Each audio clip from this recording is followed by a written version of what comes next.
making history. Absolutely phenomenal. And Ace is the champion of the Intel Extreme Masters World Finals. Storm's still not quite done. MC is going to take this fight, though. 3 seconds left. Last 2 rounds of match, it's got to start it well for ESC. And this is a massive move for Zest, but he's not content with just a Nexus kill. He wants to win. And it's all done. And Charlotte's winning. Unbelievable Rogue with a 4-0 victory over Classic. And they did it again in the grand finals. It's Chengdu.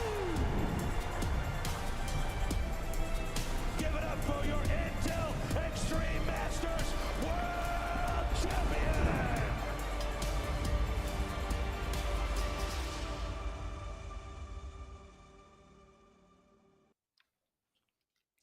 Hey everyone, welcome to the IEM Chengdu closed qualifiers here in North America. I am GRT and no Dark Mike, no, I can't speak, no Dark Mike on the other side. Today it is Laz. Laz, how you doing? I'm doing good, man. I'm really excited to be here. And yeah, it's not Darth Mike today, so you get a little bit of a different face, but it is the Canadian duo together. John, it's been some time since Yes. you and I have been together.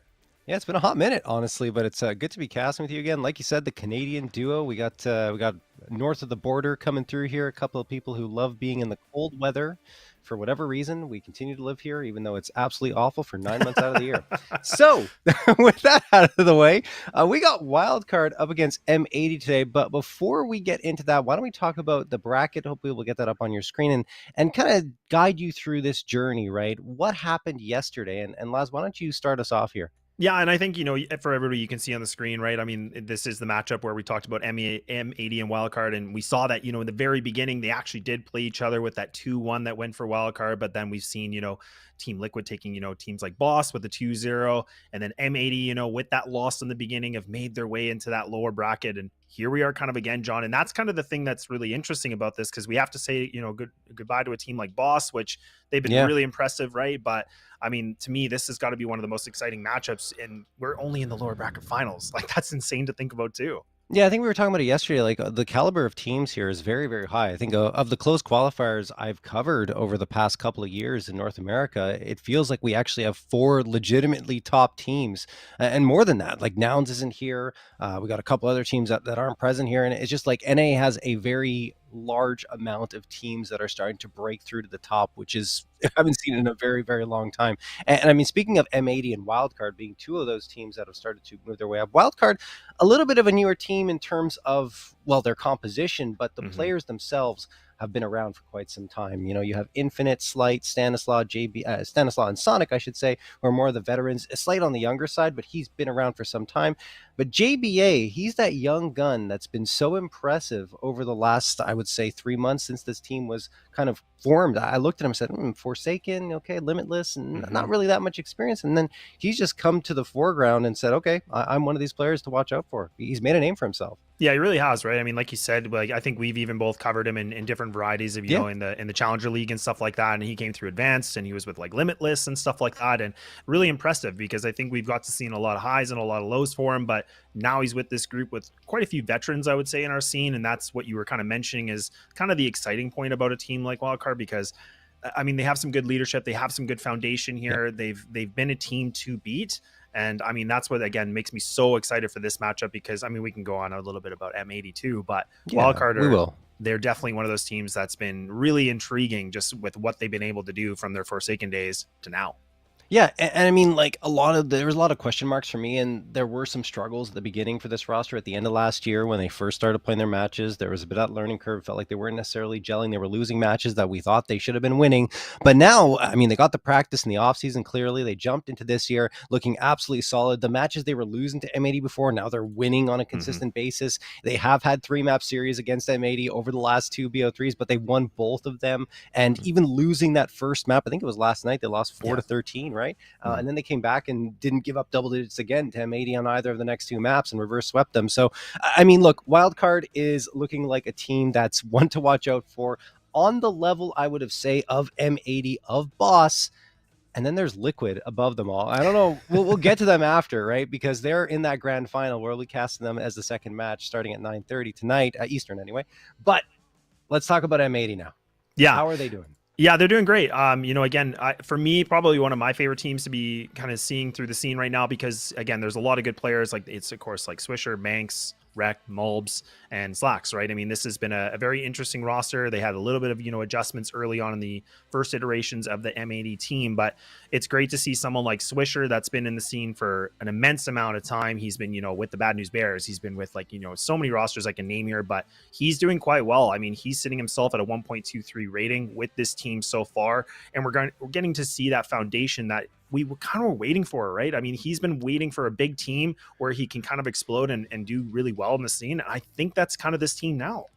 Yeah, no, I mean, honestly, and one of the biggest accomplishments, I would say, for this M80 roster was making it to ESL Challenger Atlanta and actually getting through that close qualifier. And the unfortunate thing that happened there, is that Manx had visa issues and he couldn't Yeah. play with the team. And having been there and I was doing the analysis of the event itself, I was disappointed that he wasn't there, because there were some moments where I saw them and I said, if Manx is there, I think they win those rounds, or I think they win those maps. So, I mean, look, he's back with them now. He's playing this close qualifier with them. I hope it doesn't happen again. I hope that situation doesn't rear its ugly head once more. I don't think it will, especially into Europe. Usually it's pretty much fine there.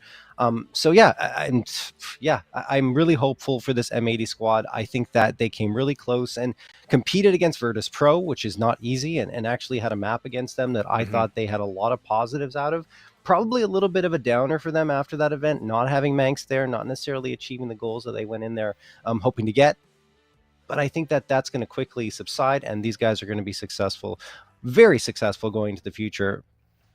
Yeah, definitely. And I mean, I think the one thing, we did touch about this a little bit on the bracket too, but, for a team like M80, they did play wild card. They lost that, with the 1-2, and they did get that first map where there was that 13-4, and then it was a reverse sweep that came in from wild card, and they took it pretty convincingly, in all things considered. But I think the one thing that was really good to see, though, is that, again, teams like Boss and even, against some other teams like Liquid, they have had some good victories, and that's where we get to see these big glimpses of, beauty, right? I mean, this is what makes it such an exciting team, because despite some of the downfalls of, a player can't be there, et cetera, we're still seeing them taking down some pretty big names. And I think the fact they started things off with that Liquid win, I think that was much needed, because I think there was a lot of, questions like how well can they do? And that's, again, for me, like, these guys have played head to head. I think that slight advantage for wildcard, but man, this thing is like almost neck and neck. Like, this thing is almost dead even, in my opinion. Absolutely. And I mean, all that being said, let's talk about the veto a little bit here. And there's a little bit of a surprise right away, as Wildcard are banning Overpass. That's not the surprise. The surprise is M80 banning Inferno when their perma's Mirage. So Wildcard says immediately, okay, you guys are going to ban Inferno. We're picking into Mirage as a punish pick. They don't play the map either. So they're saying, okay, we feel like we're better on this map than you are. Maybe that's what M80 wants. Then we had a pick of Vertigo by M80, which makes sense. It's their 17-2 on it over the last 3 months. Ridiculous numbers and a plus 93 round differential, and Ancient left over. What do you think about it, Les? Yeah, I think this is a really unique pick, because, again, I think for Vertigo, this is M80's like, bread and butter. This is what they're really good at. Ancient is a map where they have a huge success rate. I mean, I think the last time I looked, it was like 7-2, and again, like, their CT side and T side are huge numbers. It's like, over 60% win rates on them. So I think for them, this veto, in my opinion, really went well for M80. I thought, removing, Inferno was a little bit interesting, but I do like the way that this kind of planned out. But, I think Mirage is going to be a bit of a question mark for me, John, just because I think, we know how Mirage is, but I feel like there's been a little bit of lack from M80 playing it, officially as a group and stuff like that. So, yeah. Yeah, I mean, they really moved away from it. They used to be playing when they were ATK, right? When Swisher and Rec were, I think they're the only ones that are left from that roster. But yeah, when Swisher and Rec were playing on ATK, they played Mirage all the time. It was a map that they kind of leaned into with Mistim as the IGL. But when Manx came along, they decided, nope, Mirage isn't going to be a map that we play at all. And they moved into, I think it was Anubis that they started playing more, and Vertigo as well. And they've been very strong on those. Vertigo, Ancient, Anubis, and Nuke are all 4 of those maps really great for M80. Now, the problem has become playing against Wildcard on everything. The Wildcard's given them fits and starts, especially in that previous BO3 when it felt like M80 had found the answer on that 13-4 Nuke win. And then afterwards, we talked about it, I think, a couple of times already, but Wildcard came back and got the next 2. Prior to that, though, they had a BO3 that was insane in the RMR, and the RMR qualifiers, I should say. Inferno was 13-10 win for Wildcard. Then it was an 11-13 loss for Wildcard on Vertigo, and Anubis 19-17.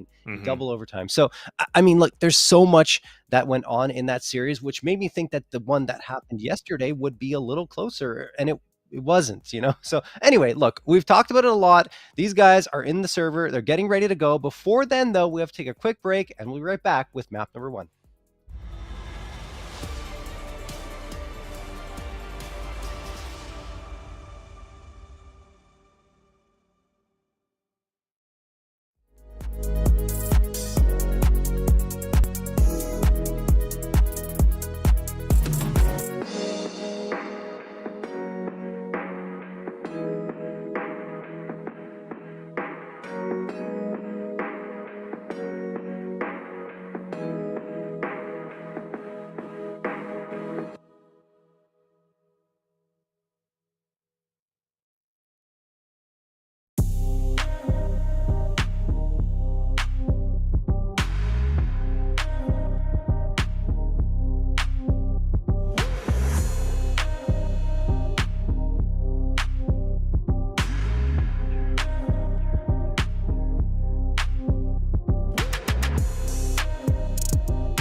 All right, and we're back. We're still waiting for everything to get underway in the server. I know there were some technical issues yesterday with M80 last. Hopefully, they're not going to be plagued by those again today. And in fact, it's not just yesterday. We've had the problems with those guys for a little bit of time, even before the new year. So, I mean, just hoping that they are able to get everything sorted. And obviously, it hasn't necessarily hurt them in terms of their performance on the server. Once things get working, they're good to go.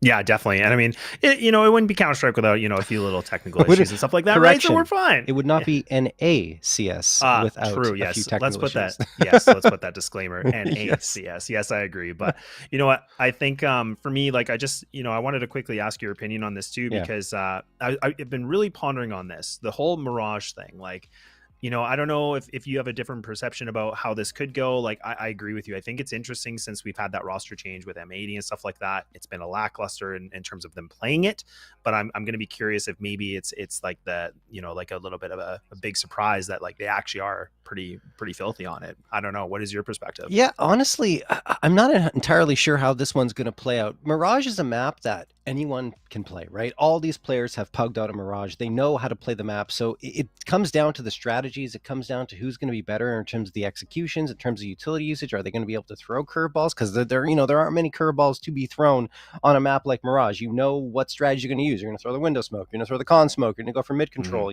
So it's not, there's no crazy stuff that happens. It's more about the timing of everything and also hitting your shots. It does come down to that as well. I think overall, if you look at the M80 squad and the wildcard squad, I think they're pretty equal in terms of their individual skill, which is why we get a lot of those close matchups. So I think Mirage is a map that neither team will necessarily have an advantage on. If I have to say one team that might feel perhaps a little more comfortable on it, it's the one that picked into it in wildcard, because they obviously are more comfortable saying, okay, we'll play this map if we have to, but we don't want to. Whereas M80 are probably, I'm assuming anyway, pretty cold on the map, but they just didn't want to play Inferno because Inferno has been really bad for them. It's in fact the only map, if you look at their pool, that they're negative on in terms of round differential over the last 3 months. It's minus 25 and a 2-5 record. I was actually looking at it and saying, wow, that's just not good. So my guess is that they're just trying to move away from Inferno, and that they're going to make Inferno their permaban, or they're experimenting with that possibility, saying, look,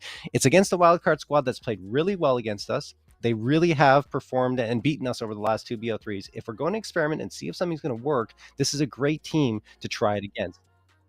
Yeah, definitely. And I agree with you. I think this is, this is the one map that's kind of the big question mark. But I mean, I guess that question mark is going to be removed here pretty quick, because we're about to find out. We're finally going into map number 1, and man, I could not be more excited for this matchup, John. Yeah, no, I mean, like, not to mention the next one's going to be Liquid up against the winner of this. So I mean, we've got a really awesome qualifier here, I have to say. And we already talked about it so much, but I mean, it bears mentioning again and again and again, because NACS is getting to be quite interesting indeed. Round number 1, though, of Mirage. Wildcards pick, and M80 decide to start on that CT side, of course. We see Manx here, who actually was one of their best fraggers throughout the ECL playoffs in Season 46. But hasn't necessarily been in that role here over the last month or so. But that's not what he usually does. Like, he's making the great calls, and getting the frags just a bonus. Slack's going to fire away here. He finds the headshot onto Infinite, looking for a second, but not going to get that. Sonic trades it out, and the bomb plant is going to come through here. Sight controls gained. Oh, no. The timing on the reload for Swisher. He ran out of bullets. Slight charges into his face. Back and forth we go. And it's going to be a 3v1 advantage in favor of Wildcard. Only Manx left, and no longer Sonic deletes him. Dominant and fast-paced play there from Wildcard in round 1.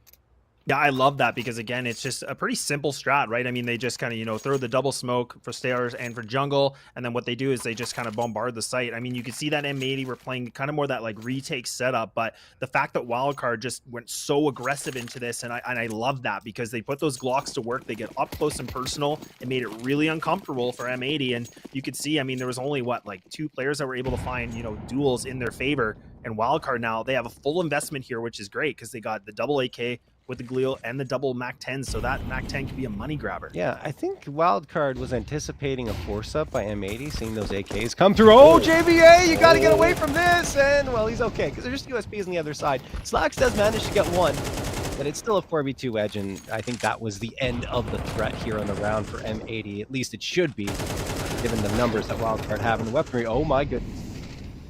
JBA, and Slight's at 1 HP, so maybe I shouldn't say that. Yeah, anything's possible right now too, because I mean, Stan, you can just see kind of posted up, waiting things out. I mean, it is slight with the bomb, so I mean, that is probably the best call here, despite, you know, his HP. But these smokes are a little bit more of an issue right now for M80. They only have the USPs to work with, but now you can see Stan starting to get a little bit more control. He's pushing in. Rec might be able to find him. No That's way. a free kill. No way. No way! Oh, I can't believe it.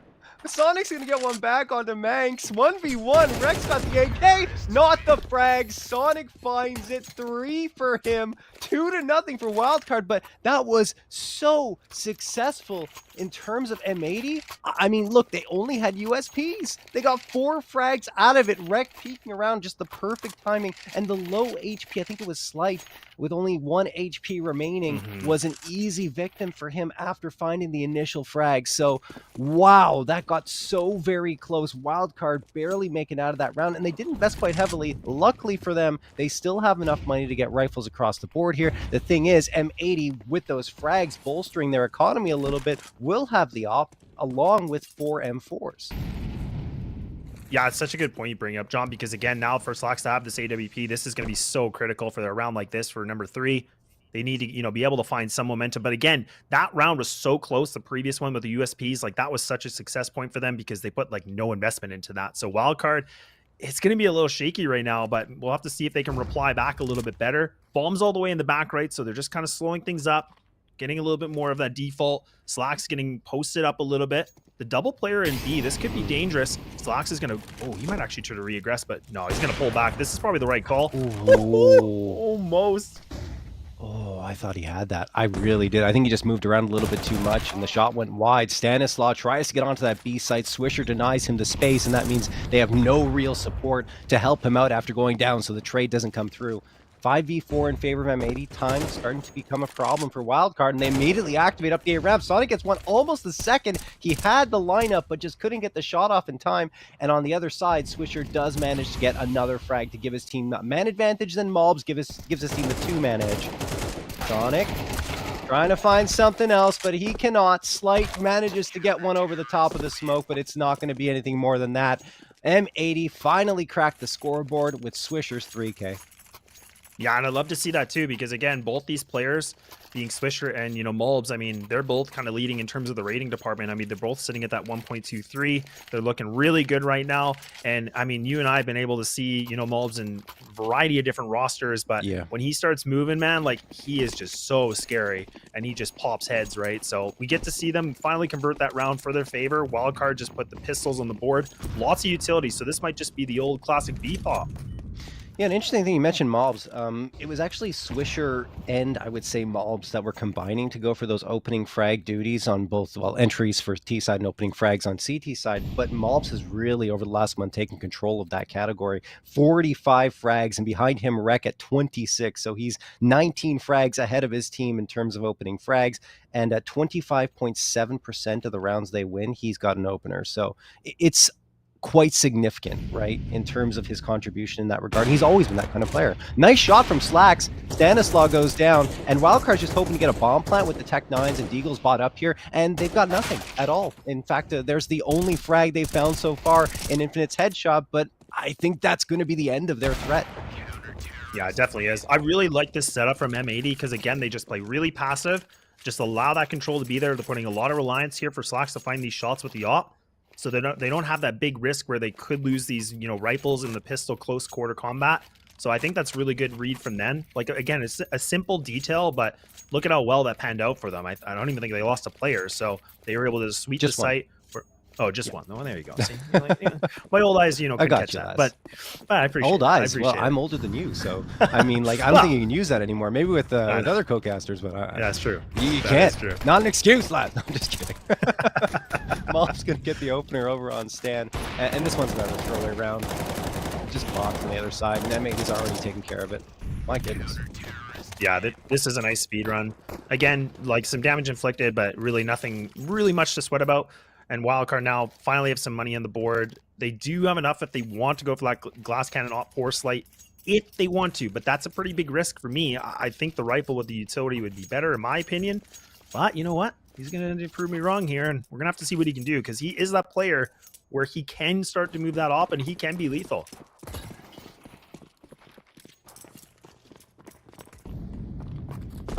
Slacks. Oh my goodness, Slacks. Okay. Okay. Just pushing Yeah, up that's mid. Now he goes back. The Molotov is going to push him back even further. Now, I think that flashbang was the first bit of util that sent him on his way towards the A side as opposed to towards top mid, which he likes to do sometimes to go for that opening frag. But in that case, he made the right decision. Stanislaw, he's got a teammate by his side here at underpass, looking to take that mid control. And it's being given to them for the most part by M80. I think Swisher's watching Cat here. He's going to get this frag. No, he's not. I thought he had the lineup there. JBA gets the opener. He's going to go down to the nade anyway. So nice trade from Slacks. He's got another one picked up from Swisher's body. And that won't do much damage at all. In fact, no damage. But still, I mean, look, JBA, we kind of talked about him at the beginning. He's been that young star for the wildcard squad who's come out and made some really impressive, made a lot of noise. Yeah, he really has. Right now, I mean, he is, you know, he's only 2-5, but again, you got to consider that everybody else is pretty close on by as well. I mean, Sonic's the only one that's really, you know, top fragging at this point. But that doesn't, you know, paint the full picture right now. Back to a B pop we go here for wildcard. They're going to group up. They're going to have the 3 players in Hall. Slacks getting tested. Gives a haircut here to Infinite. So now this is a good start here for M80, but Stanislaw gets himself in a good position. Look at this now, John. A 3-on-2. Bomb's going to go down in the safe plant for Cat. This is a tough situation right now for M80. They need to find a duel quick. It just felt like no one was watching apps there. That was really weird. Oh, Slight waiting in ladder room just completely destroys Malbs as he tries to jump up. Rek finds one onto Sonic, but he's the last one standing, now making it a 1v2. He's gotten out of market, which is a good step forward, but he still has to find this one onto Slight, and he's not going to get a chance. Nice little flick from Slight as Rek comes around that corner, and we're tied up at 3. So good news for Wildcard. They end the 3-round run there for M80. It's a nice play into the B site, but there was a gap in the defense there, at least I think, by M80. Yeah, there definitely was a gap, but I mean, you know, I'm really impressed to see what Slight was able to bring that round. Like, even finding that first duel, taking down Malbs in ladder room like that. I mean, I said there was a lot of pressure for him to have the AWP out, and he fulfilled what I was kind of saying. Like, I was thinking this is a big investment. He didn't have armor, didn't really have anything to work with in the utility in the previous round, but he was able to find some important duels in his favor. And look at him now. He's even putting more pressure onto this. Manx is going for the jump. Slight does give his position away, but now this is going to burn some more utility coming in from the CT side. Smoke going to go into mid window. Yeah, that's just a re-smoke. Trying to keep the pressure on our wild card. Gaining the space. That con smoke was thrown by the CTs. Interesting. So I think they just want that gap above it. Sonic's can get that frag finally. The first one comes through. Over onto Rek. But Manx, oh my goodness, Slight didn't realize how exposed he was or something. But Swisher gets the follow-up afterwards. And that's the entire app's presence gone for Wildcard. A little careless in their positioning there and spacing. As a result, M80 have a 4v2 edge. Sonic and JBA, the last two standing. Sonic picks up the bomb. And he's telling JBA, look, man, I don't know if B site is the right one to go to. We just got demolished. Let's back off. Yeah, this is a good call. I think just to reevaluate the game plan, this makes sense. I mean, there's still 43 seconds remaining, so there's still plenty of time that they can work with. I mean, Slacks is posted up here by Ticket. He's got the AWP, but they do have the double flash with the Molly as well from Sonic, so that could create a little bit of space. If they can connect this flash and get him just to, you know, miss his shot, that gives them a little bit of room to work with. And that could be a key. And the Molly could potentially be out there, right? Here it's going. It's going to go underneath. Slacks actually does miss the shot. So now they get a little bit of an opening, but a little bit of redemption and just leaving it down to JBA like you talked about. But just too much of a tall task. And M80, they're going to keep it going. Yeah, no, I mean, Slacks looked like he wasn't ready for that peak at all. I mean, his reaction time quite slow, in fact, on that first engagement. But afterwards, he made up for it, got the frag, and even the last one comes through. So he's all good. And I mean, overall, I've been super impressed with Slacks coming into this roster. Replacing Wolfie a little while ago. At first, I remember questioning it, saying, really? I mean, Wolfie was playing pretty well, but I understand it and understood it, I should say, after I saw Slacks play for a little bit. I'm like, oh, okay. There we go. He's incredible. So yeah, it's been nice for M80 to have him on board, and he did a great job in that round. And Malb's going to get the opener onto Stanislaw. It's just pistols here coming through for Wildcard. Slacks looking for another one. He's blinded, doesn't connect on anything. They're just looking to overload the site and get a bomb plant here, folks. And it looks like they might just do that. JBA with the Glock takes down Rek. They're panicking to try and get that bomb planted. Swisher with the touchdown on JBA. Malbs whiffs a little bit on the spray, but no bomb plant coming through for Wildcard. Desperate. They tried it. They got one, but afterwards couldn't get the bomb onto the site. They were panicking, desperately looking for it. Yeah, I mean, it would have been nice for them to get the bomb plant because again, it would have just added a bit more funds because we see again that Slight, put 5,400 in this round, but would have maybe had a chance to have some extra utility and things like that. But again, it's good creativity we're seeing from Wildcard. They're trying to mix things up, even when they're on these light eco rounds. So I'm actually impressed that we're still seeing that, big playbook that's, coming from Stan and like his years of experience as an IGL. And that's what we talked a lot about here in the pre-show, which I think which makes Wildcard such a dangerous team. Ooh, interesting though. Mid's given up, and M80 they've given this control, and I love when we see this because it now makes the question of what is Wildcard going to do with all this possession.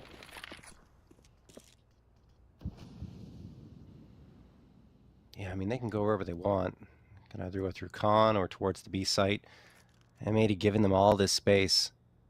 Mob's tucked underneath here in this window, is nice. underneath the ladder. That's going to be interesting to see. But yeah, you see Swisher along with Manx pushing up into the apartments. JBA's on the other end. He throws the Molotov. That's going to push him back, and Swisher has to get out of here. So much information just gained there by JBA, knowing there's a couple of players. Tosses nade afterwards, just a little too late to actually connect on damage. Infinite on the other side waits patiently in connector and finds the first 5v4 for Wildcard. Oh man, this could have been dangerous too. I love the information that M80's trying to go for, but Slight, he's just been a menace with this AWP so far. He's finding a lot of good kills. So now just leaving it 2 remaining for M80. Top is still in hand here for Slacks. Swisher is able to find himself some good taps, so bringing it still to the 2-on-3 in favor for Wildcard. Bomb's going to go down. This is an interesting position from Slacks. I mean, he's on the A ramp, but he's about to get flanked. Jaba, that's a critical kill because now they remove the big threat of the AWP. Swisher has a big question ahead if he wants to attempt this. But I think he's going to tuck tail. He's going to be out of here, and I don't blame him, John.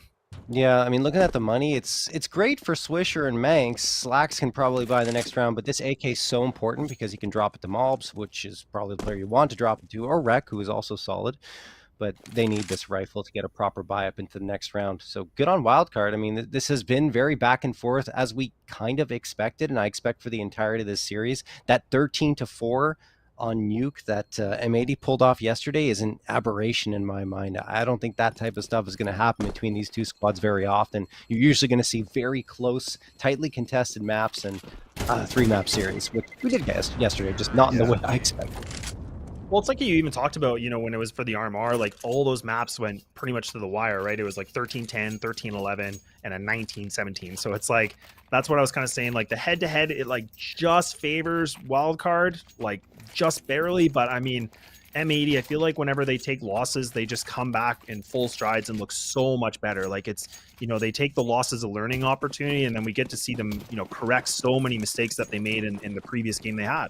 Yeah, and I mean, yesterday was a great example of a loss that I don't think M80 were happy with at all after their win on that first map in such a decisive fashion to fall flat on the next two. But anyway, we're going to get back to the action here. Swisher is going to get the opener on Infinite. Takes only a little bit of damage. That's a great one. Not to mention Sonic's down to 29 as well. Swisher backing off, and he gets naded. Then JBA finds Mold and Rek. What a sequence from him. Swisher's again delivering frags, but Slight is right around that corner to ensure that Swisher cannot retreat. 3v2 in favor of Wildcard. Slacks, along with Manx, having to decide what they do here. They're guessing right by staying towards the A site. Just have to see if Slacks gets caught looking the wrong way, and he does. Stanislav takes him down. Manx also within his range, and Stan secures it for his squad. Such a nice round. And again, people stepping up to the plate when they need to. And this is, again, what we were wondering, because the firepower on both these teams is so high, right? But we're starting to see, Slight able to find, the first opener with the op, and then we get to see some complementary kills coming in, either, whether it be Jaba or even Sonic's been able to find some good, openings as well. But even Stan finished that last round with the double kill, taking down, Slacks, which was a really important kill. But man, they are just taking mid control. They're getting it, and they're just running with it. And I love to see this. A save coming in from M80. They're just going to aggress in mid here, see what they can find. And yeah, it's just a nice old slaughter so far. I don't mind it. I mean, you got to try something given the weapon you have in your hands. And Manx gets caught out towards Cat. He was kind of trying to push with his team, and eventually, as they went down, he had to stop in his tracks. And Sonic's going to finish things off here with the 2K. So Wildcard, I mean, they've restored their lead here, 6-5. We're in the final round of this first half, but man, it's been exciting. It doesn't feel like 11 rounds have passed. It's gone really quick. Like as soon as I looked up, I was like, oh yeah, you're right. We are literally going in the last round of this first half. I don't know how we're here, but even the executes have been, pretty quick. quick, and like it's just been not, I don't want to call them like speed runs, but yeah, this has definitely gone by really, really fast and back and forth. And I mean, it'd be great for M80 to find this again. They don't have the op this time, so they're just going to have all the M4 A1Ss. So this is kind of interesting because we haven't seen them really in this position yet. Oh, they're tapping away. Oh, he gets the information, but he gets connected on himself. Malbs is going to charge up, double stack up into ramp, in fact. Sonic didn't expect that at all. So he's taken down, even though it looked like Swisher was going to be the first victim because he made the hole in the smoke, and he ended up being the one that took most of the damage from that engagement. 5v4, man edge for M80. Oh, this is good though too, because again, we can see that M80 are kind of backing off, so they're going to play the retake setup right now for this A site, leaving it with Rek by himself. He has that flash on the molly, and that's really important too, because he can use this molly to slow the plant down, and the flash to kind of, you know, again, get them caught and, you know, a little bit slow in the tracks. And now the XU's coming in, but Malbs is here to join him, and this is where he's been scary. He's top fragging, or one of the top fraggers on this team. We're going to have to see if he's going to be able to find a head or two. Rek's going to throw that flashbang, which will slow down Wildcard a little bit more, but there's still a ton of time left considering their position. What a shot from Slight through the box and Ticket. Rek is scratching his head wondering how that happened, but they're not clearing Malbs. They're not clearing Malbs from Ninja. He gets one, Slacks finds a second, and that is the round more than likely in favor of M80. Unless Wildcard can find something, they will not. Manx and Malbs cap it off. 6-6 all tied up as we head to our second half and a quick break.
back here, second half. Wildcard getting a little stunned at the end of that first half by M80 and not clearing their corners. Ninja was the spot that Mobs was holding, and he was able to strike and pretty much secure the round for his squad with how much time was left in it. So that's why we're seeing ourselves walk in pretty much reset here into the second half. So this pistol round becomes all that much more important. Oh, and look at this push too. Like Wildcard, they're actually going to do the double player into Palace. Rek's about to run into it, but it's a USP that takes Rek away. So that's a great start already for Wildcard. They get a ton of information. So now they know that Palace is clear, John. So look at this. Now we're going to see them just tuck and tail. They are just going to run and reposition to get themselves in a better spot. And they've got a good read on this so far. Yeah. Slacks going to tap away. Nice shot from Slacks. Might be able to turn the tables here. Stanislaw also getting taken down by Malbs. So look at this. The B site potentially vulnerable. Sonic is the last bastion of hope until reinforcements arrive, and now he's been deleted. JBA, I mean, at this point, just going to take his time. Maybe they're going to play post-plant. Still have a chance to pull this one off. Slight with the dualies, 30 bullets available to him, but none of them will be fired out of either gun. What a shot from Slacks again. He's got 2 on the round, and Swisher caps it off with a pretty bow. Nice shot. Wow, that was a round, because again, I love what we saw in the beginning. Wildcard, they do the double player push into Palace. I was talking about like so much information gained, and M80 were like, well, you can have all that information, but we're just gonna frag out. Like, it doesn't even matter at this point. And yeah, Slacks was ruthless with the P250, and that was important. And I mean, that was a great way that they were able to just, again, you know, have a bit of a 1-2 hit going into these sites. So I mean, a job well done here for M80. Get themselves back in the lead nonetheless too, John. And I think overall M80's been playing better mechanically than Wildcard throughout this series. Even though we were tied 6-6, Sonic is the only one at a KDR above, well, slight as well, but just barely.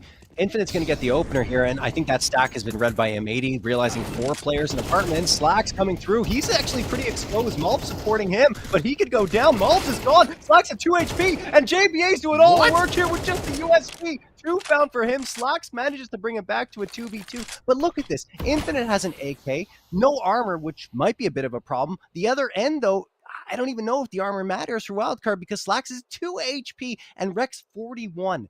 Sure, they have some space on the B site, but you don't know where Infinite is lurking. Rek might be able to catch him off, and he does. That will help a lot, even though they're still vulnerable to this USP due to their health. Slacks planning in the open. Why Slacks? Stanislaw dropping him. Rek looking for the last. Stanislaw, 22 HP, and Stanislaw clutches it out. That's just USPs only for Wildcard, and they managed to pull it off. Unreal. I don't even know what we just saw. That was unbelievable back and forth, and that's what we were talking about. Both these teams head to head, they are just so competitive, and we get to see it in a round like that. Oh my goodness. I always say about momentum, that momentum is just right in the middle. Like, I mean, this is insane. It will just never go heavy on one favor, but now M80 have to just put the Tex and the Deagles to work, and man, oh man, that is a tough pill to swallow for them to lose a round like that. But for Wildcard, man, they're going to be popping some champagne about that one later. I just don't understand the decision from M80, to be honest, because you get all that information, you realize, okay, they're stacked up in the apartments, 3 players at least is what they saw when their first guy was dropped, and they continue pushing afterwards. They rotate off. I said, okay, maybe they're making the right decision and going to the A site, but instead they reposition themselves towards B at Cat, and Slacks and Malbs were just in a really awkward spot as the other 2 players, or I should say the 3 players, were dropping out of the app. They got so much damage against them. Sonic gets the opener here. Malbs the Deagle, he's so good with it. Manages to get 1, Slacks another. Okay, perhaps we're going to see an eco round, or at least a force buy, come to fruition here for M80, but no, that's not going to happen. Yeah, I know. Okay, that's a nice shot though, but Maybe. Okay. I was thinking if Rek hits this shot, like, okay, hang on a second. Like, we might be going back to what we just saw before, but that's honestly, that's still a nice round though from M80. Like, not a lot of investment, a bit of utility with the double smokes and a couple flashes with the Deagles. But I mean, regardless, they were still able to pick up a couple players, which is just going to burn the economy. You can see this right now. There's been a lot of dollars spent here for Wildcard. So I think for M80, that's actually a really good note. They do have to go for the, pretty much the full save, despite with 1 flash. But this is not a bad thing, all things considered. But nice mid aggression. Head armor? Yeah, no head armor for Sonic there. And Malbs. Okay, well, see? Armor helps. It does. Malbs Does make a can get difference. that frag. And JBA is going to take care of business there. That was weird. Sonic going down without any head armor. That was the reason why that Glock was so effective. But it doesn't matter for wildcard. They still get their 9th, and I'm still a little stunned that they were even able to get that full USP round, where just a full-on eco, and they win it. So, yeah. NA fashion, John. You know how it is. It's Oh, always man. interesting. You never know what could happen every single round. Never count it out. But again, the money, like if we look at this round, the full guns are out. No op, of course, for M80 makes sense, obviously, with limited utility. But right now, I mean, if M80 find this round, wildcard's money situation is going to be a little bit, you know, kind of all over the place. And this is a nice start from Swisher. Again, he has just been able to find himself his 15th frag. And now Slacks is able to even take down JBA. That's a huge pickup. So they've been able to win 2 fights without taking pretty much a single point of damage, except for 2 onto Slacks. That is a boon for them. But they have to be careful, because there are a couple players still lurking here at Connector and Window. The B site is far more vulnerable. Now would be a good time to reposition themselves. The thing is, the smokes are fading. They still have some, so they should be re-smoking Window, which is a good idea with Infinite right around the corner there. You got to get that smoke thrown for Khan. In the meantime, though, Stanislaw is going to catch off Swisher. I think that was Swisher trying to get in towards the apps from Underpass. So might funnel them into what is the more stacked site. Sonic watching Window, Infinite by his side. They've got the setup to try and deny this. They just have to hit the shots. There's one. No real response from M80 either. Yes, their last 3 players have full health, and they have some information, but they need those frags, and finally Mob's able to connect on one, wreck another. Stanislaw on the other bomb site, has to rotate all the way around, was already on that path, but it's going to be tough for him with only 18 HP. Yeah, there's not really much here. I mean, if he can find this duel, they're right under each other. Okay, there we go. But I mean, again, he's got 18. He does have a kit, but again, he's used pretty much the last piece of utility. Yeah, he's just going to get out of here. And this is a good call. A lot of investment. He has the full head armor with the kit and an AUG, so I like this. And he knows his time was pretty limited. And we can already see M80. They're just going to retreat this, but a good response coming back in, and pretty much everybody from, you know, the M80 squad was able to find a duel except for Manx. Now Mulbs does pick up the AWP too, so this is going to be perfect for Slacks to see what he can find. And man, oh man, this thing is just a full carousel. I don't know what can happen here. It's quite wild. There's no question. I think we've seen like momentum shifts back and forth, and either team unable to really carry that momentum to the finish line just yet. Timeout going to be called from wildcards. They want to talk things over after that round. They will have enough to fully buy up here, I believe. Maybe Sonic going to have to settle for an SMG, but everyone else onto the rifles. Slight has the AWP. On the other side, M80 are feeling pretty good about their economy, and of course the buyout they have here, aside from maybe the Galil, I think that's the only weakness, but that's for Manx, who isn't necessarily the player that you're expecting to pop off in terms of fragging. And then, I mean, just looking at the top 3 players here, Slack, Swisher, and Mobs, the 3 you expect to be doing well are doing well. I mean, that's a good omen for M80. Surprisingly, they're down on the scoreboard with Slacks having 18 frags and leading the server in that regard. But when you look over on the other side on Wildcard, it's more evenly distributed now. They started the half a little bit low in terms of frags, but now they're starting to kick into gear. Yeah, it's definitely starting a good pace here. So again, a 1-round differential here to have this thing back to a tie game. Still have a few rifles like you talked about here for wildcard, and this is where, you know, for wildcard they can get a little bit more adventurous. They can try something a little bit different. We saw that, you know, in the pistol round they like to, you know, do the double push, get some information. They're kind of doing it right now. They're teasing the idea of pushing this A ramp, but Rek is close on by and Palace, kind of just lurking things out. He might not really have to worry about sound cues at the time. But you can just see M80. They're just kind of posted up. Another mid smoke coming in, waiting things out. Wanted to see if Wildcard might, you know, pull a bit of a surprise, you know, a little bit of aggression. But, man, this thing is just, there's a lot of respect in this round. Yeah, I mean, a lot of control being given up, though, towards mid by Wildcard. They're playing the site proper instead, which is surprising because Slight has the AWP, but instead he's just going to post himself up a ticket and no one really watching into mid. They're hoping to win the fights onto the sites themselves. Swisher thinking about pushing the smoke, but they need a flashbang to be thrown through for him to be successful, I think, in that endeavor. Slight watching. His crosshair is set here, so they have to be super cautious. Manx, in the meantime, gets dropped trying to get into that B site. Slacks does find the shot onto the op or Slight, so he wins that off-the-off duel. Infinite into Sandwich, cannot find Wreck. Sonic hoping to help him out, but I don't think that's going to happen. Swisher finds him, and that is going to be the site given up by Wildcard. Stanislaw still desperately fighting from CT. And he will get two. No. Stefan's so good this map, but he finally gets dropped by Slacks. And now, I mean, JBA with the 9 seconds, he has to swing this. He's doing the spamming, but it's just not enough. Oh my goodness, Swisher somehow alive here with 3 HP. The AWP available right now for Slacks. JBA is still waiting things out. You can see Slacks, he's got that shadow, so he has all the information in the world. He's going to be the first point of contact, baiting the shot. He's trying everything he can, but M80, they bring it back for a 9-9. That was intense. I mean, just going back and forth between both teams. M80 finally getting the edge, but the health wasn't great. And I thought they had that A site, but Stanislaw had other ideas, at least for a moment, when he comes around and swings CT and gets 2 for himself. Look, I mean, Stan is a player that I think there were a lot of question marks about going into his, going out of his time with EG, because he looked very demotivated, which I understand probably given everything that was going on at EG, and he just completely exited that team. And I thought he might have been done as a player because he tried to do a coaching role, and I think the coaching role lasted a week or something, and he's like, yeah, I still want to play. Oh my gosh, that nade. Swisher gets the nade damage, then finds a couple. He knows they're trying to charge him at this point, but just the USPs. That's not going to work for Wildcard this time. Swisher gets a third, and then he gets TK. Mul's like, you know what? I want to get on the action here, Swisher. You don't need to be the one finding all the frags. And, well, Mobs only kills one player. It's his teammate. 10-9 for M80. Such a good read, though. But again, you know, just a little bit of a detail. But the fact that, you know, Swisher gets that information, just falls back, repositions in that thick nade, man. Like, that was 3 players that took, like, over, 50 damage? Like, that was insane. The timing of that nade was perfect. But I like that we're seeing another timeout coming in from Wildcard, because now the guns are going to be out. Stan has that 5,300.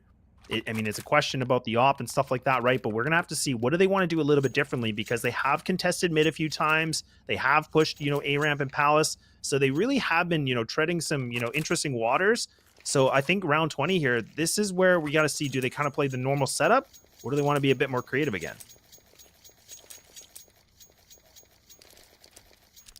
No op available, though, for Wildcard, which could be a bit of a problem for them. I mean, it does give them a little more mobility on that CT side, so that's a plus. The thing is, you need that op to lock down mid or take it from a site. Slight still playing in window with that M4. He will be smoked off here. Slacks looking around that smoke. Again, I always question the idea behind throwing that smoke, because there's so much visibility still for the T's. But anyway, look, I mean, a lot of teams are using it for a reason. It's a nice smoke for chat. Anyway, JBA is going to charge up. He gets 1. Mobs and Slacks get a couple, though, and the advantage lies in M80's hands. Well, and Slacks actually landed that shot, too. I was kind of wondering. I had to look twice. I was like, did he actually land that? And he did, and like just barely before he fell to his death here. So still, the man advantage, the 4-on-3 right now for M80. Now they're just going to bombard the site. A nice duel coming in for Slight, bringing this back to an equalized situation. Bomb is going to go down. And it's now going to be these CTs. They're just kind of pushing through smokes, making it a bit more of an issue. Swisher, he's just going to keep on pushing this, but finally gets spammed away. And now look at this Wildcard. They're taking over the kill feed, now leaving it to Mulbs. This is someone that can be so scary, but now his position's exposed. He does have the molly available, John. This could really create a bit of a problem, but he has to get this timing. He needs to be able to throw this. Oh, I think it did. Oh, no, but it was too late because the bomb was being defused, and unfortunately, I think it might have actually missed as well. It was a little bit shallow towards the site. Oh, that's so unfortunate for Mulbs and M80, but Wildcard come out swinging in that round, and the M4's more than enough. 3 players left standing at the end of it. Stanislaw likes that AUG. You don't see it often at all anymore, but it has improved in terms of its usage, or I should say in terms of its usefulness in CS2. I find that the ability to use that scope helps a lot, especially considering that the sprays are not as consistent in CS2 as they've been in CSGO, which I'm hoping will change. It has improved over time. But anyway, Yeah. that's a conversation for another day. Malb's going to get sprayed down to 23 HP. Stanislav looking over the tippy top of that smoke, and he gets the visibility enough to take down Swisher. And yep, there's the AUG again, striking true. Yeah, that's a great duel and a good start taking down a heavy hitter like this. Like again, like he's sitting at 1913. So I mean, he's putting up some decent numbers. Slacks is leading this right now for M80, but now they're going to creep on through. They got that cat control, so it's a question of what they want to do with it. But look at the double player setup.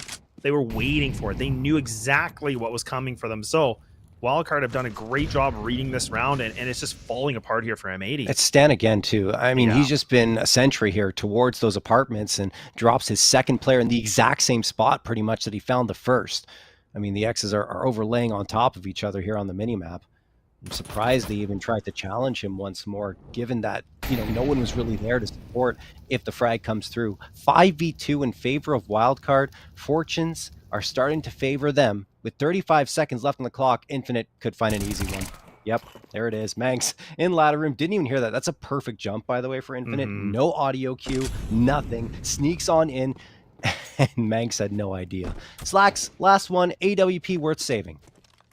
Yeah, this is about just him surviving now for 18 seconds. You can already see Sonic's already pushing through A ramp, putting all this pressure onto T spawn. So now he has to hit the shot. Yeah, an easy one, but he's got another player looking for him. The hunt's coming through. He should be able to have this audio cue, but he's definitely getting hunted, and they desperately want this. Oh man, they're gonna even swing this. Slacks, can you survive? Oh my goodness, with a second to spare. Whoo-wee. Wow, that was as close as it can possibly get without getting fragged. I mean, it felt like he was going to die. I don't think he would have survived that because of the way the peak had come out, the way his crosshair placement, everything. But he just gets saved by the clock. Okay, well, Yeah. op at least in play.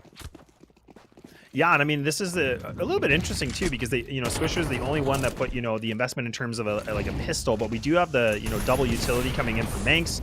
Oh, what a Slacks shot. lands a shot? Oh, but he gets roasted alive here. So, I mean, the op is retrievable, but man, what a shot to start things off. Yeah, honestly, it's a shame that Slacks couldn't get away from that Molotov. He could have gone the other way, right? Could have just swung left and hoped that no one else was on cat, but that's not the best play to make. So he decides instead to try and charge to the Molotov while being flashed, so he doesn't really have the audio cue as much of the Molotov burning him to a crisp and ends up falling. At least, like you said, the op is recoverable. Rec picks it up. Swisher with the Deagle, always a threat.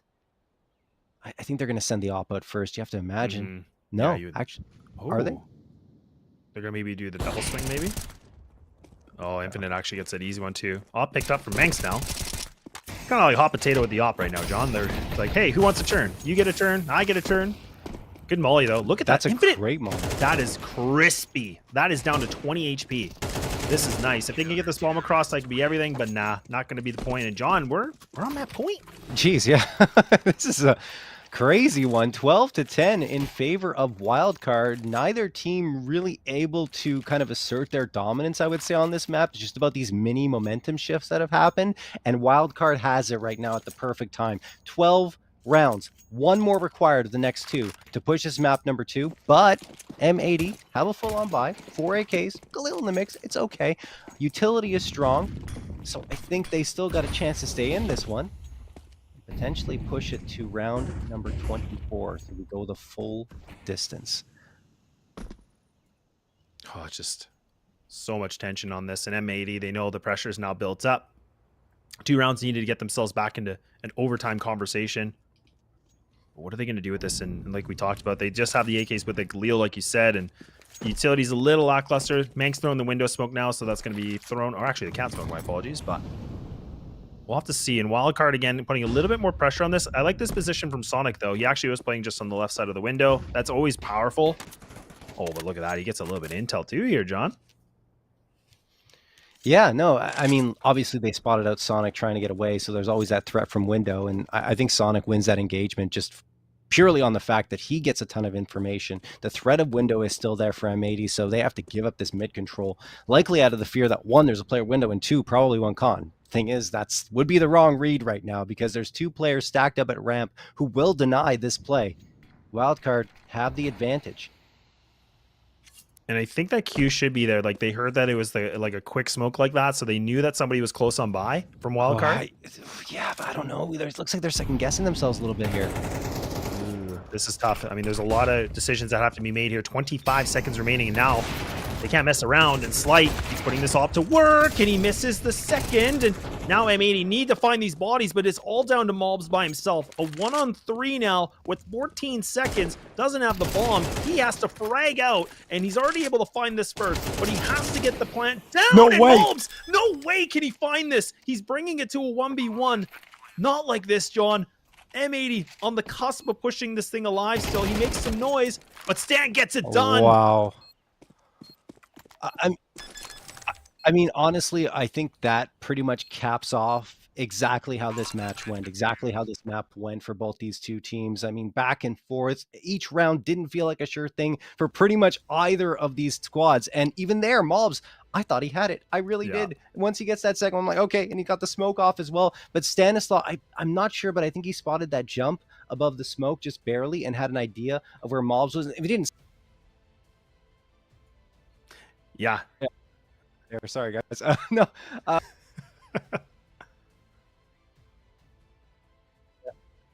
We're good. Technical issues on this side as well, guys. But overall, a very good first map, a very close one like we expected it would be. And I think map number 2 is going to give us more of the same.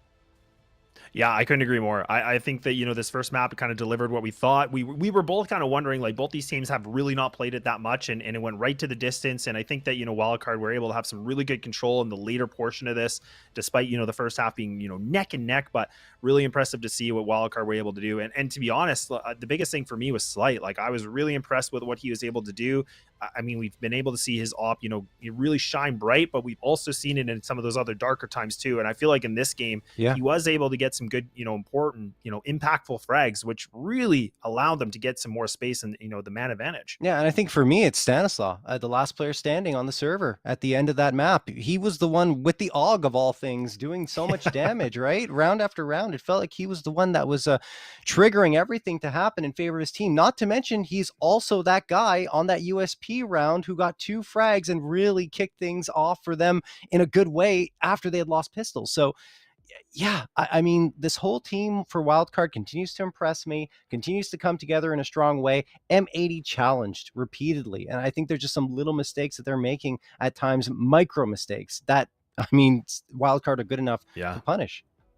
And that's the thing, right? And that's when we talk about like two teams that are, neck and neck. Like I feel like they're really competitive. It can go either way. And it comes down to those very, very tiny details. And like you said, I think M80 just came a little bit short in some unfortunate situations, but it was close. But the thing is, John, we still have a couple more maps potentially to see what's going to happen here. And for anybody that missed it, it is going to be Vertigo as that second one. Yeah, we got Vertigo coming up in just a little bit, guys. We do have to take a quick break, but when we come back, we'll see if M80 has what it takes to push this to a map number 3.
Well, that was a crazy first map between Wildcard and M80. 13-10 in favor of Wildcard, though, who continue their convincing round and map victories against this M80 squad. I mean, yes, M80 was in every single round. We talked about it, but they're having trouble securing the important ones, and then Wildcard manages to fight their way back in. Yeah, this was a really interesting matchup because, again, we were talking a lot about both these teams didn't really get to play very much, and we were thinking this might be a bit more of a brawl and they can just kind of frag out and we get to see, them kind of get a little bit more loose. And now we get to move over to Vertigo, yes, which to me is such an interesting pick because M80, man, they are disgusting on this. Like, they are such a good team. But again, let's not forget the last time these two teams played, it was a 13-11 victory for M80, but it was a grind. Like, I mean, they were able to get some good T rounds, but that CT side was becoming a bit of the weak point for these guys. Yeah, absolutely. And I mean, if we look at Vertigo over the last series that it was played against M80 and Wildcard, Vertigo ended up going the way of M80, but it was 24 rounds, 13-11, right? So, I mean, if I'm Wildcard, I'm like, okay, we got the punish pick. We managed to secure it. It was a little crazy, but we got that win. Now we're here on Vertigo, which is M80's best map by far. I already talked about it before. I'm going to say it again because it's ridiculous. 17-2 in 19 maps played and a plus 93, almost plus 100 round differential on the M80 side. And if you look at Wildcard 1 and 2, they've only played it 3 times since this squad has been formed, right? And a -6 round differential. So on the surface, you say M80 is incredible on Vertigo. They should have the advantage, and we should be seeing a map number 3. But because of how close that previous engagement was, because it went to 24 rounds, because M80 and Wildcard play each other quite frequently, or have over the last little bit, I think Wildcard may still have enough in the tank here on this map to pull off a 2-0. Yeah, and I agree, because I think there's a lot more pressure right now for M80, because with a map like this where, you know, they really don't lose very often, right? They take a lot of W's on this. This adds more pressure for them to be able to, you know, continue that on. But Wildcard made it really interesting, considering it's not a map they're very good on, and they push them to the limits essentially. So I think this is for M80. We have to see how well they bounce back in this, because Mirage was close. They can, you know, take that away. It doesn't really matter. This is the pick though. Like, this is the one that has to keep them alive. And I'm going to be curious if they've been able to kind of tweak and adjust their game plan, because Wildcard have definitely done some anti-stratting, right? I mean, Stan is definitely going to be doing his homework, and that's where we talked a lot about his like experience and how long he's been in the scene. He's no stranger to this. Yeah, Stan's that veteran that's going to lead this group of players, but the rest of them are actually pretty experienced as well. I mean, you look at Infinite, 25 years old, Sonic, 25. They've had their share of time in Counter-Strike Global Offensive leading into CS2. Slight, a little bit on the younger end, like 21 years old, but he's actually got a ton of experience already, even though he's a young guy. It reminds me of Junior a lot in the amount of teams that he's played with, and being a young guy that you're like, oh, really? He's only 21. And then JBA, who is that young star, the up and coming rookie, I would say. I don't want to say rookie because he's been around for a little bit, but compared to these guys, he has much less experience, but is proving that doesn't really matter. And under the leadership of Stanislaw, it's finally coming together for this squad. So yeah, I mean, excited about Wildcard. I'm still excited about M80. I just feel like there's a few speed bumps in the road that they're hitting right now against the tougher teams. When it comes to teams that they outclass completely, there's no problem. Like, they're going to beat them. And Boss, I don't want to say they completely outclass Boss, but they're at another level slightly above them right now, and they were able to cleanly beat them 2-0. Looking at Wildcard, though, a lot of their wins come in 3-map series. So that's why I'm thinking, well, maybe we're going to see a third map here, because that seems to have been the struggle, is those quick closeouts. The only 2-map series they had so far over the last little bit was yesterday, and that's not the 2-map series they want to have. They got crushed by Liquid 0-2, 13-3 on Overpass, and then Ancient a little closer, but still 13-9 on that. So yeah, I mean, all signs are pointing, I would say, to a potential map number 3, but we can't forget that Wildcard have the potential, in my opinion, to pull this off. No, definitely. And I'm really glad you brought, you know, JBA. We talked a lot about him here today too, but I think even just talking about the last time these two teams played each other on this map, I mean, he was the one that was actually top fragging. Like, he was 15-6. He had a +9. He was over 105 ADR. He was putting up some really, really good numbers. I mean, in that half alone, when he was on T side, like, he was a 1.91. So this was huge for him. And right. And he's kind of the one player we talked a lot about, you know, can he be able to handle the pressure being with a team like this with like an amount of different experience and things like that. But that's what's really exciting about him. And that's why we've been trying to talk about him a lot here today, because there is these big glimpses we can see where he just comes out, man. And you know, the leash is just unhooked. Yeah. And on the other side, I don't want to talk too much only about Wildcard, because M80 themselves, since Manx has been added to that roster, have been even more threatening than they were before. And of course, that Slacks edition replacing Wolfie ended up being amazing for the squad. They went 14-0. We can't forget that in ECL season 46. And then they were undefeated throughout the whole season up until the grand finals, and nothing changed when they got there. There was a clean 3-0 against Boss, who actually were another impressive team that ended up making to the grand final. So we see Boss kind of resurging, but I really want to focus. M80 has been incredible just over the last 3 months. Here, again, it's the beginning of a new season. I think that we're seeing a little bit of the rust that they're shaking off after the break, but they already qualify for the RMR. Well, exactly. And it's been a lot of action since that break, right? And we've been kind of just going right into this. And again, like for anybody that, wasn't here in the beginning, I mean, this is, fighting things off in the lower bracket. So the team that is able to get themselves through this, they're going to be playing Liquid. So it's not like they got an easy feat ahead of them to go to that grand final. And a lot more pressure going to be built up, which is a little terrifying to think about it right now, John. Yeah, and I mean, I feel like Liquid's, maybe not Liquid, but fans of Liquid are probably thinking, okay, so who is Liquid going to beat in the grand final at this point? It's going to be M80 or Wild. No, but really, because that's how good Liquid has been, completely flawless, 4-0 in terms of maps, not even close to being touched by either team. I think the closest was, in fact, Wildcard on Ancient, but even then, it was just off of one lost gun round in the second half. What's happening? This I guess we're having... Yeah, this is not. I was like, there's no way. Like, oh yeah, you know what, guys, this one's over here. Take the pistol round. Yeah, you guys can have the pistol. It's all good. It's all good. All right, so looks like we just have a bit of a delay coming through here, but now I completely forgot what I was talking about, Laz. What was I saying? We were talking a lot of quite a few things, right? But I mean, I think it's just, we talked a lot about the break. We talked a lot about, you were mentioning about Liquid and them just being flawless so far, right? I mean, they haven't taken losses, right? And that's the thing. Like, that's kind of what I think a lot of viewers and fans expect of a team like Liquid. You're like, okay, look, they're a powerhouse team. They're really good, but they're still going through a lot of learning curves too. Despite their results, I mean, they still have some bumps that they have to figure out despite this roster, and it's a pretty beefy roster. I mean, yeah, you got Cadian, Yekindar, Twists. I mean, like, it's a pretty stacked. I only named 3 players, and it's already like, whoa, are you kidding me? Like, that is a ridiculous roster. I can't believe Cadian is on Liquid. I still can't believe that Heroic managed to completely fumble the bag so much with Cadian. He's a franchise player that you can't let go, and they did. And well, Liquid is the beneficiaries of that. Absolutely. Yeah, for Liquid, I think this is great too, because like you said, you got NAF and Twist and players like that. So it's such an interesting combination. We'll get to see them a little bit later on here, and that's what makes them so exciting. M80 is going to be on this T side though. Wildcard do get to have that nice old CT side. Sonic with a good jump spot. He gets a lot of information, so he is going to retreat this because there is a lot of people coming for him. M80 taking their time so far. This is definitely a map that they are more comfortable on than Mirage, which they haven't really played lately. I think, and having watched M80 play on Inferno over the last little bit, it might be that Inferno's become their new permaban because it was just bad. It was honestly getting to a point where it was just like, okay, they're playing Inferno, they're going to lose this map. Like, they're going to play 3 maps. And the thing is too, for a map like this on Vertigo, I mean, this is a really strong amount of CT% win rate, and even their T side. Like, we're talking like 60%, over 60% on both sides. So this is what makes them really scary. And now we're going to start to see the executes coming into the site. Good nades coming through, just taking this really slow, John.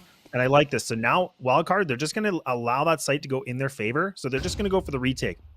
This is a good setup right now, considering what's happening.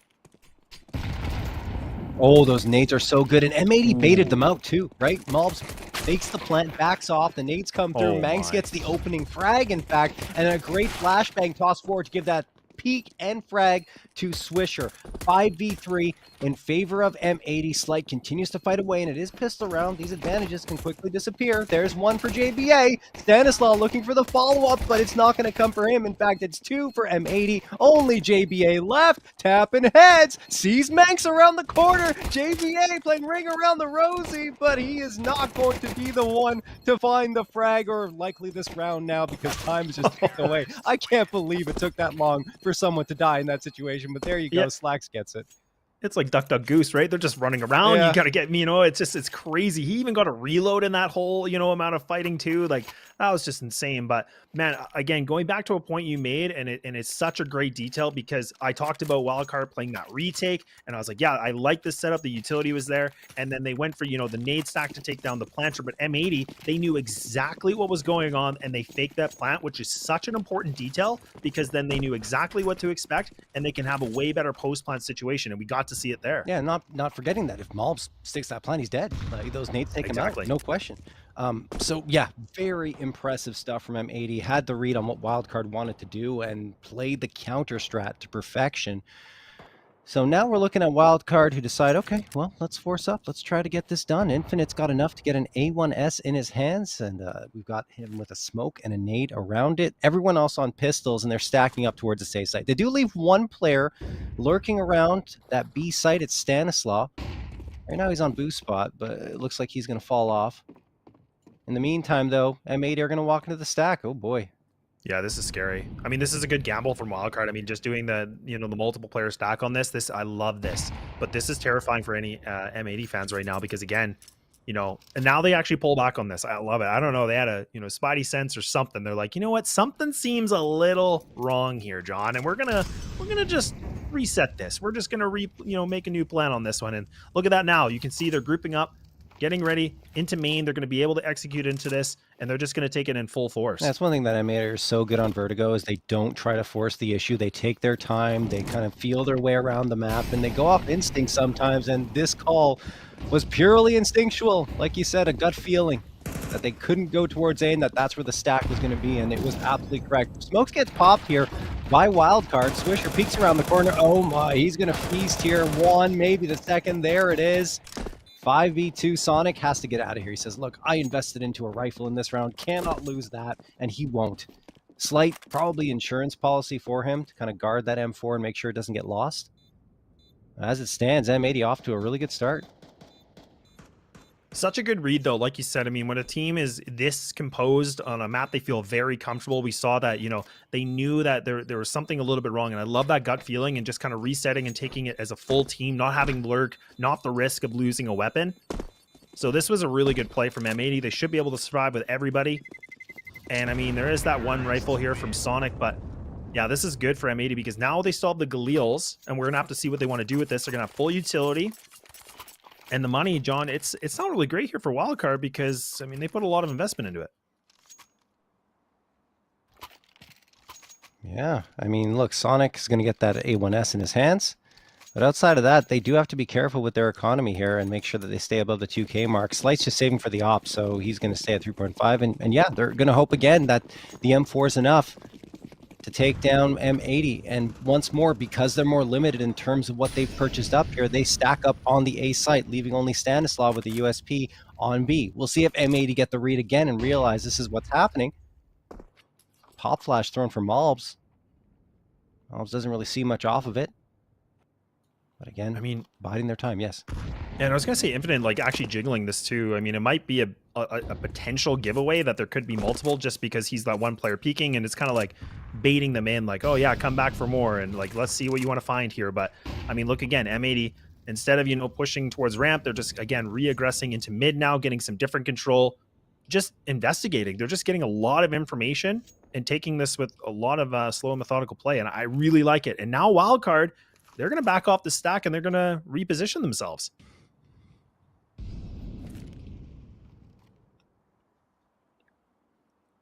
M80 in the meantime. Oh, Infinite spotted one out. I think Infinite's going to call his teammates back saying, hey guys, please come back to this site. You're gone. I'm alone. And he's still alive somehow, even though bullets are continuing to rain down upon him. Eventually retreats, but that's enough time for Wildcard to readjust themselves and maybe go for the flank. This is super cheeky because M80 have played so slowly that Wildcard could in fact catch them off, and that M4 becomes so important here. Swisher's watching for it. Now he won't be. So this is the gap that they were hoping for, and there it is. Stan gets one. Sonic finds the second, and Sonic can even get a third for his team. No, gets dropped. Slight manages to find the trade. It's back and forth here. 3v2, and now a 3v1. The USPs again are singing true for Wildcard. There's only 10 seconds with them. Malbs at 16 HP, and now at 0. Infinite finds it. Another eco-round victory for Wildcard at a critical juncture. All right, well, I'm just going to say here, John, I think I cursed them right there because I was like, yeah, M80, they're doing great, man. They're getting info. They're taking it slow. Yeah, a little too slow, though. But this is, again, that's what we talked a lot about here so far in the series is that Wildcard, they adapt to situations. And the fact that they, like, fell off that, went through mid, down to ladder, and went for that flank, that was perfectly executed. Yeah. I mean, Rek was in a tough position where he was, but, I mean, he did a good job, but it just wasn't enough. And, he's going to get a little redemption. Yeah, a little bit. I mean, Stanislav might get spotted before that smoke popped. And just lines up the shot and finds it. Sonic could be exposed here too, had the utility in his hands. Now he's got the rifle out, but he gives away a spot and more util. Uh-oh, Sonic, you can't do that twice and get away with it. 5v3 in favor of M80 are going to take this A site and even more out of the hands of Wildcard, with Infinite being their latest victim. Slight pops the smoke, and it almost yields him a frag, but M80 at this point, I think they've got it. Yeah, there's no reason for them to hunt on this, really, in my opinion. Like, I think for them to keep these guns alive, make sure they don't lose anything, that's important. I mean, it would be great if they can drop this op here from Slight, but I mean, right now, Wildcard, they're just, you know, pushing back, trying their best to save this. M80 are taking a bit more of a slower stance to maybe find them. But I mean, if Wildcard can find these two guns to convert for the next round, that's going to be so important. I mean, the money's low, but at least, you know, Infinite does have 29, Stanislav with 28, so they could force up and kind of, you know, try to complement those rifles as much as possible. It'll be interesting to see what they want to do, but love that execute from M80. Not really messing around here, John. They kind of just, you know, went with it. Yeah, they just went in and they won the fights. It was a very quick hit, typical quick A ramp hit on Vertigo, and it works out for them. And they had played so slowly in the previous 3 rounds that I don't think Wildcard were expecting that quick 1-2 punch, and it came through. So good job on M80. Wildcard at least saved those 2 guns that yield them that full-on buy like you were talking about. So we're going to see 4 M4s again, and the AWP for Slight. And we'll see if M80 decides to go for another quick hit. I'd be surprised if they do, though. I'm pretty sure they're going to go back to that slow, methodical play that they're known for here on Vertigo. Yeah, I can definitely pan out well, but we'll have to see if they want to change up the play style a little bit, because we saw that from Wildcard, right? On the first map, they were mixing things up really well, but we haven't had that moment for M80. That last round in round number 4 was kind of the one quick little moment that we saw them kind of, you know, just make a decision. They're going to go for it, but like you said, it'll be a very curious point to see if they're just going to keep this slow, methodical play or if they're going to really mix things up. But this is going to be a telling round. Op still in the play here for Slight. Yeah, there it is. That's beautiful. And this M4 able to now complement it too. And now it's about getting these trades. And M80, they're trying their darndest. But, oh, that's some good damage, John. That nade's going to be even worse for Wary too. Slight, he needs to get out of here, man. He's just going to be roasted alive, and it's a barbecue. Yeah, he was too hesitant to throw the smoke. He waited too long, and finally when he decided to, he was dead. Swisher taking down Infinite over at the back halls as well. So a 3v2 out of seemingly nothing there for M80. Sonic along with JBA hoping to deny them a little more space onto the site. Wreck gets spotted twice by Sonic, but he just can't connect the shots. And now with the bomb being planted, they don't have the util to deny it. JBA's holding his ground. They want to try and get this. What a headshot bound towards sandbags. Now JBA gets the second on a jumping Slack. Swisher hoping to clutches one out, makes it a 1v1. Sonic is going to get dropped by Swisher, who is the hero in the round. 3K for him. 4th bound for M80, but Wildcard were fighting down to the last frag. And this is what we were talking about. I mean, this is where JBA did such a great job last time these two teams went head-to-head on a map like Vertigo, and it came right down to him and then just Swisher to, you know, find themselves in these positions, getting multi-kills. And Swisher, I love that reposition. He was able to find that duel, then just went on the high ground. He knew that player was there. A little bit scary because you don't have anything to hide behind, but a job well done. And now we're going to see that first timeout happening here on Vertigo, where Wildcard, they're going to kind of slow things down. They want to tuck things over because their money's not very good here for a gun round, John, but do we see something a little bit more adventurous and potentially a little bit more aggressive maybe? From Wildcard, yeah, I would think so. We'll see. They've got the 4 USPs, a 5.7. Maybe we'll see some pistol upgrades and some armor as well. And we're seeing Infinite buy the armor. You think, okay, no, he sells it. He says, okay, no, hold on a second. What are we actually doing here? JBA is the raid boss. He's got the armor and the 5.7, and everyone else is going to be on USPs, and they call another timeout. Wow. 2 timeouts burned at once, maybe realizing that this could be a pivotal moment here on Vertigo, even though it's just a pistol round. Yeah, maybe just to get the comms a little bit more clear, because I mean, this round isn't going to be as critical for the timeouts. It's going to be the following, right? I mean, this is where they're probably trying to talk things over. Okay, like this round, we're just going to do this plan, but the next round, this is what we have to do, and just making sure it's crystal clear. And that again could just be the way Stan wants things to work out. Maybe they want to slow down that momentum a little bit here for M80. There's so many mind games when we see these timeouts, right? But you don't normally see like a double timeout consecutive like that. Yeah, it's very rare, especially now in MR12.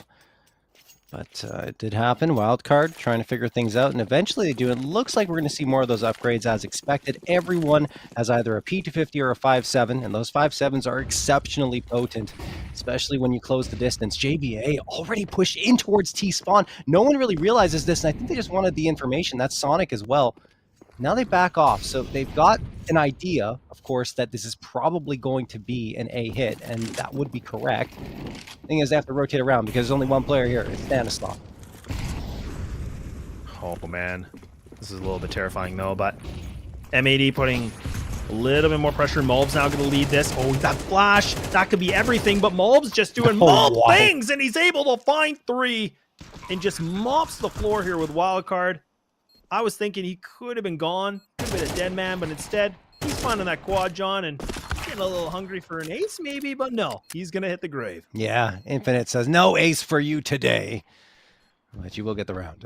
So it's going to be 5-1 in favor of M80. And I mean, it's a good effort by Wildcard, right? They didn't have much money. They made sure that they'd have a buy up in the next round. They tried with the 5.7s and the P250s to make it work, but it's just not going to happen. I think Infinite's trying to chase down this AK, hoping that he finds it on the ground somewhere in this smoke. He's looking around. No AK, no gun, no life. He's dead. And, well, it takes Wreck with him at least by doing enough damage to Wreck to get him to drop to dirt. But, yeah, 5-1 for M80. Yeah, really nice lead coming in from M80. And again, this, when we talked about this, I mean, their T side is kind of the bread and butter. This is their 66% win rate on this map. So I'm not really surprised we're seeing a scoreline like this at this moment. But for Wildcard, I mean, we're going to have to see them kind of, dig deep a little bit in the strategy because they do have the op back out here for Slight. They got all the M4s to complement this too. So we'll have to see what they can do a little bit differently. We saw a lot of aggression in some of these, lighter pistol rounds, but they're trying to see what they can find a bit more aggression on this A ramp, but it's not working out, and some good utility already being placed from M80. M80? I mean, they've attracted a lot of attention towards that A ramp, and you see 3 players from Wildcard almost fully committed to the ramp defense, and now Infinite backing off a little bit, but yeah, they're convinced that M80 are coming A, and only 1 player at the B site, although there's someone close by in Stanislav. JBA will have his hands full should M80 decide to hit here, and they are going to. JBA throws the smoke and the flash, but that won't slow M80 down. He's going to get clothesline more than likely. No! JBA realizes what's going on. He gets 2. Wreck and Swisher drop 5v3, and now so much pressure on for Manx, Slacks, and Mobs, knowing that JBA is behind Pillar and that reinforcements are probably coming through. Everyone's here for Wildcard. Stanislav rings 2 for 1. Manx goes down after finding one himself, and Mobs is the last one standing, scratching his head, wondering how this all went wrong, Lass. I think I'm even wondering what went wrong here too, because I mean, this is insane. I mean, JBA had such a good position, grid spam to find that double, and the fact that we even saw that M80, they still played behind the box, and then they were trying to throw some utility to flush him out, but man, oh man, finally we get to see Wildcard getting a little bit of life back into that previous round of round number 7, and that was convincing. I mean, they took that with stride, so now we're talking 3-round differential here between the two. Op is going to be placed here for Slack, so we both have the ops on each side, so we'll have to see what that's going to be in a full effect for this one, because I don't think we've seen the op out yet for Slacks at all this game. Yeah, not really. But that previous round was crazy, honestly, because man, JBA coming around that corner, I feel like he's at the disadvantage, but somehow, some way, he gets not one, but both frags and stays alive behind Pillar to put the pressure on even more. He has just been that good for this Wildcard Gaming squad. Sonic jumping around, and given that M80 had the advantage because they were going to the weaker site, because Wildcard was so very committed towards that A-ramp defense. Wow, I mean, just incredible. That's just a bit of a fumble. It is. And now mid control coming in from M80. This is nice because they're mixing it up a little bit. Wreck getting caught by a couple different angles. Infinite just above him here. Good smoke getting placed, but it's going to cost him his life. And now he's still playing on the high ground, and trades just back and forth, but he does go in favor here for Wildcard, making it a 3-on-2. Still have Swisher and Mulbs remaining. Bomb's down in the worst position for them right now. So this is just about if one of these players can be able to find a pick, essentially. But for Wildcard, they're just going to play a lot more passive, get that information. Bomb does get picked up, though, so luckily it's retrievable.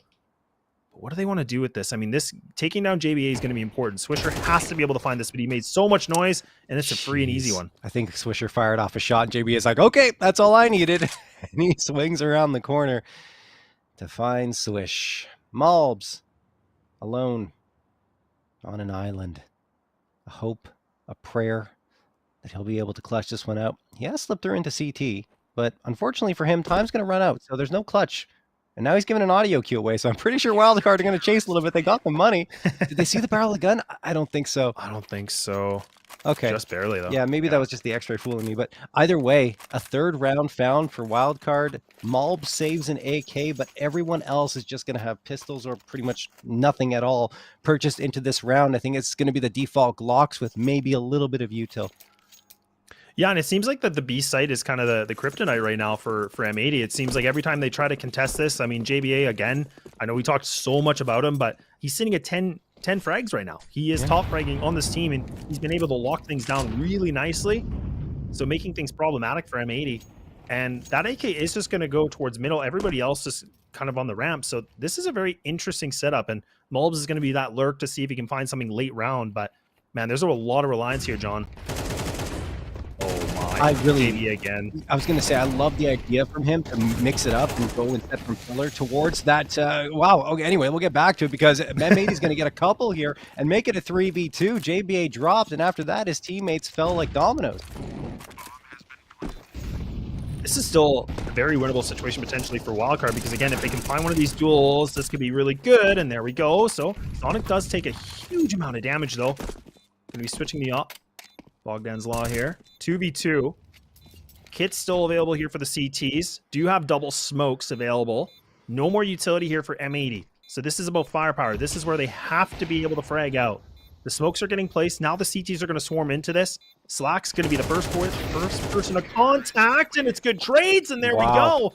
M80, keep it alive. That is an impressive round from M80. Malbs, the only player with a rifle into the round. Everyone Glocks. It was just Glocks outside of the AK, but they used it so well. And you mentioned it, Malbs coming in from mid alone, hoping to catch off Wildcard, being distracted, of course, with the pistols, and it worked. Malbs, I think, ended up with 3 frags in the round. So well done for M80. They double up on the scoreline of Wildcard and end that little round streak that Wildcard put together. But on the other side, they are still going to buy up 3 MP9s, the AWP, and the A1S. Looks like M80 are going back to their default towards ramp now. Yeah, still putting that op on towards Sandbag too, so this is interesting. Nate actually didn't make its, didn't pop the smoke a little bit. Sonic actually might try to get cheeky and just play in the corner. They haven't done that yet. They haven't put that much aggression on the ramp yet. Very standard spot to clear, but I mean, it hasn't happened yet. So M80, we saw that before. They didn't really clear some corners at times, but now the moment to see. Slight actually changing up his position here too. This is going to be important. If he can find one of these early duels, this can be a really good start for Wildcard.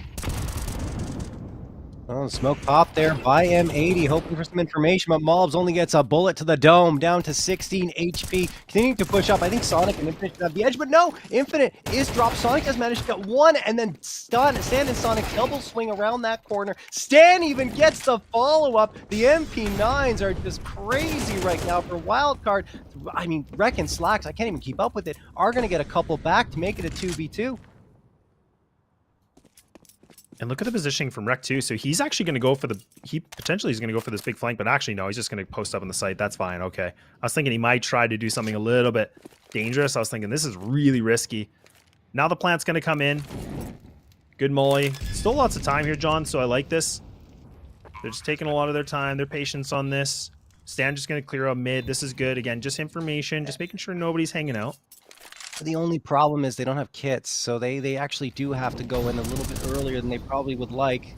Sonic, along with Stan, clearing out the space. Stan throws the Molotov, and Sonic's the one on the receiving end of it, dipping his toes a little too far to the right. Stanislaw ends up getting cleaned out by Slacks' AK, and now Sonic, just desperate, has to try and find 2 frags and get the bomb defused. There's just no time without the kit. Maybe he'll find the frag. There's one. Tries to stick it at this point. No, he's just trying to bait out a frag, and I mean, Rek's going to survive. That's going to do it. 7-3 in favor of M80. And we're getting close to the same amount of scoreline that we saw the last time that these two teams did play each other on Vertigo. So just for anybody's memory, It was a 9-3 that was in favor for M80 when they were on this T side. We are treading on that, similar path, but not necessarily.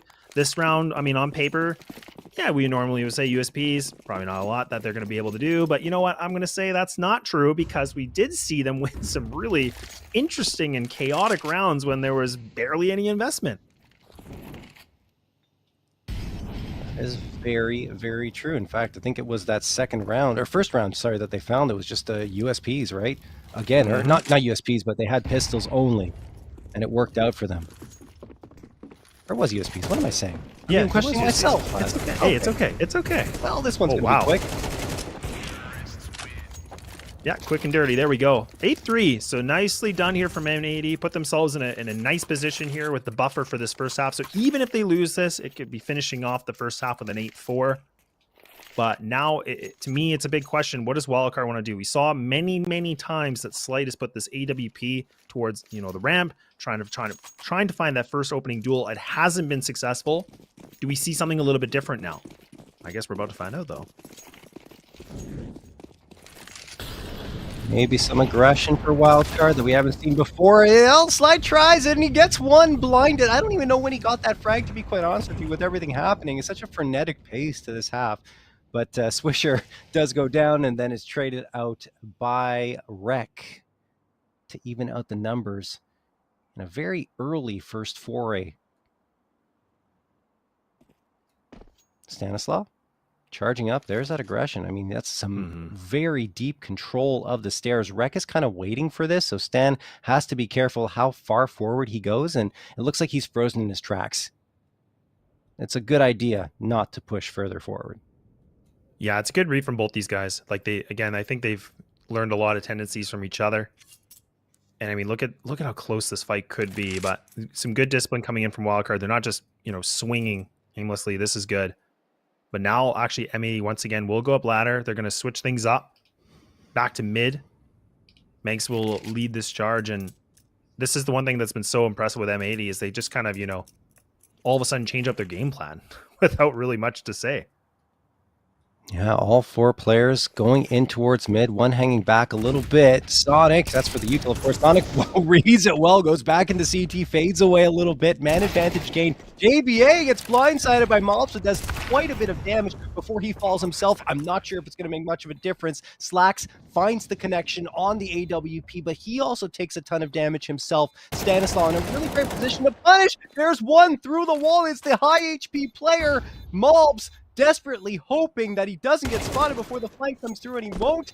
He finds Stanislav. Infinite now has his work cut out for him, but again, the low HP could help him out. The Molotov, is that going to miss? No, it does bloom around the bomb. Infinite going to go for the fight so instead. Low. He still doesn't have the kit. He gets one. Looking for the second. Can't see them. Here's the bullets being fired. Doesn't he have time to even get this frag in the defusal as well? It's not going to matter because he's going to fall all the way to the ground off the top of the roof here as they're going to take this round. M80 that is, and we go to the break.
what a turnaround after map number 1's back and forth affair and a tie game going to the second half. This time, 9-3 for M80. Even when it looked like Wildcard were threatening with a chance to take that last round, M80 were able to clutch it out. So they only need 4 more rounds to take us to map number 3 on Ancient, as Rek is going to engage here in the early moments of the pistol round, and finding the information for his squad, realizing that Wildcard may be going for a quick push. They don't have to commit to it yet, though. Still plenty of time. Lots and lots of time. Execute's getting thrown here, but Wildcard, good smokes. Again, just a nice classic smoke wall. They're going to go for the default. Ooh, a little bit of fake Reno like we saw before. Instead of the util, look at the flashes. They're just going to swing out to this. Peekaboo a little bit here in M80. They all just fly out of the clown car, and look at that. Down to the 2v1, leaving it to Infinite by himself. Lots of time, though, remain, and does have the bomb with that smoke in hand. So now it's a reset. We can cool the Jets just a little bit here, John. Jeez. Another wild round here. Rek and Malbs, the last 2 standing. Infinite's trying to outplay them here in the 1v2. The good news for him is he has the bomb on his back, so he's got a little bit of control to work with here. But time is against him, so he can't continue walking at this pace forever. Eventually, he's going to have to make his move a little bit faster. He's coming up the B stairs. Audio cue is going to come through eventually, but the thing is you get the bomb planted before anyone's nearby. Malb's kind of expecting a player to come around mid, which you would understand, because they don't have much information at all. Infinite. Oh, spot. Did he spot it? I don't think he did. He didn't see the arm, but now he sees Malbs, and he's just going to play the trigger discipline game, saying, okay, where's the teammate? Where is he? Okay, finally finishes his food there, and he's going to plant the bomb. Rek, last one standing, and Infinite doing a great job here. Oh, look at the high ground he has, too. He's playing on top of this. The smoke's just covering it, though. Rek, I don't know if he's going to expect this. Oh, my goodness. Oh, yeah, there it is. He spots it. And now Infinite's still kind of scratching his head like, what is going on here? But it still gets a kill. Oh, my goodness. Flick of the wrist, triple kill with the clutch. That is so insane for Infinite and very unfortunate on the other end for Rek, because I thought he had it. He saw him, just had to hit that headshot, and instead body shots come through, giving Infinite that second opportunity that you don't want to give a player of that caliber. And he pulls it off nicely. 4th round, found for Wildcard, just the pistol round, and already very exciting stuff coming through from both of these squads. Honestly, M80 should have had that one. And I think Malbs, he got caught off a little bit, waiting over at the boost spot. And, well, I love the discipline from Infinite, waiting and waiting until he's able to pull it off. And he almost got the reverse happen to him. As I'm talking, Slight gets one. Probably going to be a wild card round victory, and Slight is just farming away with JBA. Last one standing is Malbs with nothing in terms of point, and he's gone. Good recovery coming back here from M80, and again, only losing 1 rifle. Really not much to worry about for any wildcard fans. So now that scoreline's getting a little bit smaller and smaller here, but it is going to go into the full gun round coming in. M4s across the board. Well, just kidding. FAMAS here as well for Rek. A little bit interesting. I don't know, John, how you feel about the FAMAS, but I hate it. I still hate it. Yeah. You do? Okay. Really? You don't love it? No, I hate it. Okay. You hate it too? I mean, I think everyone does. Okay, it's okay. I mean, when you look at it compared to the Galil, I'll take the Galil every day of the week, but ooh, yeah, Moss is questionable. Malbs, you want to get nothing. JBA finds the opener, Slacks with the immediate trade, but a lot of damage done in that early battle against Wildcard with Sonic down to 18 HP. Slacks has a pretty good spot here, especially since Slight is choosing to push that smoke. Yeah, all the time, Slacks is going to get the information first off of a pushing Slight. Well, it's such a good idea too, because again, you have the big advantage to see through the smoke, right? So I mean, it's such a risky play to just walk through it like that. But I mean, they're trying to be adventurous. They're trying to do something a little bit different. Still just over the minute remaining, and still a good utility that is available for Wildcard to kind of flush some players out. But you can see M80, they're just really playing back. I like this again. They do have that molly still available, double smokes for the retake. Blacks just trying to see what he can find, changing up his position a little bit more. Now the T's are going to cross, just missing those bullets too. I thought Stan might have get caught a little bit, but they should be able to get this bomb down. But the HP is looking really good. They have the man advantage here from M80. But what do they do with this? This molly could be everything to push these players back. And this is a little bit scary right now. And there it is. The man advantage comes with a big swing. Stan only finds that first. Sticking the defuse. Looks like they're gonna commit to it. wow. Nice pop of the smoke! Leaving it to that 1v1. It's just the M4 to hit the shot, but ain't gonna happen today. And Wildcard are gonna take themselves another round. Another one where they were also at a disadvantage for a considerable portion of it. 4v3, HP was down to below 20 for Sonic for a majority of it as well, and they still are the ones who end up coming out on top because M80 gave up so much space, favoring the retake on the A site. Eventually tried to retake it, but I mean, look, the shots were too good. One, for Wildcard, but two, that smoke pop was so timely. The fact they had a nade in that situation left in the bank and they toss it forward, the smoke disappears, they get the frag on the player trying to defuse, and after that point, M80 could never recover. So Wildcard, do not cancel just yet. That is 3 in a row.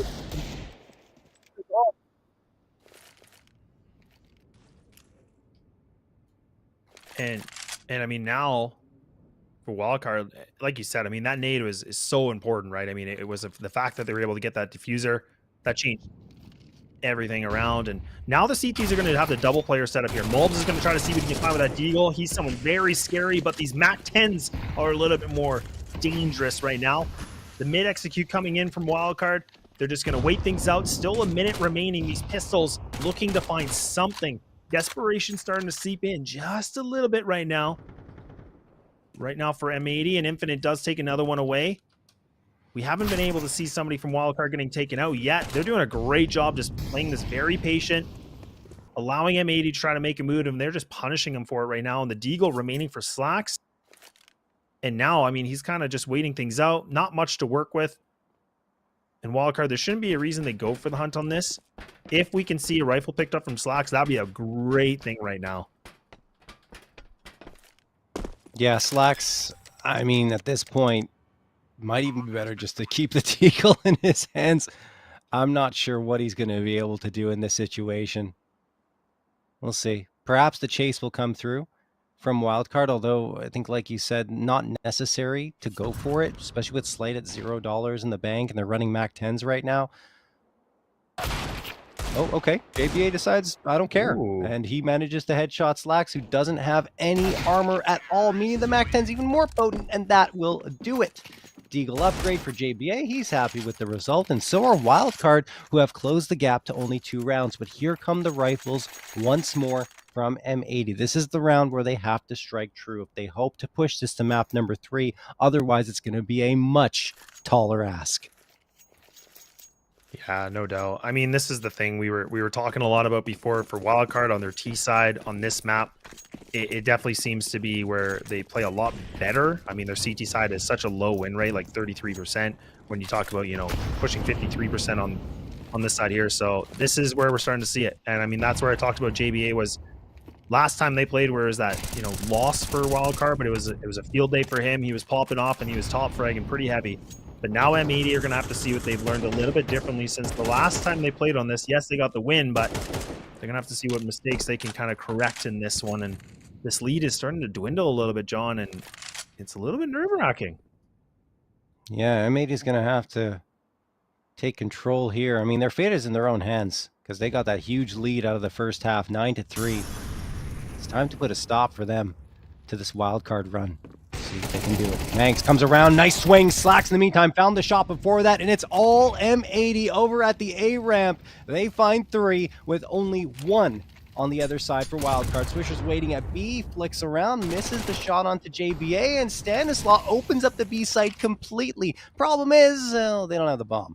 Bombs all the way on the other side of the map, and that means that this round probably done with only 40 seconds left for Stan and JBA to regain control of it. Yeah, and let's not even forget, too, I mean, the money situation right now for Wildcard is great. I mean, we're talking 7,600 right now for Stan. Everybody else is sitting in that, you know, mid-5s, high-5s. So this is a good position because they still had Mac 10s, for goodness sake. So, I mean, for them, this isn't really too much to sweat about. It's more about M80, how much they can stay alive. And actually, Slacks gets deleted here. So that op getting dropped, that's not a great position here. Stan looking around to see what he can do, but no, he can't find it. Oh, there it is. I thought maybe it flew off the map, but 4 seconds remaining, and if he can stay alive with this, that actually might be a nice way for Wildcard to take that big investment into this next round. Yeah, the op helps a ton because Slight was the only low player in terms of money. So Stan throws that right over. Their economy is exceptionally healthy for another 2 rounds even. That's really great news for Wildcard. The bad news is they lost the round, but you're right. I mean, they were walking in with Mac 10s. Wasn't necessarily the most potent hardware in their hands. And if you look on the other side, M80 lost a lot of manpower, 3 players down. Even that final one that was found was actually impactful because they have 2 FAMASs they have to settle for. Yes, they have the 2 M4s and the AK. Those FAMASs might be a weak point. Timeout going to be called from Wildcard. This is their last one. It's a good time to go for it, given that they have a chance to strike back here. But M80 winning the round they had to keep things in their control for now. Yeah, I'm a little bit surprised. I mean, I don't know your perception on this, but I mean, I feel like with the FAMASs, I almost feel like the MP9 can be so much more in a map like this because, again, you can get close. An MP9 is really scary, and I think it's still very strong right now in CS2. So, I mean, I almost kind of would like to see that. And also, if they find frags, they would have added more to the economy here. But, hey, we'll see. Maybe they can prove me wrong. I cast or cursed it once, so maybe maybe they're going to prove me and give me a little bit of a lesson here, too. Ooh, interesting setup, though. You know, I mean... I'm sorry. I was just going to say, like, the only thing I like, it's not even relevant, but the only thing I like about the FAMAS is the sound in CS2. That's the only thing that's improved about it. Everything else is still trash. Yeah, I could agree with that, John. I do like the sound of it, but every time I use it, I'm like, I don't know why I'm using this. Yep, there's really no point. Might as well get an MP9 and just get better results. Anyway, back to the action here. JBA and Stanislaw. Nice flashbang. That's a really good one from Stan. A pop flash thrown over, but no one really on the other side to capitalize. This time they will be. JBA going around. Rec doesn't really get blinded by it. A little bit farther to the right than I think Wildcard were anticipating, but that Molotov will force him off the position. Rec back into CT. Lots of presence around this B site right now for M80. In the meantime, Sonic and Infinite are creeping their way forward up that ramp. Nice little bit of a mix, though, right? The 3-2 split. I like this. Wildcard again. Last time they played, they were able to get themselves a lot of clawback on the T side.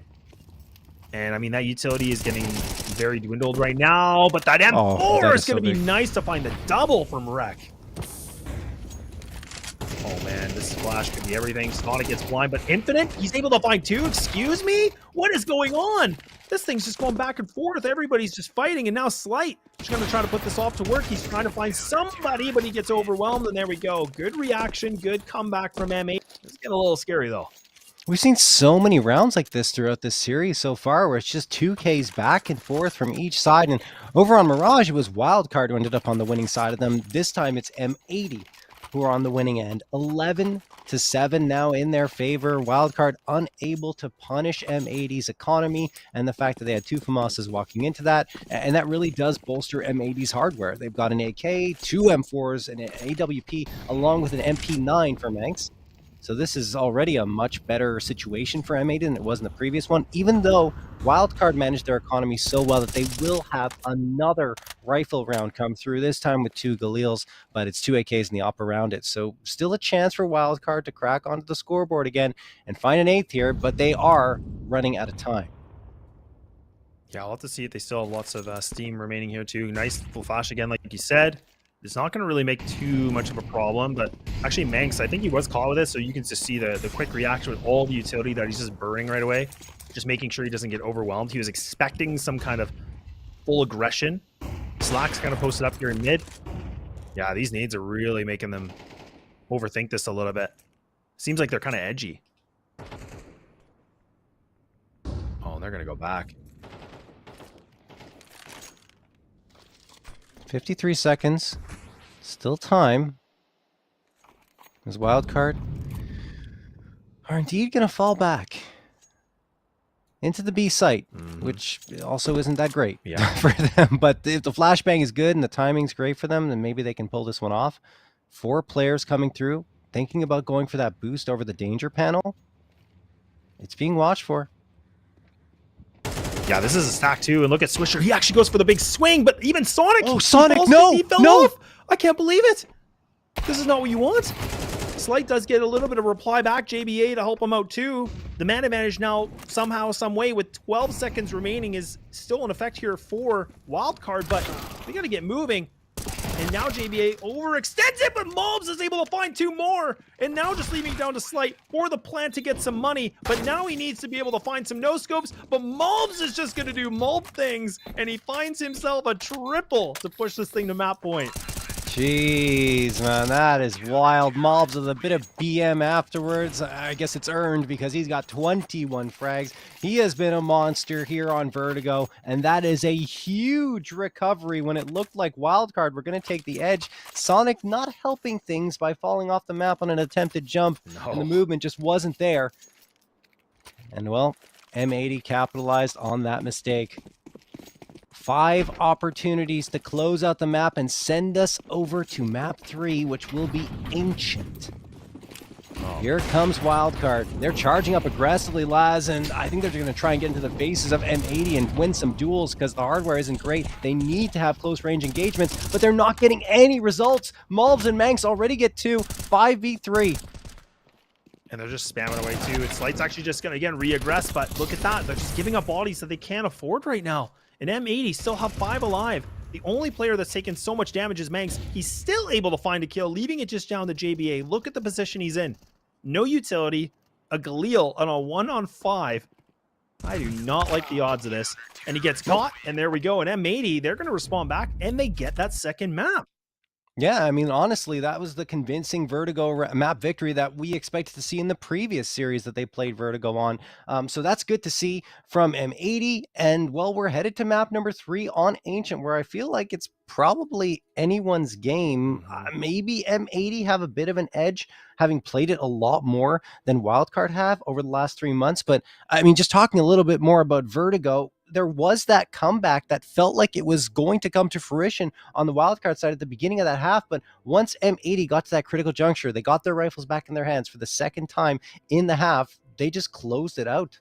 Yeah, they really did. And I think the one thing that I was really impressed with was, again, Mulbs. Like, he was just able to find those, big impactful kills, getting the multi-frags, and that's something he's known to do, right? Like, we've seen him do this before in so many other events and things like that, but he was able to come alive when they needed it, right? Because, I mean, M80 were losing track of it. They were losing control of that second half, but then the fact that he's able to get some of these multi-kills essentially gave them a really good opportunity. Wildcard, it was still just a scramble. I mean, this was such an interesting matchup, but it just came a little bit too short.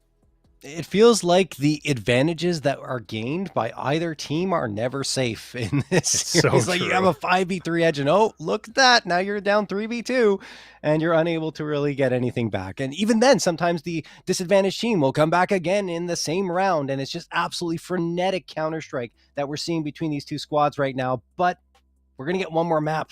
It's going to be map number 3, Ancient. I would say, Laz, M80 have the edge going into this one. Yeah, I would agree. I was going to say, like, I think M80, they've gotten a lot more reps on this with the officials. They look good on paper with this, but we're going to have to see what, Wildcard are going to do with that break, because I think this is going to be an important note here for Stan to kind of talk to the squad, what they need to do to get themselves, ready to go for a map number 3. And this is the, always the big question of, just making sure you keep that energy up, keep the vibes good. And that's where something, with something like Stan, with his experience, that's going to be really important for a team like this. Yeah, absolutely. And I mean, we can't forget that these two teams have played on Ancient in the last 2 BO3s. It was a win for Wildcard 13-9. I think at that point it might have been the pick for M80, if I'm not mistaken. Anyway, look, either way, M80 has picked into Ancient before. They're comfortable on this map. They're going to hope that they have more success than they did the last time they played this against Wildcard. But before we get to that, guys, we're going to take a little bit of a break. When we come back, map 3.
I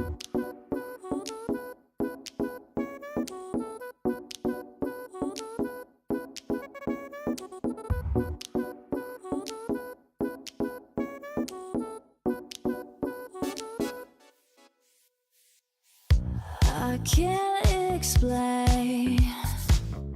I can't explain it. I go insane when we get naked. Hold me down, never let me go.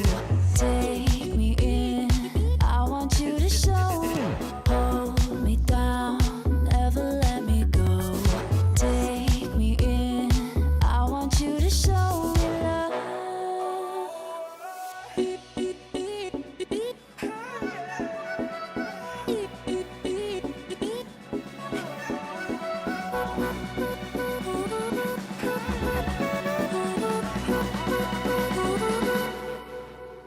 Don't give up on us, don't give up on love.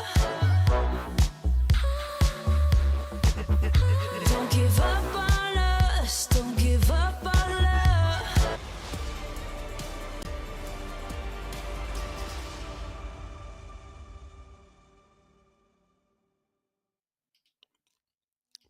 Oh, hello there. Hi. Welcome back. We've got map number 3 coming up very shortly, guys, between Wildcard and M80. And that second map was very impressive from M80. They had a little bit of a hiccup at the beginning of the second half, but after that, it continued to be smooth sailing. Like we said, expected. Now they're 18-2 on Vertigo over the last 3 months, and their round differential just went up above 100, if I'm not mistaken, or probably exactly 100. Just really good stuff coming through from them. And now we go on to Ancient. Yeah, now we go to the Swampy Waters of Ancient. And I mean, again, on paper, this looks really, really, really good, in my opinion, for M80. I mean, this is a map where they like to play it. They do quite well on this. This is a very different story where, Wildcard are essentially like 2-2, whereas right now for M80, 7-2. So, I mean, they've been doing quite well, but I do want to touch base a little bit about this, John, because the last time these two teams played, it actually was on this map. And I mean, the one thing that was really interesting about this is the fact that Wildcard were able to win this with a 13-9. And this was also the game where Slight was just popping off. I mean, he led the score charts. He was a +8. He had a 1.54 rating, which is something really important to note here too. Yeah, I mean, Slight has that potential to be that star opper. I think that's kind of the role he had on the previous wildcard roster. He was their top fragger and the player that wildcard relied on in a lot of situations, which is why I was so concerned with the, well, now known as Boss, that Boss team, when he was picked up by wildcard, because it felt like a huge gap was left, but they filled it very nicely. Wolfie joined up at a pretty opportune time, and now Cynic, the same thing for Boss. Even though, of course, they were the first team eliminated here, I think there's a lot of promise out of them. That being said, I know I went on a bit of a tangent there, but Slight is a very impressive fragger. And even though, it's more Infinite and perhaps JBA, who are the ones who are getting the frags here, and even Sonic, Slight still has that incredible potential to pop off at really any given time. Yeah, I mean, like I said, he was that one player with a 1.54, and the next closest person was Stanislaw with a 1.1 or 1.27, which is, a pretty considerable difference. And I mean, on the other side of M80, I mean, it was Mulbs with the 1.21 rating, and I mean, with a +3 KD difference. So everybody else was a little bit quiet that game. I mean, there's a lot that was happening. That was, the third map distance and everything like that. A lot of pressure for the qualifier, but here we are again. We're back into it. The last map here, the winner of this gets to move on, and they get to play the, pretty decent team known Liquid. So they got a tall task ahead of them too. Yeah, and I think that's like the worst thing for both these teams is that they're going to a 3-map series, and then you have to play Liquid afterwards with a shorter break than, say, if you had managed to get the 2-0. But I mean, look, what a surprise! Wildcard's in another 3-map game. Like, it's not exactly shocking, because this tends to happen the way their map pool works and the way they faced off against M80 in the past. So yeah, it's going to be interesting, to say the least. I really feel like you said, so much pressure is on for both these teams if they can perform against Liquid. I'd love to see M80. I'm not saying that they're necessarily going to win here, but I'd love to see them go up against Liquid again, because they were the only team since this squad formed, I believe, that managed to beat Liquid, and it was decisive, 13-3 on Overpass. It was a BL1 though, just a BL1, but still they managed to pull off what no other team has yet. Yeah, and again, like just even mentioning, we talked a lot about Liquid, and even for the close qualifier, like Wildcard did play on this, and I mean that thing is that was even a 13-9 victory that went for Liquid, but that was pretty impressive to see Wildcard again making a pretty decent scoreline. I mean, even their T side, they only were able to get 4 rounds, but when they switched things over onto the CT side, they were able to get themselves some pretty decent rounds. So I feel like that's going to be the moneymaker here for the certain final. All right. Let's go. Jumping into it, M80 winning the knife round. They are the ones choosing sides, and of course, they're going to choose CT side on Ancient, the favorite side. We jump into things. Wildcard couldn't close out the 2-0 after getting that first map. And now, well, we're on to map number 3, and M80. It feels like the longer this series went on, the more maps we got, the bigger the advantage would be for the M80 squad. So they have to be feeling pretty good right now.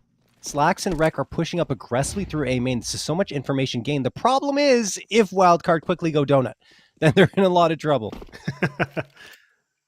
And I mean, Wildcard, actually, they're just going to go into mid-house here. So they're just going to try to split this right down the middle.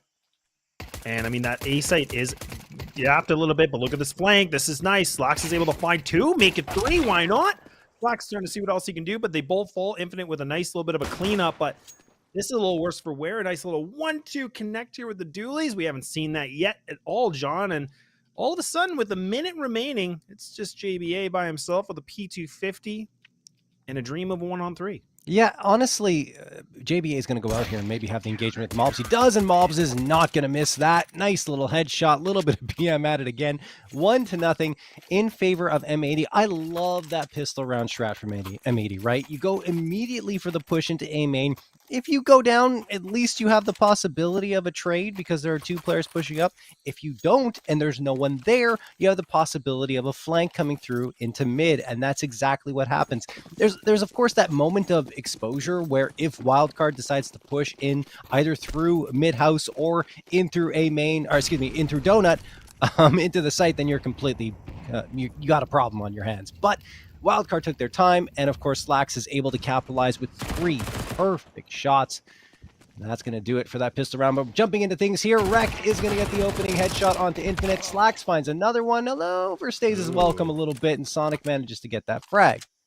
Yeah, that's a little greasy, and something, again, not causing a huge effect yet, but let's hope it doesn't kind of bite them back. I mean, an MP9 is gained, but again, there's no armor, so the aim punch is going to be absolutely real. But instead, Stanislaw, the IGL, he's just going to walk through a smoke. He's just going to see what happens, and yeah, fell to his demise. And now the last 2 remaining players swing on elbow. Okay, but it's a quick cleanup. Losing 2, though, from M80. Rifles maybe to get retrieved. Oh, okay. That rifle unfortunately doesn't, Yeah, Rec was probably going to try and get the A1S, but he was too late. He was too far. They tried to shoot it towards him. It doesn't work. It's okay. Not ideal. Swisher, is someone going to drop him, or is he just going to buy? It looks like he's just going to buy an MP9 with full util. That's okay as well. But Wildcard have the AKs now. Okay. Not bad. Well, we'll see what they're going to do. The mid control coming in, the nades getting thrown here. Manx does actually switch things up towards Donut, but a double player back into A main like this. They did it before, they're going to do it again. I actually really like this because, again, it's a lot of information, but even if someone comes for this, they have to clear 2, and that should be the trade. That's where M80 should be able to find this. Wildcard, they're actually going to be able to get that mid control for those, and they do take down Slacks, and unfortunately, that's where, again, that little bit of a blip in timing kind of went against M80. Rec also pushing up at an inopportune time. Sonic finds an easy frag and doesn't take much damage as a result. A site taken. M80 are trying to restore balance here by retaking it, but given the money situation, they might just completely pull the plug, even though the bomb hasn't been planted yet, because they have no control either of Donut, in mid, or anywhere near the A site. In fact, Stanislaw's waiting over at lane, the top of mid. I mean, this is just, there's no chance for M80. They realized it quickly. Yeah, and that's the thing, like around like this, where they have the 2 rounds into the advantage and quite a decent investment, right? Like we're talking head armor with those rifles and some utility. This made a lot of sense, and it's a difficult site to retake on Ancient. Like the A site is not easy. You need to have a lot of good positioning, but they didn't have it. They already lost their players early on. So I like this call. It's really quick. Like you said, they kind of pulled the plug immediately, but they had to. They realized they had nothing, and it's just too costly to go for it. So an excellent first round to find for wildcard, not a single casualty. Everyone keeps their AKs in full body armor. Might be a little light on body armor on some players, but not enough to justify a reinvestment into it. And that means they get full util and their economy is exceptionally comfortable. Over on the other side, M80 with the 3-man save, also in a pretty good spot. They're able to get another A4 and an MP9 around it and full util. So an important round coming through for M80. I would say more so for M80 than wildcard because they're the ones whose economy is really not in good shape. Flashbang going to come out here for wildcard, potentially pushing out into mid, and mid is free and clear for the taking right now. A nade sails out from Jaguar, and then a smoke as well to try and deny M80, I should say wildcard, a little bit of space, but I think JBA is going to push through it, or he's thinking about it anyway. Yeah, he's definitely debating it, but I mean, look at how much mid has given up though too. I mean, there is the player of Manx again, just in donut, just going for the spot, but now this double swing coming in from Swisher and Molbs, this is nice. Again, just getting information. Now they're going to press on through, but JBA should be able to hear this. They need to get their guns out. This could be really scary. Oh, my Molbs, look at that. Does get the timing of one, but a good trade back from wildcard. I don't know if they would have spotted Swisher yet. He's in a bit of a crux spot, but oh my goodness, Slacks is able to find that 2 in the corner of the smoke. Just steals that away. And now this thing's just becoming a brawl once again here, John. This is where it gets a little bit scary. JBA throws a great nade. Look at that damage.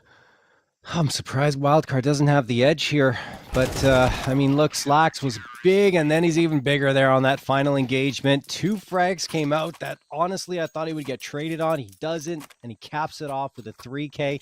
M80 right back on the board. Wildcard unable to do much, but as I mentioned before, the money was still good for wildcard, even with the buy-up they had in that previous round. So they're going to bring AKs all across the board once more. And M80, they lost a lot of bodies. The money hasn't gotten healthy on the CT side, which is the biggest concern.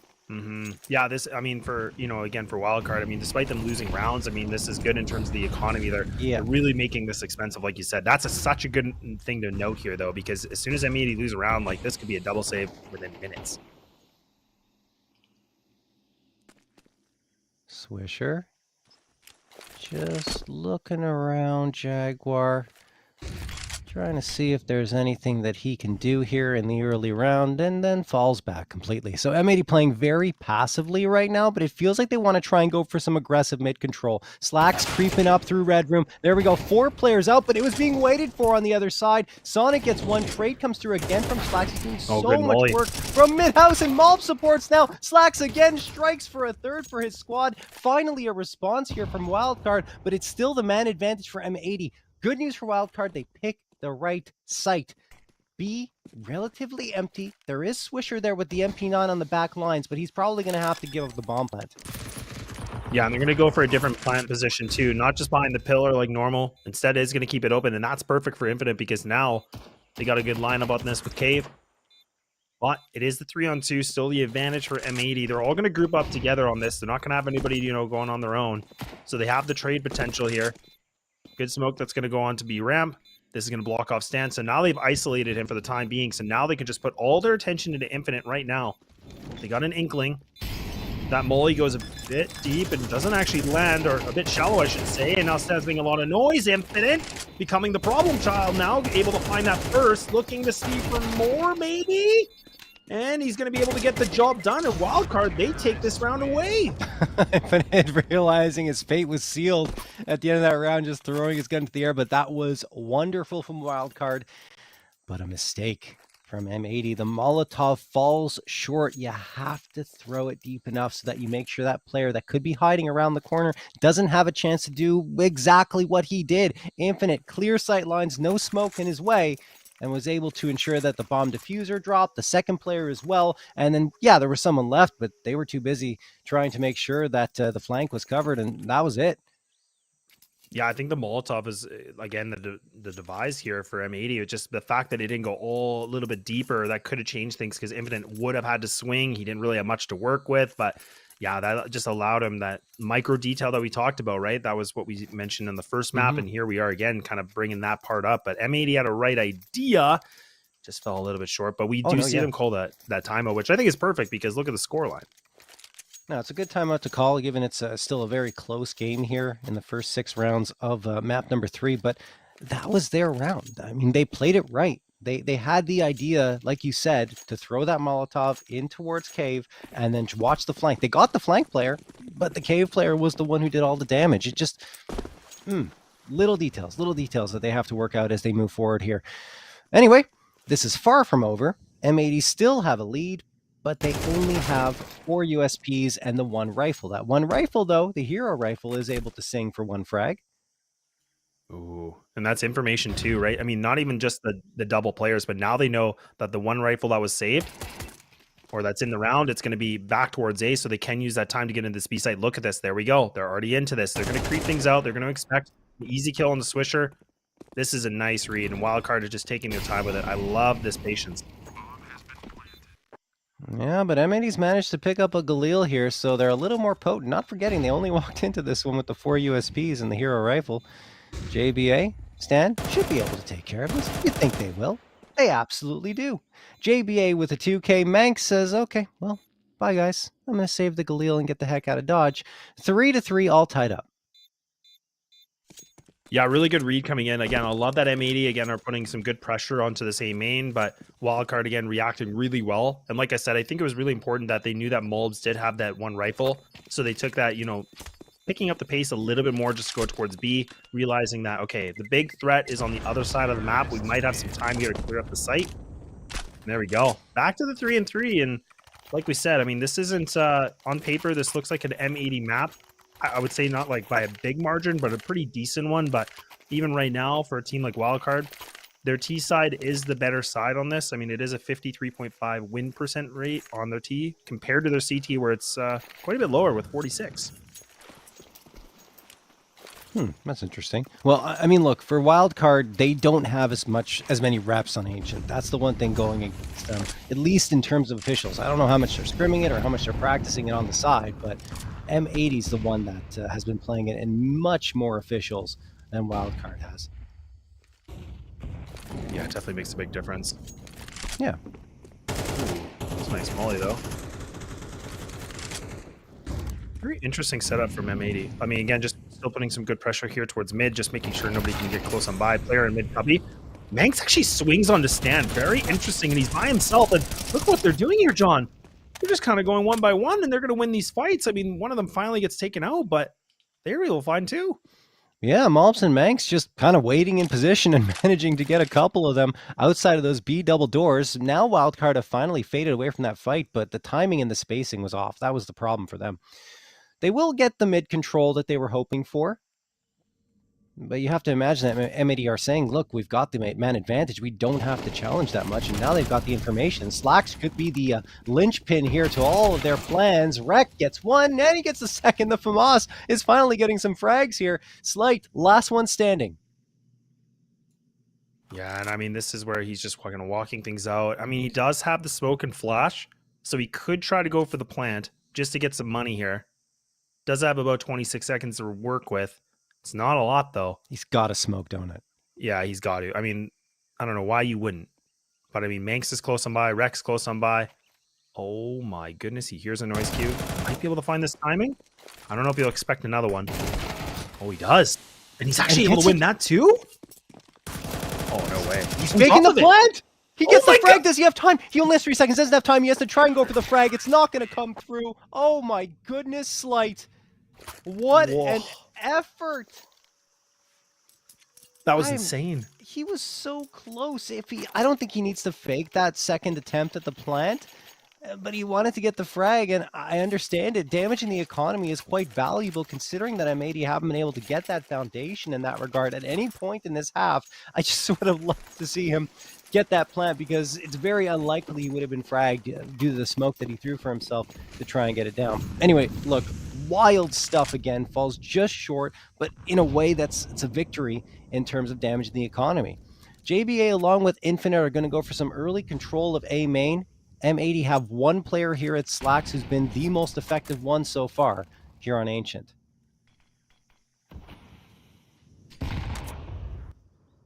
And instead of the double push A, now they're just going to play a little bit different on this with the 2-1-2. Wreck now, let it get open. Well, maybe just going with the Moss. It doesn't pan out well for him. Slacks. Yeah, a little bit of a blip of a reply. Now Manx in a really awkward position and does get some good damage, but oh my, could be Swisher able to find two. A nice little bit of a scoop up now. A 2v2, John. Yeah. Look at in terms of the health too. M80 have the edge. Infinite. He's the one tucked in towards Catacombs. So that's going to be good in terms of positioning, because I don't know if M80 is going to necessarily expect that. I think they're aware of it, but either way, Stan's coming through. Likely going to have to take a fight with that P250 and loses it. Infinite, though, manages to get Swisher, even though he's only got 3 HP left. A chance, the range advantage against the MP9, but Mobs backs off. Surprisingly, he wants even more distance from Infinite. Infinite, 32 seconds left. Can he grab the bomb and run B? I think it's possible, or at least he can fake it. Then he goes for the fight and doesn't realize Mobs is towards CT and not behind that box. That's going to do it in Mobs. It just seems to be that player who goes for the BM all the time on M80. Yeah, he just wants to get in their head, right? I mean, it's fine. Yeah, it's great. And I mean, that's the thing. Like we talked a lot about this today, but like you can see on the top right of the screen, I mean, this is, two teams that go head to head. It's so close, like the slightest edge in terms of like the head-to-head history that Wildcard do have on this team, but it's not like it's been easy, right? Like all these games have been going to the wire. And even right now, we can see that Wildcard, they're going to call this timeout. Their money's not great, but it kind of, again, sets them up for the following round. Like, what do we want to accomplish to see what, what M80 is currently doing? Yeah, I mean, if you look at the history between these two teams, I think it's actually been Wildcard winning one time. That was in the Challenger Atlanta closed qualifier, and that was a 2-0 victory. And before then, it was the Forsaken Corps, which I don't really consider to be like the same team. Outside of that, though, it's been 3-map series the last 2 times that these two teams have played, and Wildcard's been on the winning end both times. So, I mean, certainly there's something going right for them, but when you're losing twice in such a close fashion when you're M80, well, I mean, you learn some things, right? Really a little chip on the shoulder for sure. And actually, interestingly enough, they're actually putting a lot more pressure on Catwalk now. So look at all the information that M80 is cleared up. They still have an inkling there could be somebody in B main, but even look at Manx. Oh, he didn't spot the head. I can't believe he didn't see Infinite. It might have been the X-ray just giving away. Look at that nade, though. That's nice and thick, and there we go. Slight down to 63, Jaywood taking down all the way to 20.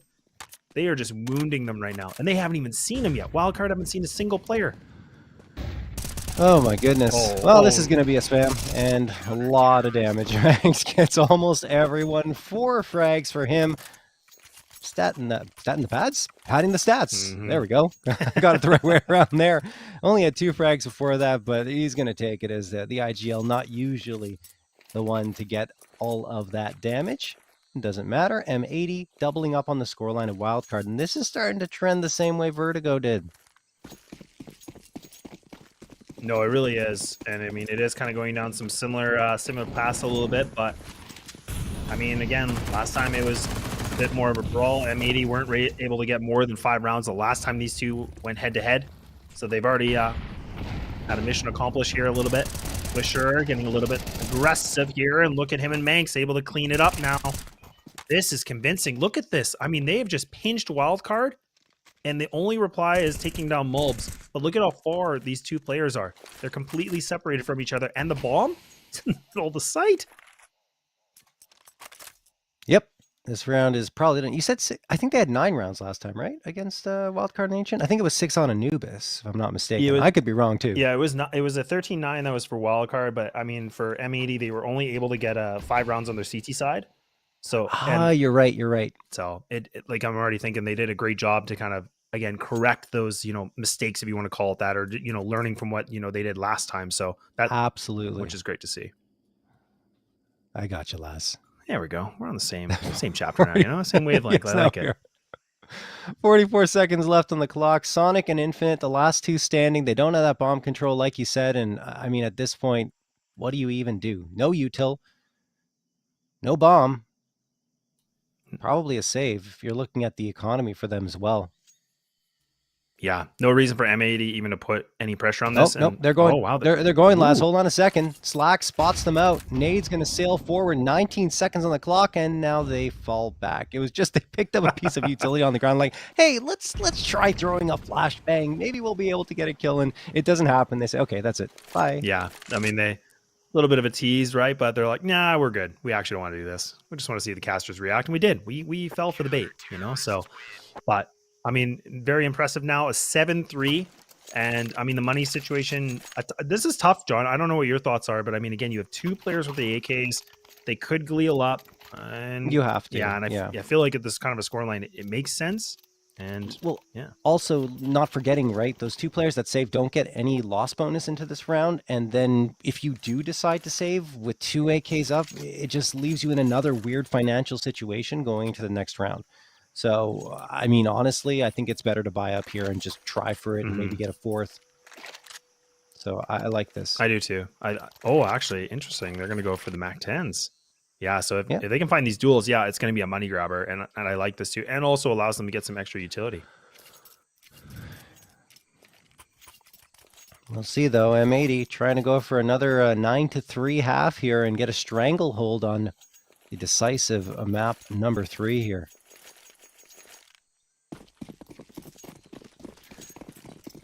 And the op is back out for Slacks. I feel like, I mean, maybe I'm getting a little bit, my eyes deceiving me, but I feel like we have not really got to see the big green at all on Ancient so far. It seems like he's been doing really well with the M4.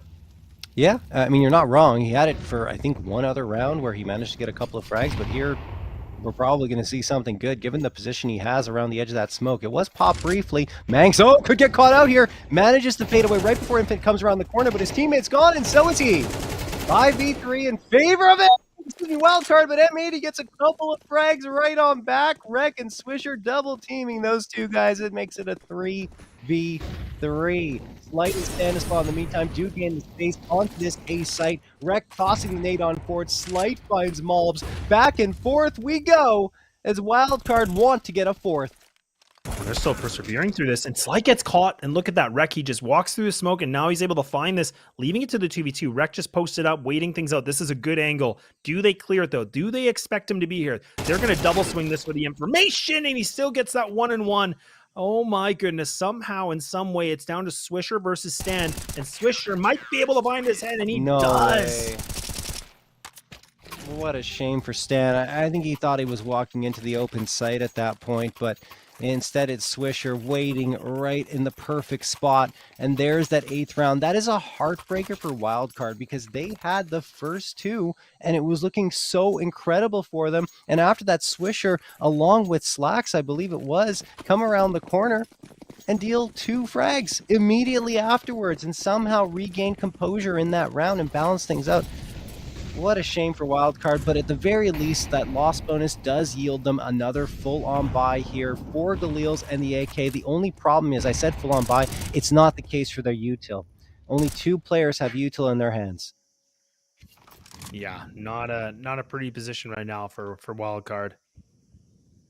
So what on earth do we see? One player actually all the way in the end point here of a main, which is going to be Infinite, but the rest of them just kind of waiting things out in the back and still have the lurk here of Stan, just kind of, again, looking for any noise cues, getting util usage, that information. But look at Mulbs. He's already cleared things up.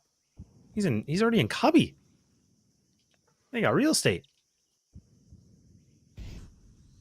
Yeah, this is a lot of mid control for M80, not to mention 2 players are pushed down towards the double doors at B. Now they back off after that flashbang was thrown. Uh-oh, JBA finds one. Slacks connects, but only for a leg shot. Now he's got to get the follow-up, and he does. Swisher supporting so very well from lane. And Rek, well, he's not going to get cleared. Freebie, hello. Stanislaw, last one standing in a 4v1. This one is all but done, and there you have it. Another 9-3 half for M80 as we head to the final half of action in this series after this break.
Well, it looks like M80 took offense to the way Wildcard won yesterday with a 13-9 on Ancient and 13-5 on Anubis after they took map number 1. This time, it's Wildcard taking map number 1 and M80 perhaps trying to do what Wildcard did to them yesterday. We'll see. Still a lot of Counter-Strike left to be played here. Infinite already onto that B side as we jump right into the pistol round. Yeah, and already it's going to see these CTs. They're just going to swing, and they're actually going to find these openers, and these Glocks are just doing nothing at all. And JBA, he's just having a field day right now. Finally, Mank's able to get a bit of reply. I don't mind this, but Slight coming in right hot and heavy on the flank. Do they expect it, though? And, oh gosh, this is where Dooley's get a little scary. And there we go. Manx keeping it alive. 2 bullets. Ain't no thing. No util except for a flash, and doesn't matter about util because Wildcard, they got themselves a nice pistol. All right, there you go. I mean, honestly, it felt like M80 were threatening really, really well at the beginning of the round. Just like you said, none of the Glock shots really connecting. Everything was missing. Maybe we were firing a little too aggressively, a little too quickly on the M80 side. And you saw a little more patience from Manx as he comes around the corner and manages to get a couple for his squad. But at that point, it wasn't enough with those dualies coming in on the flank from Slight. So Wildcard get off to a good start here in this second half, find themselves a 4th. M80 with that bomb plant, though, will in fact be able to get 3 Galils, a Mac-10, and a Deagle. And this is when you look at the buy-ups and say, who's got the better one? Who won the last round? It's so true. I know. And I love that M80 are actually going for this instead of just doing a lighter buy. They actually just send it and spend all their coin on this, and they're going to try, because if they can find this conversion, this is just going to squash the money system in terms of wildcard, because, again, both these teams just depleted the bank accounts. So now M80 had 3-2 split, waiting things back, really taking it slow. A lot more respect being in the server here, John. I mean, they've gone tooth and nail here. Really a lot of patience coming through. No one pushing up on either side. M80 burning the first 45 seconds off the clock. They're leaning quite heavily towards the B side. And you see Slacks on the back lines. He is the one throwing the most utility from the team over the last month. He's got 0.93 flashes thrown, if I'm not mistaken. Connected. Here they come, though. Flashbang tossed. Ooh, but they do make some noise, but it's not like they just rush for it. Again, now the mind games are still kind of happening. A good smoke getting placed here on B ramp. So it makes a question if M maybe want to swing out of this or not. They still have some flashes. That utility is still an option here. But Stanizal, he actually gets shot right in the head, down to 9. He's close onto this, but that flash connects again. But Infinite, he's able to find 2 before he goes to the grave here. 3-on-2 now. Bomb's going to go down. Still with some good time remaining. And what do we see from Wildcard here, John? They have 1 piece of utility. This is not going to be easy for them. That's a really good take and execute coming through from M80. They overloaded. Infinite, I thought maybe he'd be able to pull that one back. The third was just barely short of actually coming to fruition. And now Sonic coming through manages to get 1, but Rek and Slacks are right there to deny Wildcard. There is the 10th round, and that one really stings for Wildcard because they win the pistol. But because of that economy, because of the way things work, when you find that bomb plant, M80 has an equal or arguably better buy than Wildcard had going into that round, and the result is an M80 round victory. Yeah, it's such a good point, John, because again, you know, like for a CT side, you have to win those first 2, right? I mean, it just, your money system has to get built up. If you win the first and lose that second, man, it just puts you in a bind. Even more important is denying the bomb plant, because when you don't, that's when you get those crazy buys coming through from the T's in round number 2. And honestly, if there's one thing that needs to be looked at in terms of economy, not right now because the major's coming up, but after the major, is those second rounds for CTs, because you should be rewarded for winning. And a bomb plant shouldn't make that much of a difference in terms of the buy. You should still be stronger. Yeah, I definitely agree with you. No, it's such a good point. It's one round, but yeah, it can make a difference. It absolutely can. Because, I mean, the investment on this one is, it's not great. I mean, and look at their money. I mean, they put everything they could. 5-7s with that MP9. It's asking a lot right now. This is scraping the barrel. And it's a free site, too. Look at this. So that B site is wide open. Wildcard do go for the stack. I really like this. Again, it's a 50-50. You don't know what you can get here. But M80, they might overthink this, and they could run into that trap. And look at already now, Wildcard are going to go in towards Donut. Now they're going to creep towards mid. Oh, but this information from Mulbs could be good because he might get this intel of multiple players. And the bomb's finally making its way here, John, but Mulbs is still just taking down bodies, man. This is ruthless. This also was a force buy for Wildcard, so, I mean, not getting a single frag, being completely on the outside looking in at this bomb site, and now, oh, Swisher sneaks through lane, drops JBA right to dirt, and Sonic is just hanging around. He's got something that's worth saving in the body armor and the 5.7, but you have to imagine that M80 might want to put in the final touch on this round, even though their money's a little bit tough. Oh, Swisher gets caught out. Mulbs almost saves him, but it is going to be one casualty for M80. Not going to be much because it's an easy buy up again. 11-4 lead. Wildcard are reeling. Nothing doing with the force buy. As a result, the economy in the dumps. Oh, this is tough because now, I mean, like you said, the economy just being in the dumps. I mean, this is 11-4. You know, you lose this round, then you have to win out. And that is not an easy thing to do. And these teams, I mean, they've shown us a lot of interesting things, but that's a big ask in this kind of the stage where we're at right now, the qualifier. Lax is maybe going to get a little bit overwhelmed, and actually some good bait and switch. Okay, that's a little weird, but it'll work. Oh, they're still pressing on this, John. That's a bit of a panic smoke by Swisher because I don't think the smoke does have much thrown in that position. But eventually the flashbang comes out. AK has been recovered, and again, this is kind of scary for M80. They need to get that bomb planted and get their feet planted themselves onto that A site. There's the bomb. Mank's gonna ferry it on over. Smoke thrown by Infinite, who has that AK, so that's the biggest piece right now for the wildcard side. Oh, here comes the flank over main. Manx isn't watching for no one's watching A main. Sonic manages to go in. That's another AK picked up from wildcard. They still haven't lost a body. Mulbs looking around from Donut. He's got the bomb in his sight. Flashbang comes through. They're all peeking him. And there's Infinite's AK striking true. M80, you can't lose this round. Can they hang on? No. Swisher, the last one, and he's nowhere near the bomb. They're going to stick to the fusel, and it doesn't even matter. Sonic with the headshot. That is a full-on eco again for the third time in this series. Wildcard pull it off, and perhaps that's the life they were looking for here on Ancient. All right, John, I'm done. That's it for me. I'm going to pack this in. I think I'm over it. It's just, that was just too much for me. No, I'm just kidding. But honestly, I was just mentioning, like, okay, on paper, you have nothing to work with. You have to win this out, and they win another USP round. They've done this twice now. I don't get it. Like, that is where, if you're M80, it's the end.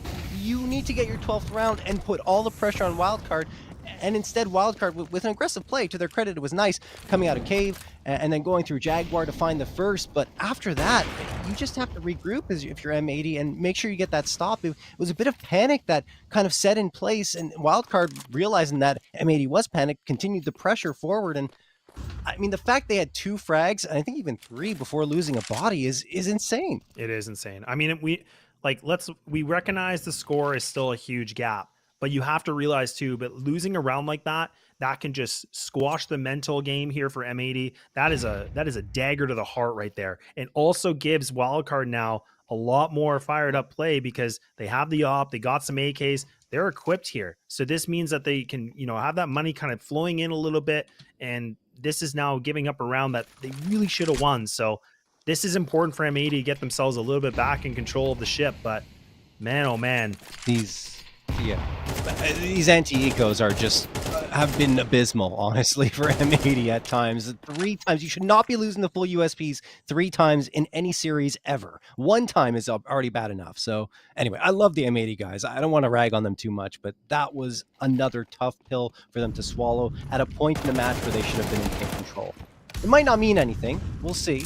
Stanislaw gets one onto Swisher. Manx gets the immediate trade, and we have a 4v4, but the HP advantage lies in Wildcard's hands. They have a bit of a pincer potentially here on this B site with one player coming from Cave. Infinite firing away, doing so much damage, and there it is! Sonic and JBA find 5 a seconds. couple. Manx and Mobs only have 5 seconds. You're absolutely right, Laz. And, well, even though they're going to get another frag, it doesn't matter. The bomb is lost. The round is as well, and that's a 6th for Wildcard.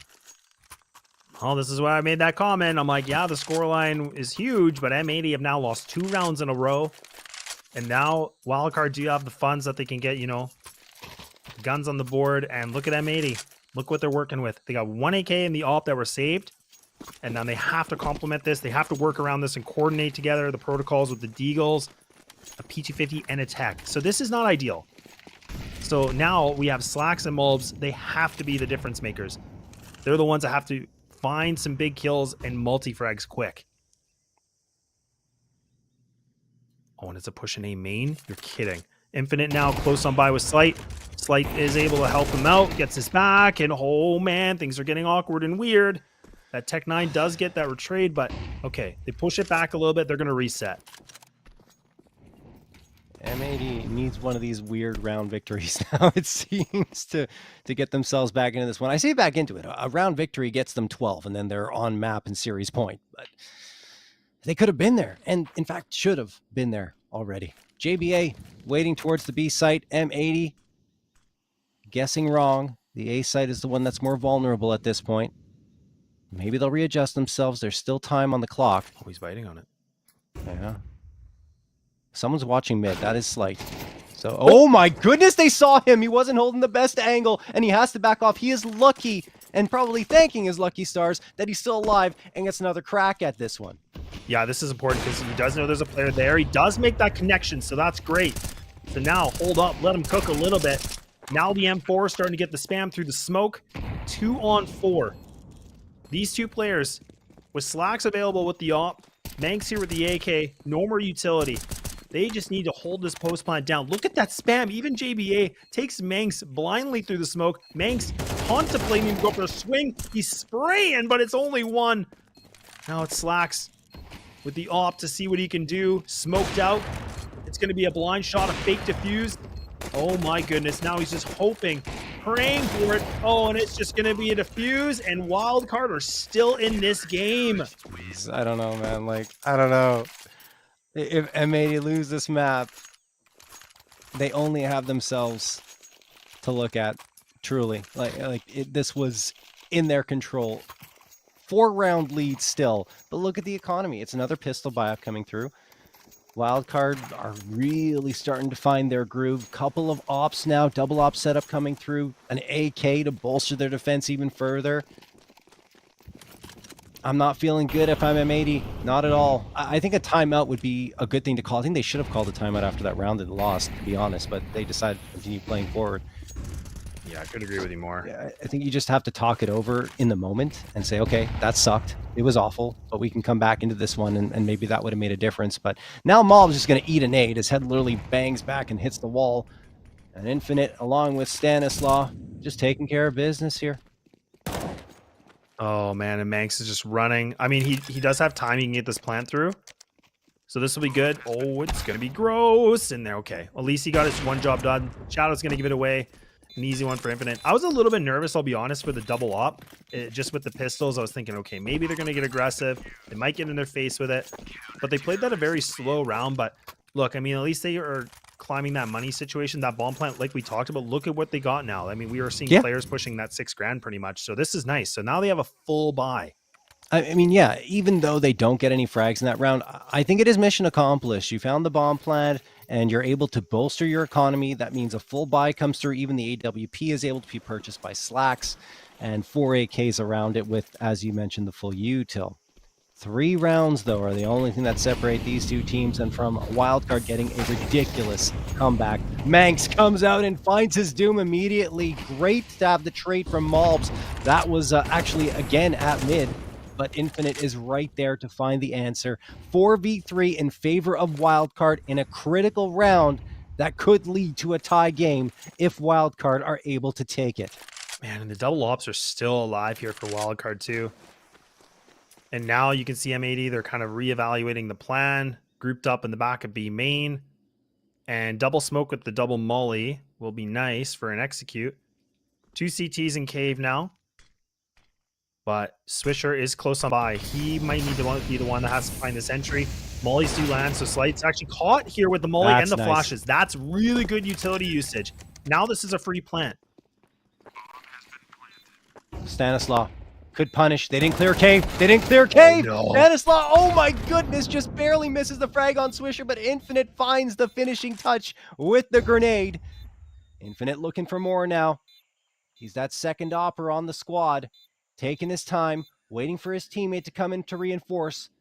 Sonic, will he be expected from cave once more? I don't think so. Rex not watching this. There it is. Slack's the last one standing. Bomb taken away. Finds the shot. A critical one. Needs to win the battle with Infinite. Time taken away on the bomb. Infinite realizing it. Goes for the stick. I think he has it unless Slack's going to spam him down. He's tucking up and down, but he doesn't get the defusal. Oh my goodness. I can't believe that was that close. Slacks loses the op and his life, but the round is secured. Oh my goodness. Oh, if there's a round to win for M80. Yeah, okay, sure. That's going to be it, I guess. And man, that was way too close for comfort.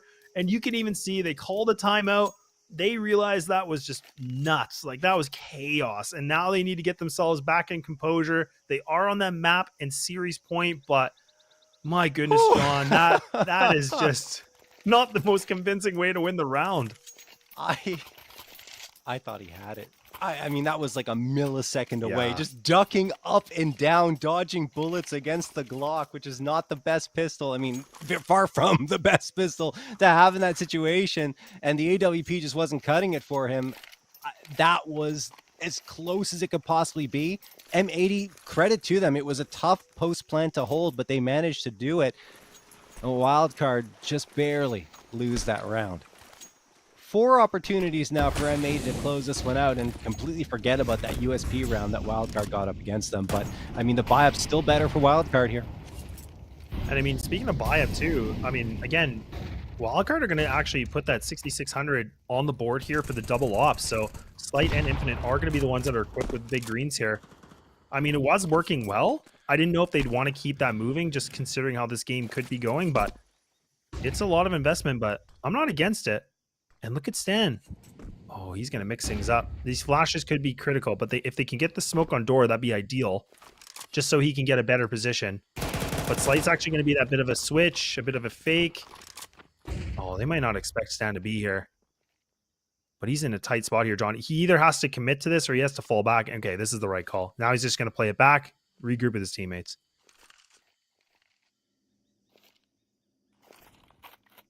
All right, M80. Man. I'm nervous. Yeah, I'm nervous for both teams, to be honest. This is crazy. 45 seconds left on the clock. Here comes that util barrage onto the B site. They are full on executing here, clearing the right spots. Mangs through the smoke, takes down Stanislaw. JPA looking to punish. He sneaks into it. They don't see him. Sonic gets 2. Rek manages to respond to make it a 3v3. Sonic can't get away either. Swisher drops him. Infinite and Slate, the 2 oppers left standing. They want to try and deny the bomb plant. Slate saw Rek jumping over the top of that smoke, but he couldn't connect on the shot, and now is going for the reload. Molotov out, Rex stepping his toes into it far too long. 2v2. Wildcard, for their lives in this closed qualifier, have to find a way to win this round. They're giving them the space, RM80. They could try to stick this one, but they don't have the smoke. Slate is in fact going to stick it. They don't realize it. They're spamming through. Finally, Swisher connects and Malbs does as well. Oh my goodness, these last 2 rounds were absolutely ridiculous, but M80 in dramatic fashion win it 13-8, and they are the ones that will face off against Liquid Laz. I cannot believe how close that ended up being. Oh man, that went from like, it could have been bad to worse if M80 couldn't have found that round. And it was so greasy. And again, we talked a lot about chaos being a brawl, but I mean, this is the thing. I mean, Liquid have probably been, watching this, kind of looking for tendencies, and they're like, okay, M80 look a little maybe depleted near the end of this, because I mean, they had opportunities, but it was just slipping away. But I can't take anything away here from Wildcard, because man, did they persevere through this. They honestly did. And I felt like after that USP round that they were going to be able to come back all the way and pull it off here on Ancient, despite that the odds were still against them, even with that round victory. Man, those two rounds at the end where it felt like M80 we're going to let it slip away are really crazy. And given having watched Liquid play over the last 2 days, because that will be their next opponent now, they look way more structured on Liquid than either of these teams have looked. Very scrappy play, and not to say that they're not playing well. They're playing some very nice Counter-Strike, just that Liquid's on another level, and I think it's going to take that much more from M80 to find a victory there. Let's check out the bracket, see the story here, and talk a little bit more about it, but you're going to see it. Yep, M80 and Liquid, the last two teams standing here. Wildcard, I felt like to an extent they kind of deserved to make it through here after those 3 go-round victories. They found one on each map, in fact, but M80 are just a little bit better there on Ancient. That 9-3 cushion they built for themselves, not only on this map, but on Vertigo as well, is the difference. Yeah, it really is the difference. And like I made the comment about too, like, I mean, I think if I was Liquid, I mean, it's going to be the big question, you know, in the sense that they got to kind of sit around and wait things out, but M80 did go the full distance, the 3-map series, and it kind of always, you know, I think it's the infamous question about, does that mean it's a good thing or is that a bad thing? Like, you know, Liquid are probably going to be coming in a little bit cold in terms of they didn't play anything, so I'm sure they warmed up and all those things, of course, but now M80 can, you know, have this, you know, good amount of time to kind of go over the strategies, talk about the mistakes they made, prep here for Liquid. But I mean, for Liquid, they probably had a good scouting, little bit of a chance here to kind of see some tendencies, which I think is so important to note here. Yeah, and not to mention that they are probably remembering what happened on Overpass against M80, right? And thinking, okay, we're not going to let that happen again. They already looked great against Wildcard yesterday, right? Yeah, they really did. And I mean, that's the thing is, and like you said, Liquid look really structured. I mean, they're under the good leadership. There's a lot of tier 1 players in this team. So this is a big test for M80. They've been able to do this before where, you know, they got an upset win, you know, in an upset. And I mean that with the most respect, of course. But, you know, now for Liquid, it's going to be a big test. And they have to make sure they don't kind of, you know, be, you know, stagnant or anything like that, or kind of just assume they have this. They have to give a lot of respect to M80, despite how this game was going, this last map anyways. I think M80 are a huge threat here. And I think, you know, a bit of a break, they might be coming in a little bit hot and heavy. Yeah, and I mean, look, we've got an hour break, guys. We'll be back at around 9:30 for that match. But when we get there, we got the likes of Naf, Yekindar, Twists, Skulls, Cadian. I mean, those are some heavy hitters up against the up-and-comers of M80, Swisher, Rek, Manx, Mulbs, and Slacks. It's going to be a great matchup. Don't miss it, guys. We're going to hit that break, but in an hour, the grand final of the closed qualifiers here for IEM Chengdu.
live within the walls.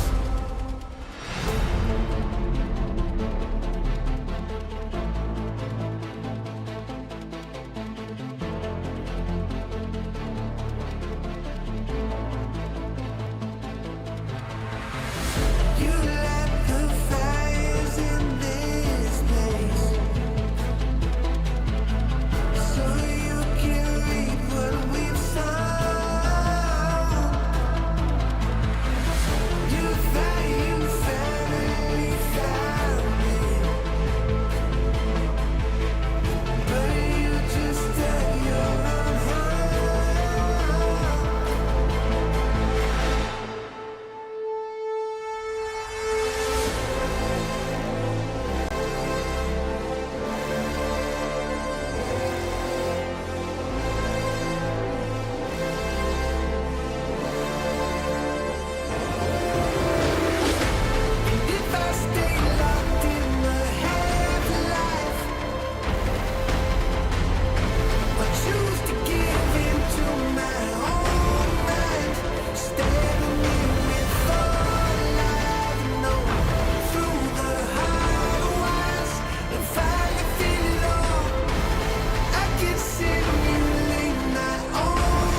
sitz auf meiner Fensterbank, die Nacht zieht vorbei.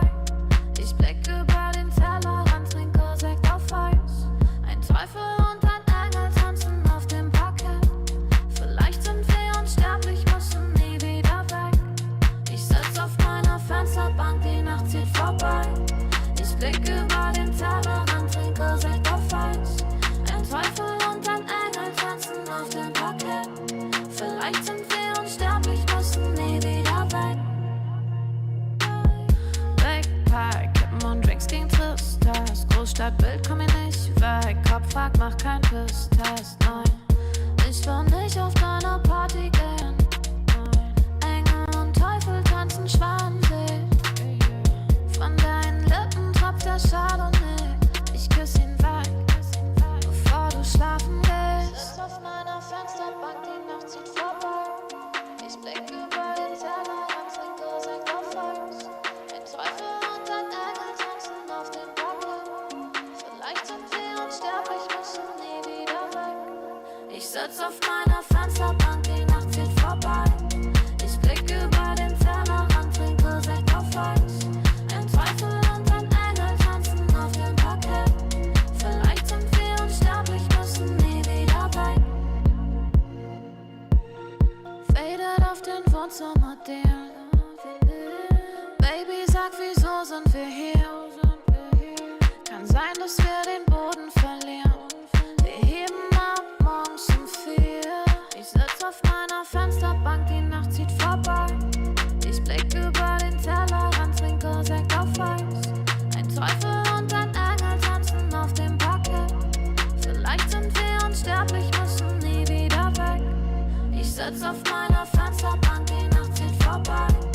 Ich blick über den Tellerrand, trinke Sekt auf Eis.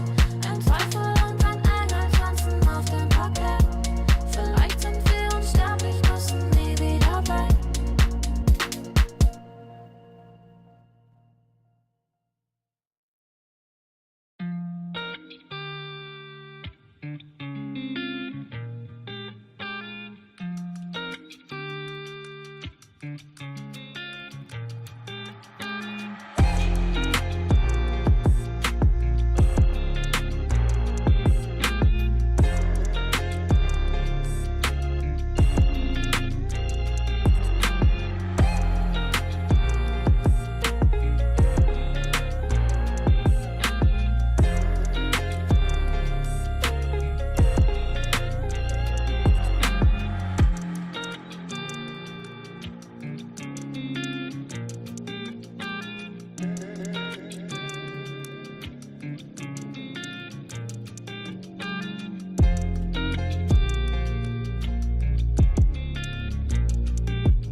I can't explain.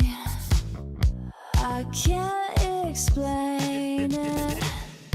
I go insane when we get naked.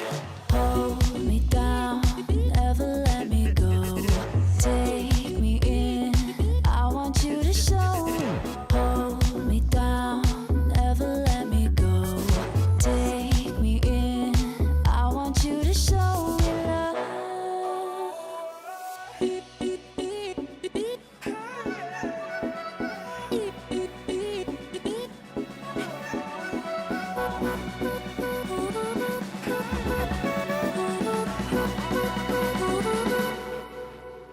Don't give up on us, don't give up on love.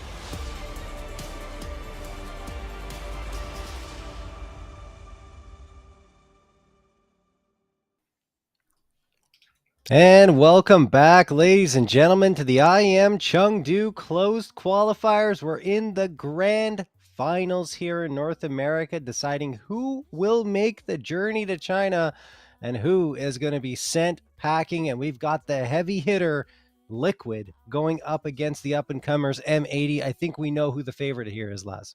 Yeah, it's M80, of course. No, I'm just kidding. But no, yeah, it's, honestly, this is a big game right now for M80. I think there's a lot more spotlight, I think, for Liquid. They are the big team. They are the heavy hitting team. The expectation is for them to come out, do their business, and move on, right? And like you said, grand finals we're here for, and the team that wins this gets their punch their ticket to the main event, which is pretty exciting. But I think we do have the bracket as well, so that might be good to just kind of, again, show you a little bit about how we got here and how we landed on the grand final.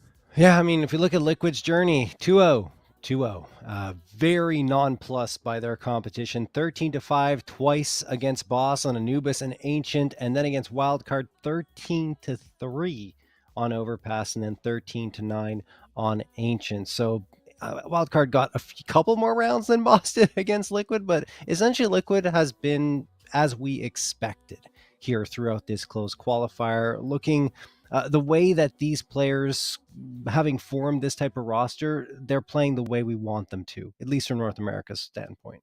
No, for sure. And I mean, again, we talked a lot about, they are the favorite, but again, for a team like them, there is still a little bit of that, protocols they're building. They're a relatively new team. I mean, a lot of skilled players. I mean, no doubt. I mean, we're talking a bunch of, top 20 players in the world, things like that, but they still have to get, their self with their protocols, and Cadian has to figure out how to utilize every single player to, fitting all the missing pieces to this puzzle. And I think this event's been really interesting because it still allows them to kind of, be able to practice, but it's officials. And then they kind of, when things are getting pretty tough, like they can bounce back. And there's been a lot of things they've been doing to build that team building. But like you said, John, it's been so far in the close, they've been taking it 2-0 pretty convincingly. Yeah, no question. I mean, Yekindar has been one of their best performers, right? I think he's got a 1.59 rating or something ridiculous like that. Mm-hmm. I don't know the actual number because I had a glance in it before, but it was ridiculous for him. And everyone's been playing really well on Liquid. They all have positive kill to death differentials of, I think, 10 or more, which throughout this event anyway. So honestly, impressive stuff from them. And then we look over at the M80 squad, their path here. They lost to Wildcard to open things up, but they ended up defeating Boss in the lower bracket. And then in the rematch against Wildcard were the ones who prevailed, even though they were the ones to lose the first map this time. They came out strong in the following two, although a little shaky on Ancient. Yeah, it definitely was. And I mean, that was the big thing. Like, both these teams are, fighting for their lives here in the lower bracket final now to play even a harder opponent of someone like Liquid. And like you said, M80, they looked really good. I think both teams were tooth and nail going right at it. But yeah, it was starting to get a little bit scary at the end of Ancient just for M80. I don't know what was going on, but again, there's been a bit of a break now. Now we'll have to see if they've been able to get themselves in more interesting fashion and better fashion to go against the heavy hitter of Liquid. Indeed. And why don't we just check out the maps that are coming into the fray here? We've got a ban from Liquid Vertigo. I mean, you might say it's a ban that counters M80's best map, but it's actually their perma. So it just works out well on the Liquid side. And then M80 banning Mirage, which, I mean, is their more normal ban. So they floated Inferno this time. Interesting that they banned Inferno against Wildcard, but not against Liquid, even though I guess Liquid has looked perhaps vulnerable on Inferno, even though it's still 3-0 since this team formed. But anyway, talking about the map picks, Liquid picking Inferno, it makes sense. I mean, M80 have looked very, very poor on the map over their last little bit. It feels like it's almost a guaranteed loss sometimes. I don't want to say it that way, but it really has been, unfortunately, that bad for them. Then we look at Nuke, which is picked by M80. This one makes a lot of sense since Liquid, the last time they played it, were challenged quite a bit. Ended up winning 13-10, but this is the possibility for M80 to exploit them. And then final map is Ancient. So what do you think about these three maps, Laz? Yeah, I think I agree with you. I think the Inferno is good for Liquid. I mean, there was some vulnerability, I think, when they were playing, Badass and things like that. Like it was relatively close. I mean, I think it was like a 13-8, 13-9. So it wasn't like it was a squeak or an easy squeaky win. It was definitely, pretty competitive for who they were playing.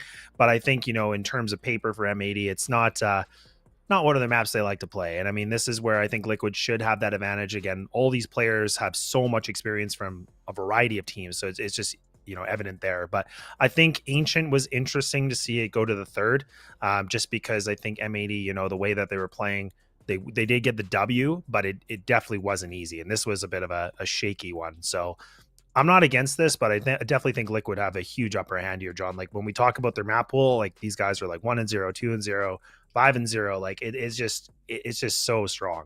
Yeah, and Overpass obviously not going to get picked by either team. I mean, I thought maybe M80 having found success, and I would be like, okay, let's throw it in there as our pick. But they have so many other maps that are so much better than Overpass that I understand kind of deviating from that, even though they did find such significant success up against Liquid. Let's not split hairs here.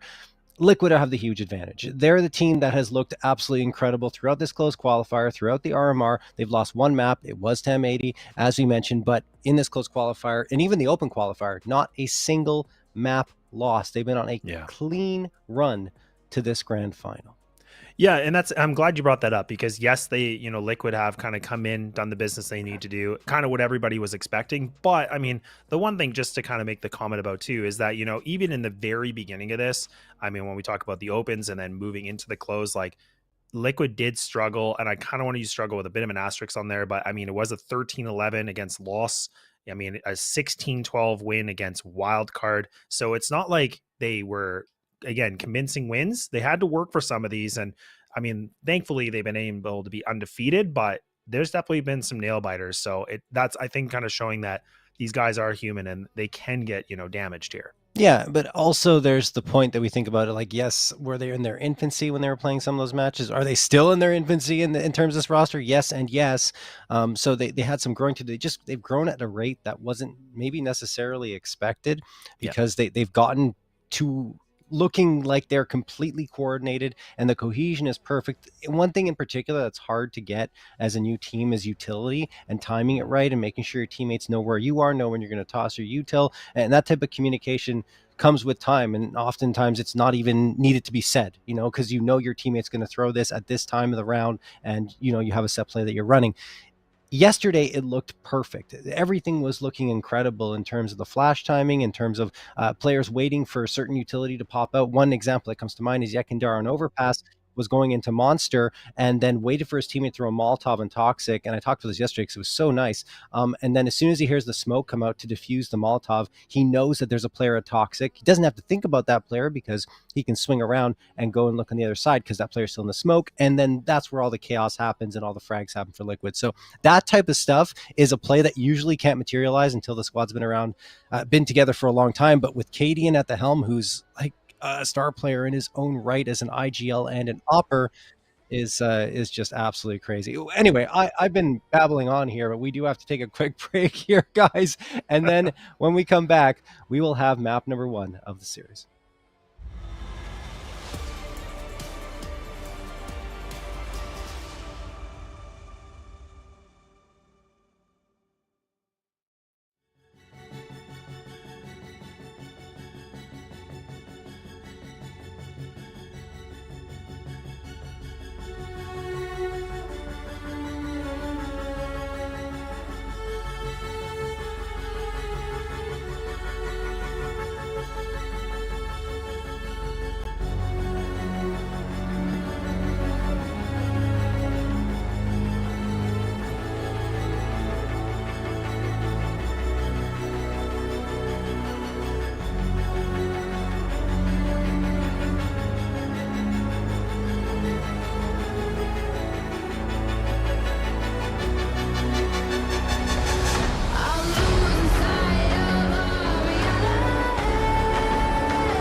All right, you get to see our faces a little bit more, guys, as we're waiting for everyone to get into the server and get going. It should be underway in just a few moments, but as we talked about before we hit that break, Liquid, this roster, the way they've built it, it's a roster that is expected to win quickly. It's not one that was built with some time needed and expect 6 months until we see the results. They want to see results now, and with the pieces that they've got, we're already seeing that.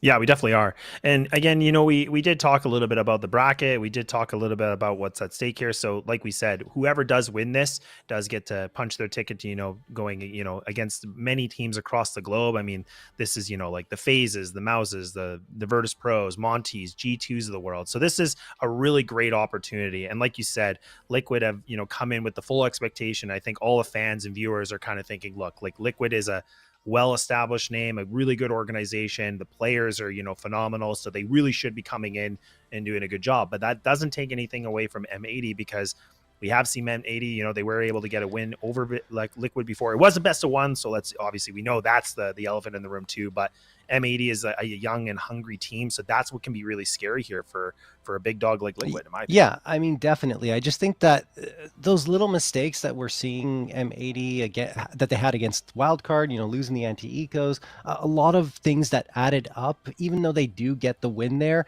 those are the type of mistakes that you won't really be able to get away with against Liquid ever. Like this team is going to punish you in such a huge way. And if you give them that breathing room, they are going to absolutely just tear the door open and throw it down on the ground, right? So, I mean, look, I like M80 as well. I think they've built up a solid reputation for themselves over this last little bit. Not only winning ECL Season 46, qualifying for Challenger Atlanta, making some noise there despite the fact that they were missing their IGL, and of course beating Liquid in the BO1 in that overpass match in the RMR qualifiers. So there's a lot going for them. There's still some room for them to grow and improve upon the way they're playing right now. Tons of raw talent. The great IGL wise, Manx is great. I think he's the best pickup they could have gotten. And Slacks, the newest opper that they got on the roster, is filling that role. And I think this starting five should be able to last for quite some time into the future. And they already made Pro League. They're going to be playing there. They've got a chance right now to make IEM Chengdu. It's going to be hard, but I mean, they've at least got, if they lose, they're still going to get to play some very tough competition in Liquid and learn a ton about themselves and hopefully improve moving forward if they are to lose. If they win, even better for them, right? Yeah.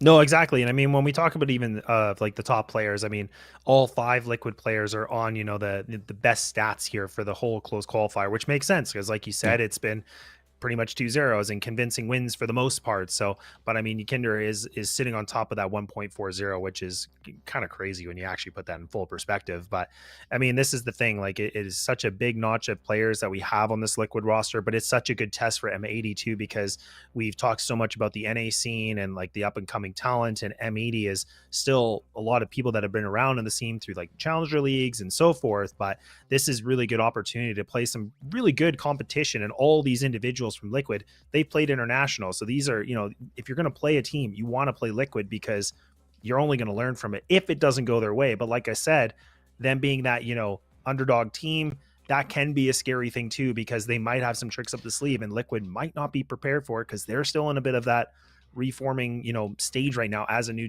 roster as well. I love the faith you have, Laz. I really do. I mean, like, I think that M80 are certainly going to make it interesting here. The problem is, even if they have something up their sleeves, Liquid have been that solid and that, well-versed in terms of all their matches that they've played in terms of coordination and chemistry, that I don't think they'll be able to be caught off guard that much. They're going to be extremely tough to topple. M80 is going to have to play their top level in terms of their game. The mistakes that we saw before can't happen here. They have to be absolutely 100% across the board. There can be no weaknesses in any of these players, and that is already a tough enough ask. It is, and yeah, no, and I totally agree with you. Like I said, I mean, I think the chips are definitely landing on Liquid's side here. Like I think it's obviously a big favorite. There is, like I said, I'm always about the underdog story, so there can be a chance where they, even if they can get a map, in my opinion, that's still a huge victory too, because a lot of people are like, oh, they got a BO1 against Liquid. Whatever, it's a BO1, and like anything can happen. But if they can, go the distance with Liquid in a best of 3. That's a big success for me too, because like I said, this is a team that's been learning. There has been some blips that we got to see in the lower bracket, but like I said, there has been some time. I'm sure everybody's been talking, okay, this is what we're going to do. How are we going to fix this game plan? And let's see how well they can do that. Yeah. Otherwise, it's do or die right now. And I honestly feel like I'm interested to see what Liquid can do against European competition, right? And all of the international competition that they haven't had a chance to face yet, because let's not forget, they only started playing matches at the beginning of this year. That's it. Like this is all they've seen is North America.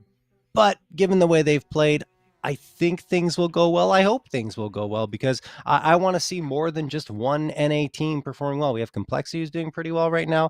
Obviously, Liquid is looking interesting. M80, Wildcard, Nouns. There's a ton of really strong NA teams that have materialized over the last little bit. So for me, it's an exciting time to be a fan of North American Counter-Strike. Do we have a lot of growing to do still? Yes, absolutely.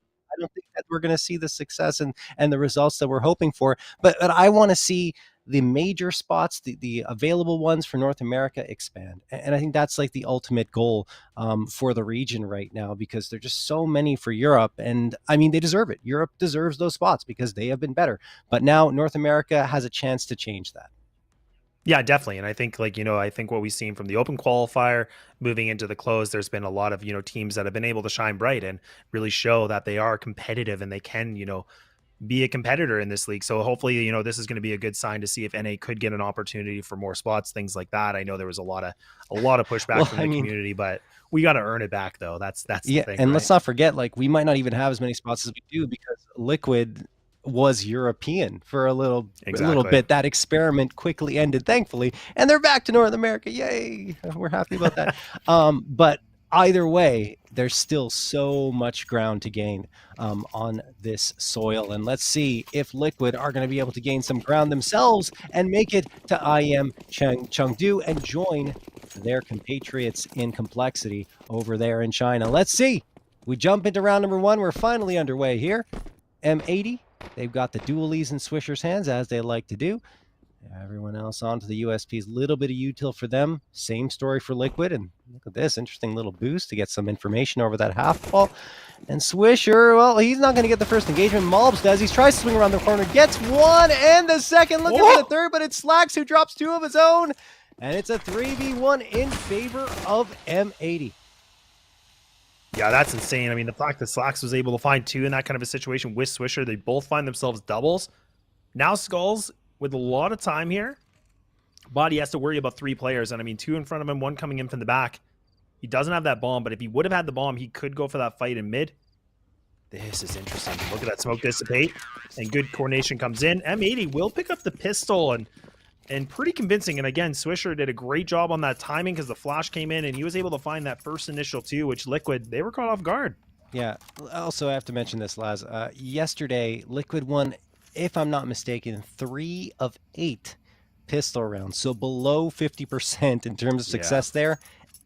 And what's even more impressive is they didn't lose double digits in any of their maps, even though they were so poor on the pistols. So yeah, it goes to show you how strong this team is once the rifles actually come out. And we do have a pause here. Apparently a bit of a technical issue. I don't see anybody. Yeah, I don't see anybody disconnected or anything, so we'll just wait and see. But either way, I mean, just talking a little bit about this map for both teams. I mean, like you said too. I mean, Liquid are sitting at that 3-0 technically in this event right now. It's been some interesting results. Like, again, wildcard, they got that 16-12 win, but on the other side is M80. I mean, they're on a losing streak on this with 3, and I mean they lost 13-3 on this, 13-10 against wildcard. So not always the most confident feeling when you're going against a team like Liquid. Well, First round found at least, and they denied the bomb plant. Well, that's good. Oh my goodness, that nade stack felt like a hard read from Liquid, but no one's over at Sandbag, so they just lost all those nades with 0 damage done. And now, having tossed that foray of utility, they decide to fall back. Cadian stays a little too long, so Mobs is going to drop him with the MP9. Now we have a 5v4 in favor of M80.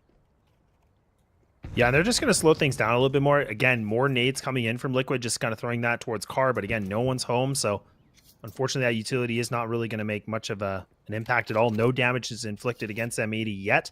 Back to the 3-2 setup from the CT side. It's going to be Swisher and also Mulbs locking down this B site. But I mean, Liquid, I kind of like this idea, John, because they do have the smokes, so they can cover, you know, both CT and Coffin and have the molly to flush out one spot if they need. So this is good. They might be able to get some ground.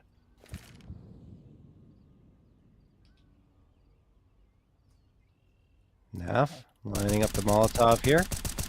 Liquid.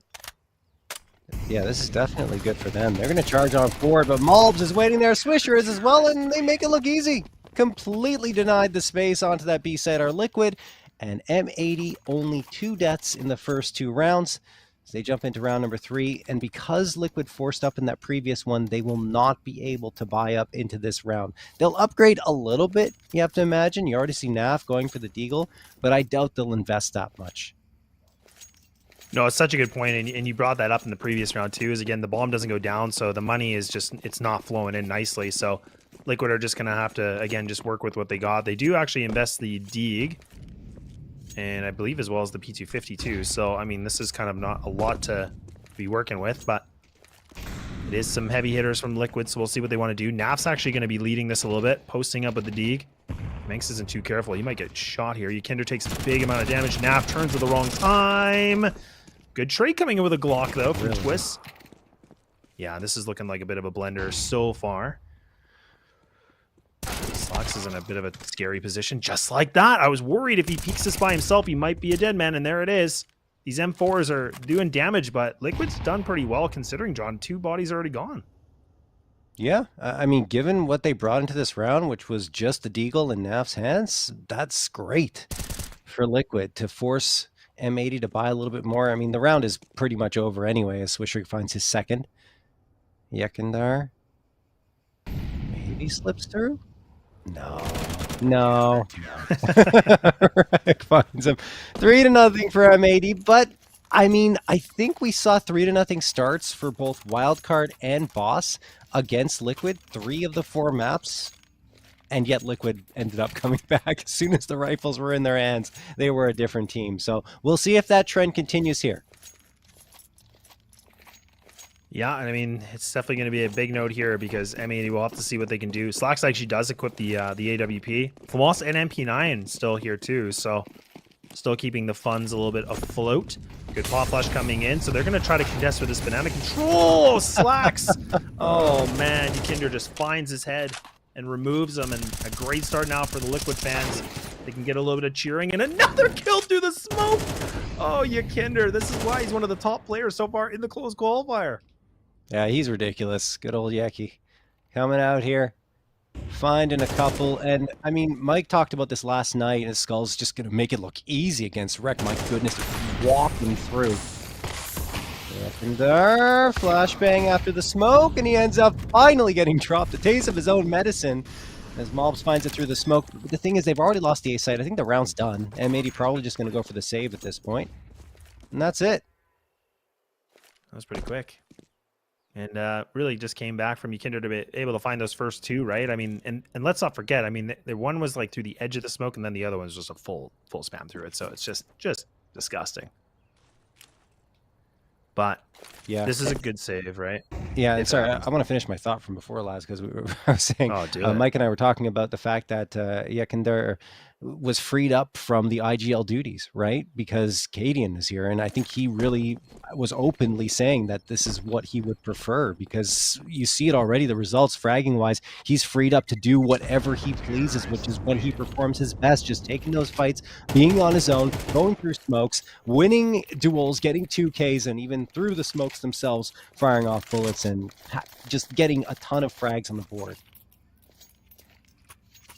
Yeah, such a good note you made, because again, when you put that responsibility being the IGL, we've seen it so many times from every single roster you can think of, but yeah, it does make a huge effect to your game, or it definitely can. And we saw that from Kinder. His ability of the fragging was kind of going down, but now you have somebody like Cadian that's proven to be a great IGL. You love to see it because now Kinder can just go back into the comfort zone for him to thrive and to, frag out and do what he needs to do. And that's what gets to be super scary for anybody playing Liquid. Yeah, especially on T side too, when he goes for those entries as he just did. Kinder outside of Banana.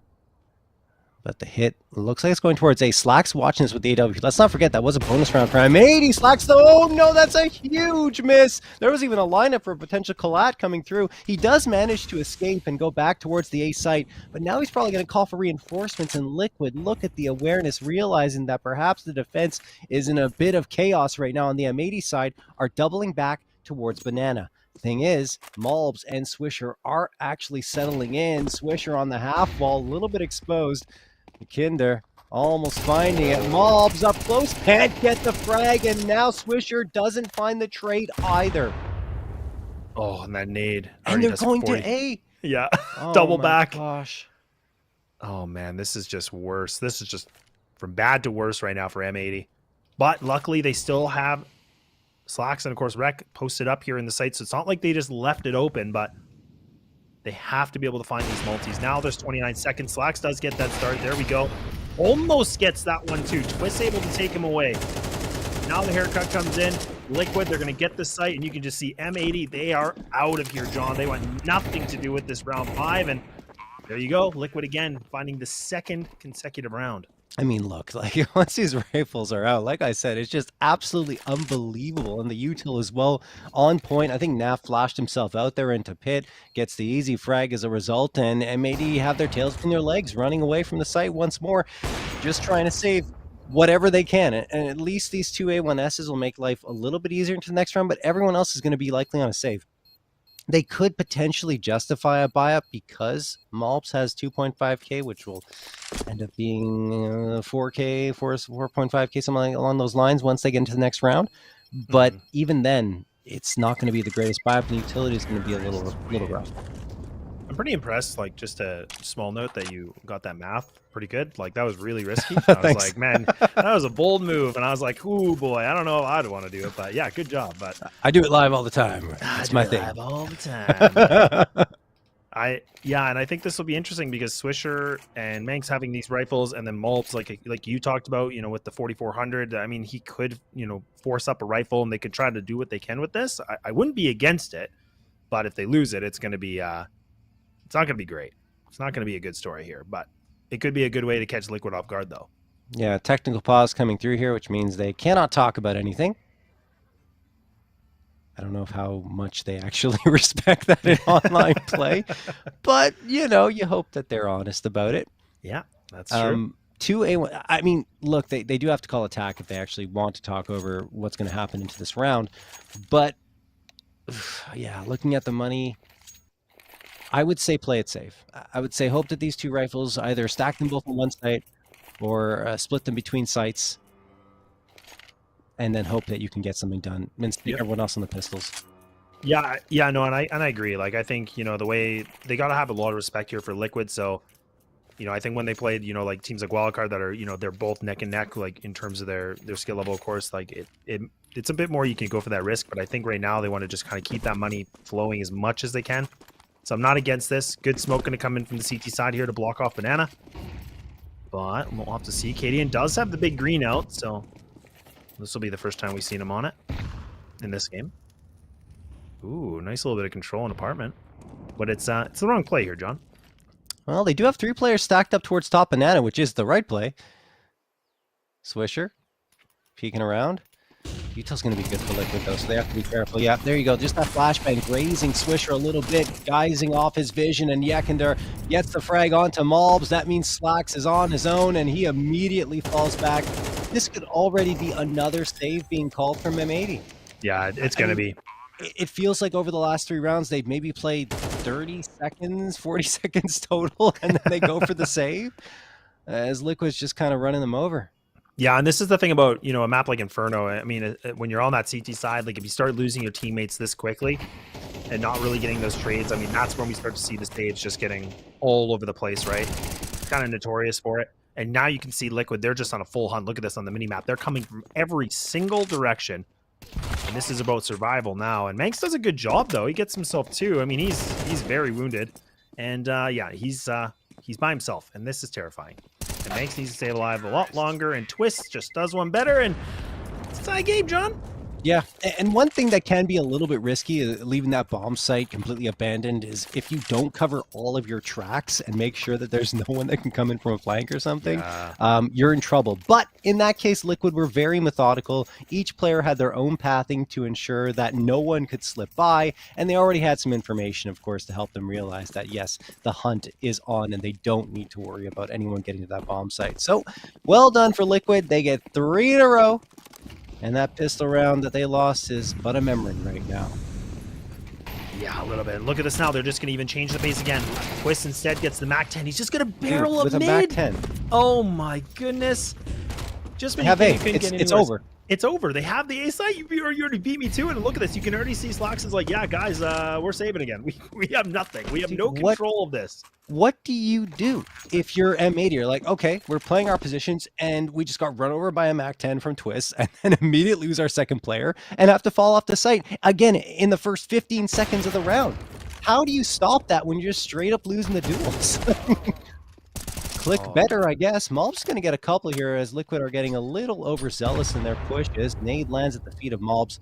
And Twist is going to continue to come out. Again, no one on the bomb site. Like, the confidence in Liquid right now that M80 aren't going to even try anything cheeky is ridiculous. It is ridiculous. Oh, Twist is just going to run through this too. Like, this is full confidence mode right now.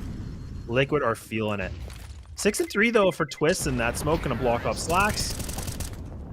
Maybe one more? No, not going to have enough time, but just, again, such a simple strategy. Like, the flashes came through mid. They had the one smoke blocking off the one lane, and Twist just barrels through it by himself, by the way. Like, if he would have been gone, there was nobody to trade him. Like, he was the single person to just run up and see what he can do, and he somehow, in some way, got it. That was a very interesting round from Liquid. And the only thing he's bought up in terms of SMG or rifle was the MAC-10, and he got a free upgrade to the A1S. So look at his money, 12.1K. Absolutely unreal considering the loss of the first 3 rounds, and now they got 2 players above the 10K mark. Nuts. Just nuts. And I mean, let's not forget too, like, we talked about M80 had a nice, a couple consecutive rounds, and now Liquid have just brought 4 back in a row. And this is where you mentioned, like, okay, well, most teams find that 3-0, and Liquid just, yeah, they turn into a whole other thing. But Malbs actually does get himself taking out Ukinder. That's a good pickup. We talked about the aggression of him, so they've moved a heavy hitter, but they still got 4 more heavy hitters to worry about right now. And Liquid, right back to slowing things down. And look at M80. They have leaned so many players now at this A side, just leaving it to Malbs by himself at this B side being the anchor. Liquid, pretty spread out right now.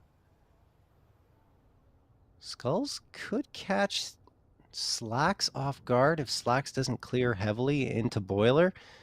And in fact, backing off at this time is interesting for Skulls. I think he could have caught one of these players. Twist gets one instead, and the second exposed like that?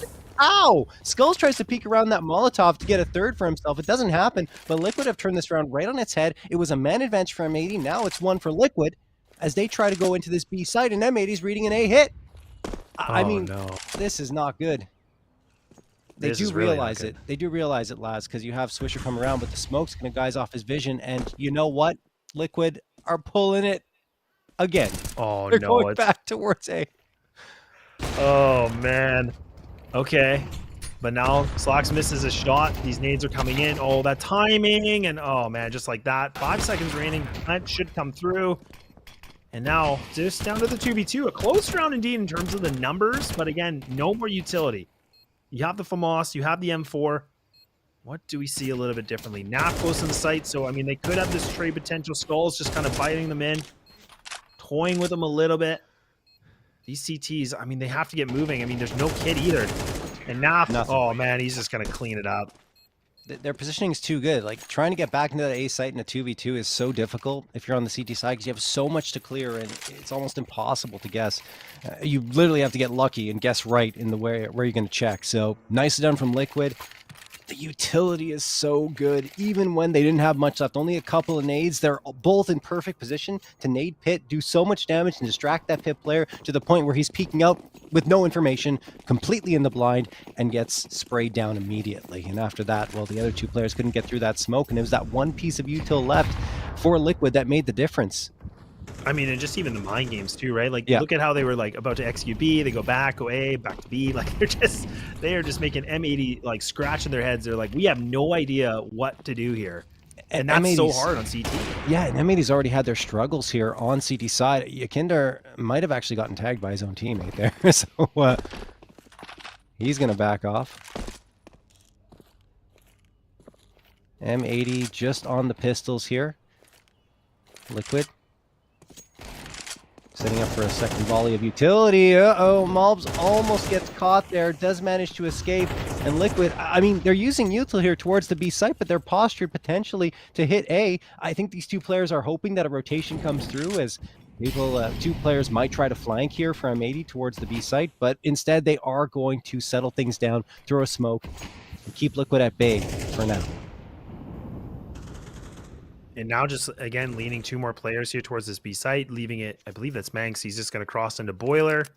But look at the bomb. Like, we talked about this. I mean, it seems like M80, unfortunately, they're just having the wrong reads in this. And the bomb's just sitting in mid, so there's lots of time. Lots of nades. I believe that was coming in from... That would have been coming from Nap and Manx. He needs to put that 5-7 to work, but it's only the one and done. And it's a free site. And now you're just going to see M80. They have to run for this. I mean, there's nothing to really save. They're just going to try to do what they can. Could be interesting with a close quarter like that. Okay. Idiot. Oh, this is flopping around. 9 seconds remaining on the plant too. Skulls has to protect him. Plant's gonna come in at least. And now you have double AKs available here for M80. But Yakinder is gonna be that first point of contact, but he might, the timing's right here for M80, he might get swung, and this is nice. This is good coordination. There we go, M80. They find themselves around. That's crazy. I can't believe they win that. That's just 5-7s. I actually, when I was watching them charge out from Banana as a unit towards me, I'm thinking, that's scary. With all those 5-7s barreling down on you, you need to be perfect, because insta headshots at that range once you get up close and personal. And M80 pulled it off to perfection. Well done. They steal a round away from Liquid, but Liquid still have so much money that they won't be too fussed to get a full-on buy-up here. So M80 have to be perfect. At least this time, they'll have the rifles. But rifles v rifles, M80 have lost every round against Liquid so far. So hopefully the fortunes for them will change. A little bit of a run boost, try and gain some speed there. And there's the util from M80. Oh, man, Malbs. He just ate that grenade. The poor guy. Look at him. He's already down to 12. He hasn't seen a single person. And he's gone. Yeah, and he's gone. And now Yakinder does some good wounding, but twists with a great trade back. And look at, we already see this is what Liquid are doing. They're finding these duels, and then they just kind of pull back, wait things out, because they have so much time. They don't need to go aggressive on this.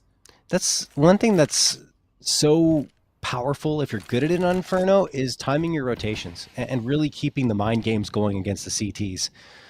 And that's something that Liquid are proving to be quite effective on, and they've certainly gotten their reps on Inferno over the past little bit, I would say, realizing the mistakes that they're making. And like you said, a lot of close matches. Look at that. Look at that. Skulls slipping into the apartments right through the smoke. You have to be perfect not to show yourself, and he absolutely didn't, which means he could get the flank here and find it free frag onto Slacks. It is being watched, though, by Rec as I say that. Manx getting one over at the B site. Twist finds the trade. That could trigger the rotation. And the timing is just so perfect, but no! Rec flicks around, does a 90-degree turn or 180-degree turn to take down Skulls. 2v2. Twists, in the meantime, is going to plant as they gain that B site. But that could have been a lot worse for M80 in this post-plant. It really could have. And I mean, that's a really good kill, but oh man, Naf able to find that through the smoke. I was thinking M80 could try to go for this. I mean, it was the 2v2. They have some good coin here. Why not? But in a position like this, they've already lost their player. I think this is the right call from Sox. He's just going to look for the exit potentially here with the op. Keep the big green in the rotation here for the CT side. But I'm kind of hoping, John, that we see that timeout coming through from M80. I think that's going to be important. I think they just need to slow things down, kind of have a conversation. because this has been a head scratcher. I can only imagine. Like you said, I mean, the CT side, Inferno is notorious about the rotations. If you can catch those CTs just moving all the time, that's a really great thing for you on the T side. Yeah, T side has the advantage on rotations every time if you play your cards right, and that's what Liquid's doing. Another thing that's troubling for M80 is they haven't won a gun round versus gun round against Liquid so far here in this first half, and they only have 2 rounds left to do it. They will have more guns. Here we go. You got the op, 4 A1Ss, full buy-up coming through here. Liquid on the other side. I mean, their economy since round number 5 has been absolutely perfect. It's blossomed. Slacks peering around, looking for a quick play here, but it might be a quick play from Liquid. Looks like they might throw the change-up pitch. There are the nades, the util. Oh my goodness, the nade stack is so heavy, and I think they just want to pull M80 off that A site. They did manage to pull one player off. Yukinder waiting over at the half wall, not committing just yet. He ate a lot of utility to hold this spot. He continues to wait and see what M80 is going to do. M80, their patience is paying off here. 3 players towards the B site, trying to guess right and not over-rotate. Yeah, and even Katie went back to spawn too to grab a couple extra nades that were left there. So Paul Flash is coming in. Slacks now has to be careful if this flash comes over him. Oh, that timing, Slacks! Oh, he gets a second life at this. He gets caught with the kneecap though. Oh, and Liquid, look what they're doing. A minute still remaining, just under that minute. And they can just do whatever they want. And they are just pulling M80 into this. Now they're going to rotate back, it looked like, but I think that kill on the Mulbs is still making them a little bit nervous. Liquid are just toying with them right now, John. Yeah. And they're going back. There they go. I just realized Cadian has 0 kills, which is ridiculous in 10 rounds. It doesn't matter because everyone else is doing the job, but he's usually pretty solid in terms of the frags as well. Okay, well, we'll see if that changes here. Rec comes around, gets one, not the second, and a TK comes through, though. That was Twist going down to Naf, makes it a 3v3. So a little more interesting here in this post-plant, or, well, inevitable post-plant, as Liquid are going to get that planted. And I mean, yeah, they have enough util to go for this. They do, yeah. And I was thinking they were close enough that they could try this in skulls. Oh man, he's just cracking every single skull right now. I mean, just when you think M80, there's a moment of hope, they just pull the rug and say, nah. This could be like one of the few 007s, if we see it from Cadian, where the team is winning like and doing really well and they're on a ridiculous streak, but he can't find a frag. But like you said, I mean, yeah, it doesn't even matter at this point because he is calling this. He is making sure that these guys are going through what they need to do, and look at how well they're playing.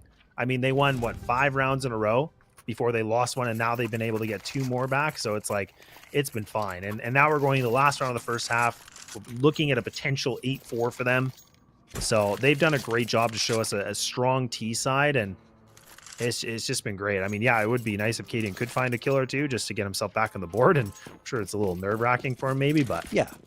Well, I'm not even sure he's, that bothered by it. And let's not forget, he's often on the back lines, right? Setting his team up with flashbangs coming into the post qualifier. He had 0.96 average flashbangs thrown per round and a 0.12 flash assists per round, which is extremely good. So if he's doing the job there, which he absolutely is, it doesn't really matter if he's finding frags because he's setting up his teammates to get them. Skulls will go down in that opening engagement. No one really close by for a trade. That's an early advantage for M80.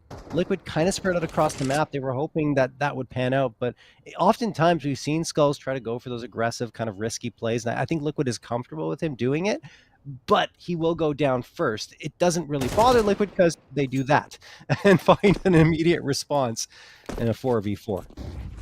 It's just naff things right there.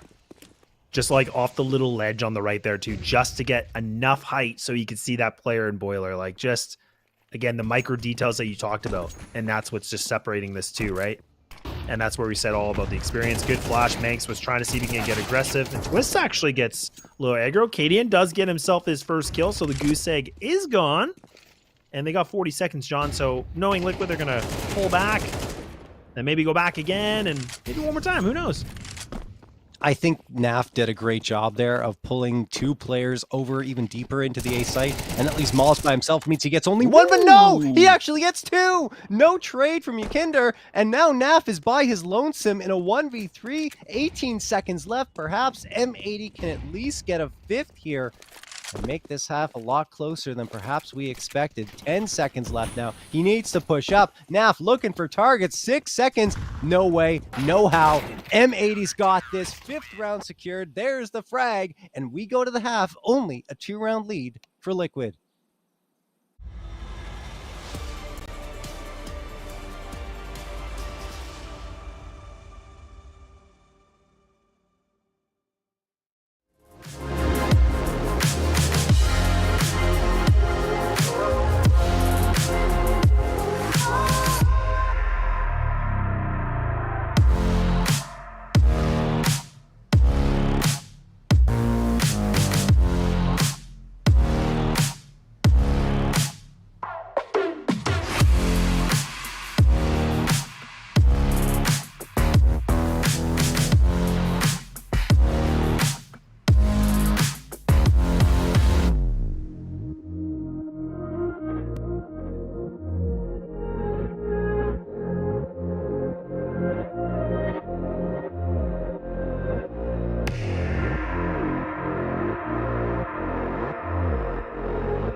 And welcome back here.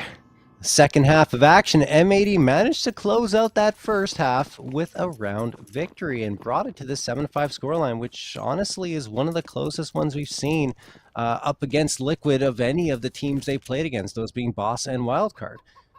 So, M80 at least making life a little difficult for Liquid. Most of those rounds were off of the pistol round victory, of course, and a pistol round victory again here would be quite problematic for Liquid. At least for if it's M80's pistol round victory, I should say. That's true. It is a Dear Diary moment here for M80. Getting 5 rounds, not bad. With how that game is going. But what do we see a little bit differently? Interesting position from Twists and, okay, Skulls just, yeah, filthy. But now they're just going to try to swarm into the Arch side, and M80, they've already lost one of their first players, and that is the top fragger of this team. And Skull's now repositioning himself in mini pit. But just look at that. It's a full trap and Liquid. The bait and switch. And that's a nice shot from Mulbs. But again, he can't go for this plant. Twisted too close. He needs to get this duel. And now he does have time to get this money on the board. Even if he loses this round, this is going to be nice for the economy game. Absolutely. One. Oh my. Oh, Mulbs gets the headshot again. He's looking for the ace clutch, but no. Look who denies it. Who else but Naf takes care of business. What an effort from Mulbs there. The quad kill, but Naf secures it and ensures an 8th round is on the board. So you're seeing the rare Liquid pistol round victory, but it's got an asterisk. And that one, you just mentioned it, the bomb plant came through for M80, which means their buyup's going to be a lot stronger. Again, I don't know if it's a caster curse, John, because I was like, yeah, Swisher's gone, top fragger. And Mulbs is like, hang on, let me cook. And then he just gets a quad, and you're like, okay, never mind. I'm the top fragger now. I am now top fragger. Swisher, do better. But actually, we talked about the bomb plan, we talked about the money, and yeah, M80, they want to see what they can do, because if they can find this round, they will squash this money for the CT side.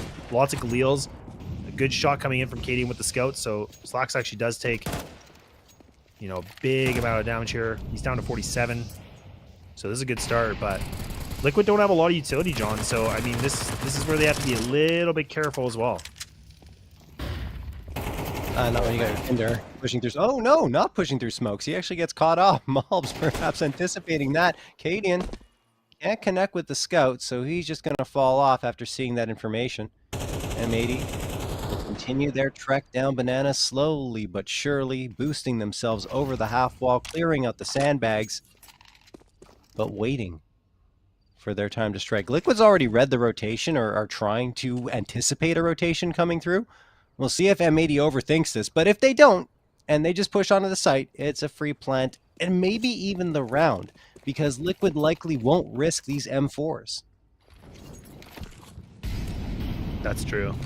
There's a lot of money invested, so even if they lose this round, it's better for them to keep these guns, like, even with the MP9 and the Scout. And you can see Cadian starting to truck a little bit here through CT, and yeah, they're just going to save this. This is great.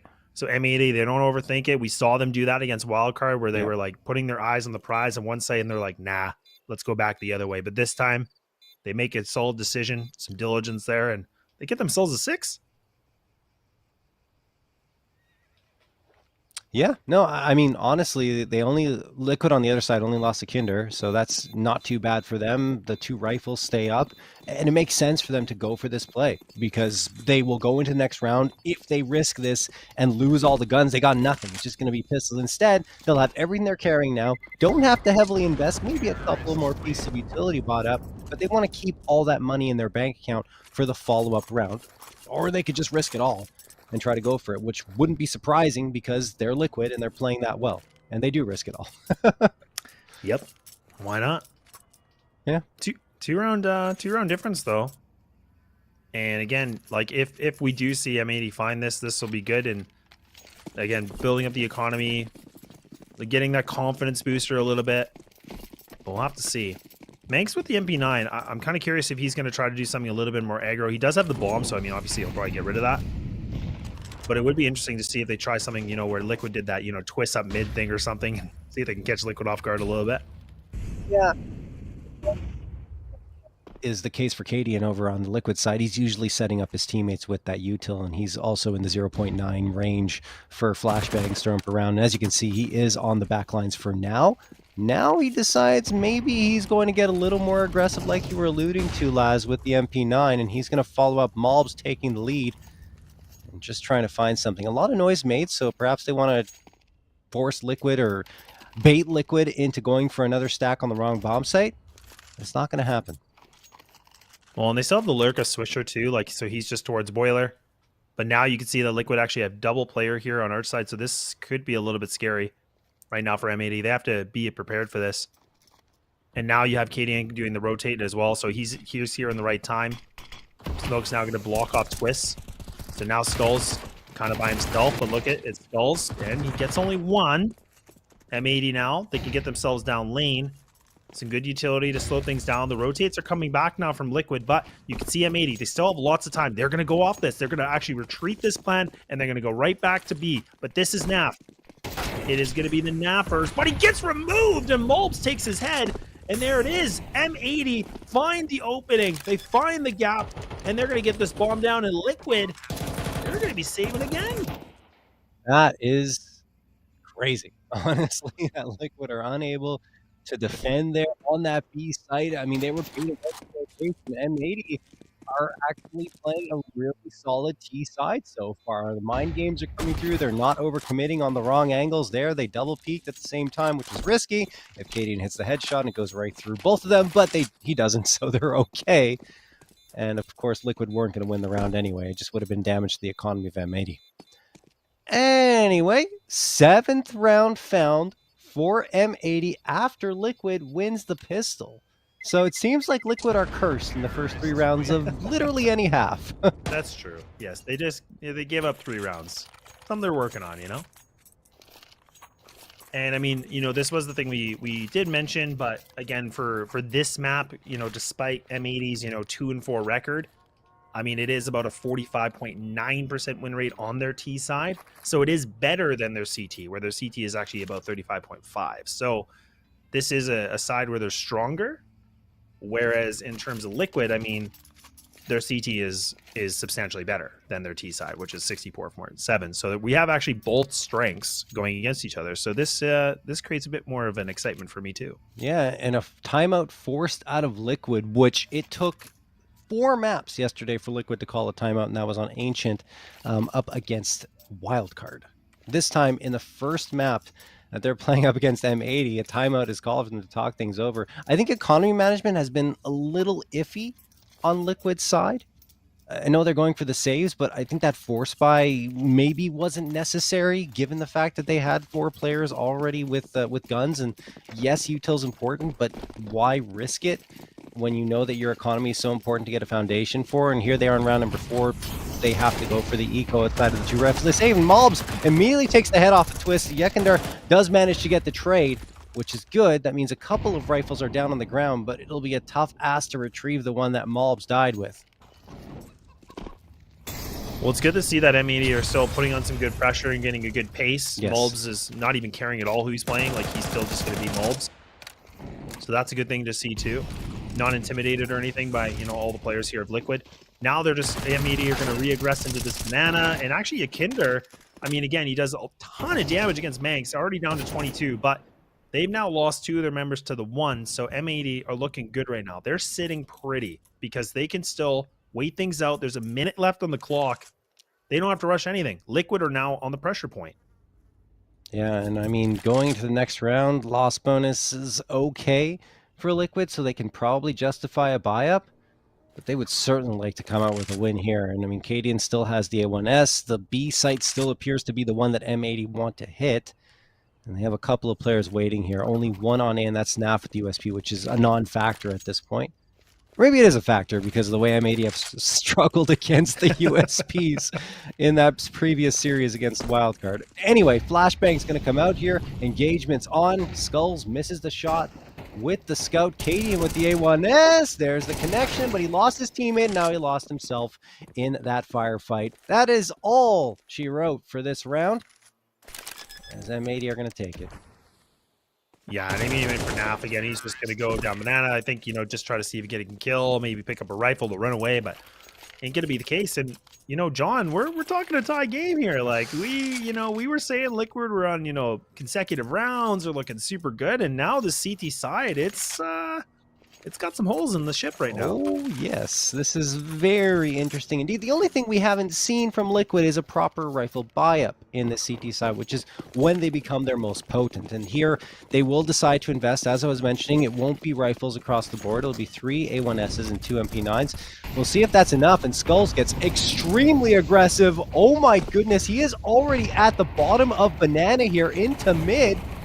That's so troubling for M80 because they have to deal with Yekindar on the other side, who already finds Mulbs. Skulls spamming through the smoke. They can't get anything. Swisher trying to fight his way out of underpass. Does manage to take down Skulls, so that'll make life a little bit easier But man, oh man, Liquid threatening in such a big way. They ratchet up the aggression to 100 from 0. So that throws M80 for a bit of a loop, but Swisher's there to save the day, honestly, because if he doesn't get that frag quickly, Skulls will exert so much pressure at that position for the remainder of the round. Well, that's something you and I were talking a little bit about too, is still with the CS2 mechanics. It's pretty cool to see, when the nades can pop open the smokes. And that was a really cool little like gimmick that we saw from Liquid, right? Like Skulls is running down, T ramp is smoked off, and then that nade came in from his teammate, allowing him that chance. But now we'll have to see if there's a chance here for Twist to find some multi-kills. He's just posted up on lane. He's here with his teammate holding hands, and Twist. No. Oh, man, he finds 2, gets that triple kill. Oh, and he has just single-handedly locked this thing down, and M80, unfortunately, that momentum comes to a bit of a halt here for round 17, unless we see some big clutch, but Slacks, he doesn't look like he ain't moving a muscle. Oh, Twist too good, man. That was just such a nice play. Clean spray control and the crosshair placement, even better. No one getting by him and no trade in sight. That third peak was just desperation, and I don't even think Twist took that much damage from that third engagement. Slacks, No. last one standing, and, well, he's just going to save the op. Again, I think there's a bit of a detail for me, but I love that Twist was with his teammate under porch like that, the two of them playing together. Because even then, like, they take down Twist hypothetically, they might, just start pushing mid, and then there's another person there that's ready to go for that fight. Because normally you see somebody on top of that porch, boosting on the roof, but then it's underneath, so it's always a tough one. But either way, Twist did a great job locking it down. He's now sitting with 16 frags here for Liquid. Next closest is Skulls. Cadian did find himself 3, so we're looking all right, Cadian. But a big gun round coming in from M80. The ops still in play from the save, but the AK is back on, and yeah, this is a big round. Speaking of AK, oh wow, nice nade. That did a decent amount of damage to M80 as they're trying to come up that CT ramp. But look at how many AKs Liquid have. 4 of them on their side, which is even better for a CT side to have that one-shot headshot potential on so many players. Well, M80, they've got their work cut out for them now, despite the fact that they managed to pull 8 rounds off of Liquid so far, and it could be more than that. But it's already impressive that they've gotten this close. Yeah, they definitely made this really close and competitive. Like, I mean, again, we were kind of thinking, Liquid were starting to go on that hot streak. They were just getting consecutive rounds in a row, and it was looking like a bit of a Yahtzee, right? And it was not looking good. It was not looking like the situation you want to be in. But M80 have brought this to a 1-round differential, which is a great thing to see. And Liquid, they are, like I said, showing a bit of weakness here so far on the CT side. It's not as convincing as I thought it'd be. Like, for them to have this strong of a side, it's not showing right now. Yeah. And one of those reasons, I think, is Yikinder, right? Because he's not having his best game, only at 8 frags since that early opening salvo. Shots fired through the smoke. We haven't seen much from him. Naf's going to get the opener here onto Malbs, and Yikinder, well, now he's going to wake up. There's 1, 2, and probably the third if Cadian doesn't spray down Slacks. Only Swisher left. That initial foray doesn't work, and Swisher was just lurking around. He did spot Cadian, misses the tap. Cadian exposed, takes a little bit of damage, and then will finally be cleaned up by Swish. 15 seconds left. It appears though he wants to go for this, and he potentially has 2 1v1s. He wins this fight on sight, and he has a plant, but he only has 3 seconds left to win it, and, well, great patience shown by Yikinder. Even though he goes down, it doesn't matter. The round is over. Liquid win it. Yeah, time running out here, and Liquid do a good job again, just waiting things out. Skulls, a good read. You actually saw him run back down Banana, grabbing some extra utility and things like that. He knew he had it in the bag. He didn't have to do anything, and then reaggressed to maybe see if Swisher was still looking for the hunt. But now, no bomb plant. Swisher does have that 4600, so he can drop this AK and repurchase for himself. So we are going to see that triple rifle coming in with the double Tech 9s.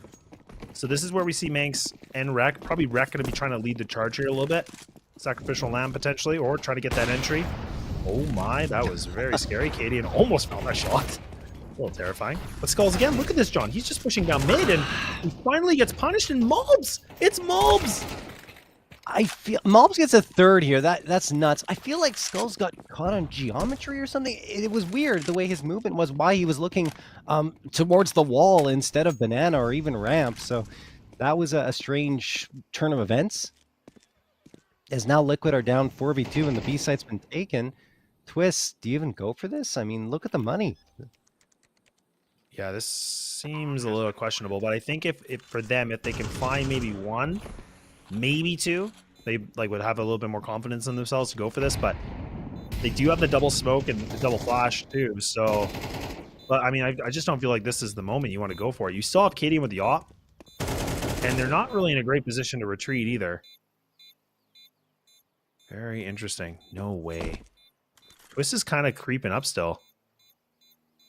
I mean, does he go for it? He does have a kit. Oh my goodness. John? Oh my goodness. John? Oh my goodness. John? Oh no. God taken down. Switch caught him. That was so close. Twist. If that's so good here, then maybe he's able to slip on through, but Swisher caught him right before it does. And M80 get a 9th, even though Twist makes it interesting. Cadian does manage to save the op as he found a frag on the tail end as well, but M80 have tied the most amount of rounds any team has pulled off in this close qualifier against Liquid with 9. Yeah, I got to give it to Liquid, though. I like that they're still being creative and they're trying things right. This is good, right? I mean, it's still building, like we talked about, there's still a lot of protocols, things that this team's building together. That could have been so scary, and that would have been gut-wrenching too, right? Like M80, if they would have lost a ninja defuse like that, oh boy, that just would not be something you want at all. But either way, another timeout, like you said, coming in from Liquid. This is the second that they've called so far. I mean, they are still in the lead by 1, but at the same time, it's definitely close, and this is making it a little bit, you know, for any Liquid fans, I'm sure, you know, people are thinking it's fine, but I wouldn't be surprised if people are shaking a little bit. Like, this is still close for comfort. But we will see another gun round coming in with the AKs across. No op here for M80. Lots of utility, though, so they are sitting in good position. Now see USPs. We've seen this before where USPs can be a bit not of a fun point for M80. The op still in the rotation here for Cadian. What do they do with it? And now Liquid, they're going to group up together. They're giving up this B site. Some vacancy there. Oh, and Cadian's still going forward. This is good. I mean, this is what he needs to do with an op like this. He needs to be able to find something, but oh my goodness, he survives with 2, but now people are just going to barrel out of this. It's a waterfall, and now look at M80. They take it with confidence and clean, and it's done just like that. That is unbelievable. I mean, yes, Liquid didn't necessarily have that much invested in the round, but what's unbelievable is we're tied up 10-10. M80 have done what no other team could so far in this qualifier, and that's get double digits against Liquid. Not only that, but they're challenging to take this map off of them. And let's not forget, this is Liquid's map pick. We'll be going on to Nuke, which M80 picked, and Liquid haven't necessarily looked that great there, and have only played once, so they don't have as many reps as any of the other maps in their pool. I just can't believe we're here. I just can't believe we're at a 10-10, right? Like I said, you know, I talked about the underdog story here, John, and you were saying, there's too much confidence, Laz. You're feeling too good about it. Look at us now. Right to the edge. Anybody's game. But Flash is coming back in. M80 not messing around. They're going to go right back for a full decision again. They got themselves in the sight. Skull's just underneath porch here. But M80, I think they have an inkling of this, and they do win that fight now. And Twist does get 1. Twist takes the bomb carrier too. Popping more heads here. Instrumental, and now in favor still for Liquid in terms of the man. Oh my goodness, Twist. Oh my John. Oh, this is crazy. Yeah, Yakinder's going to get the last one. Rek making it look interesting for a moment with 3 frags, but Yakinder is finally going to ring true and find the last. 11-10 for Liquid.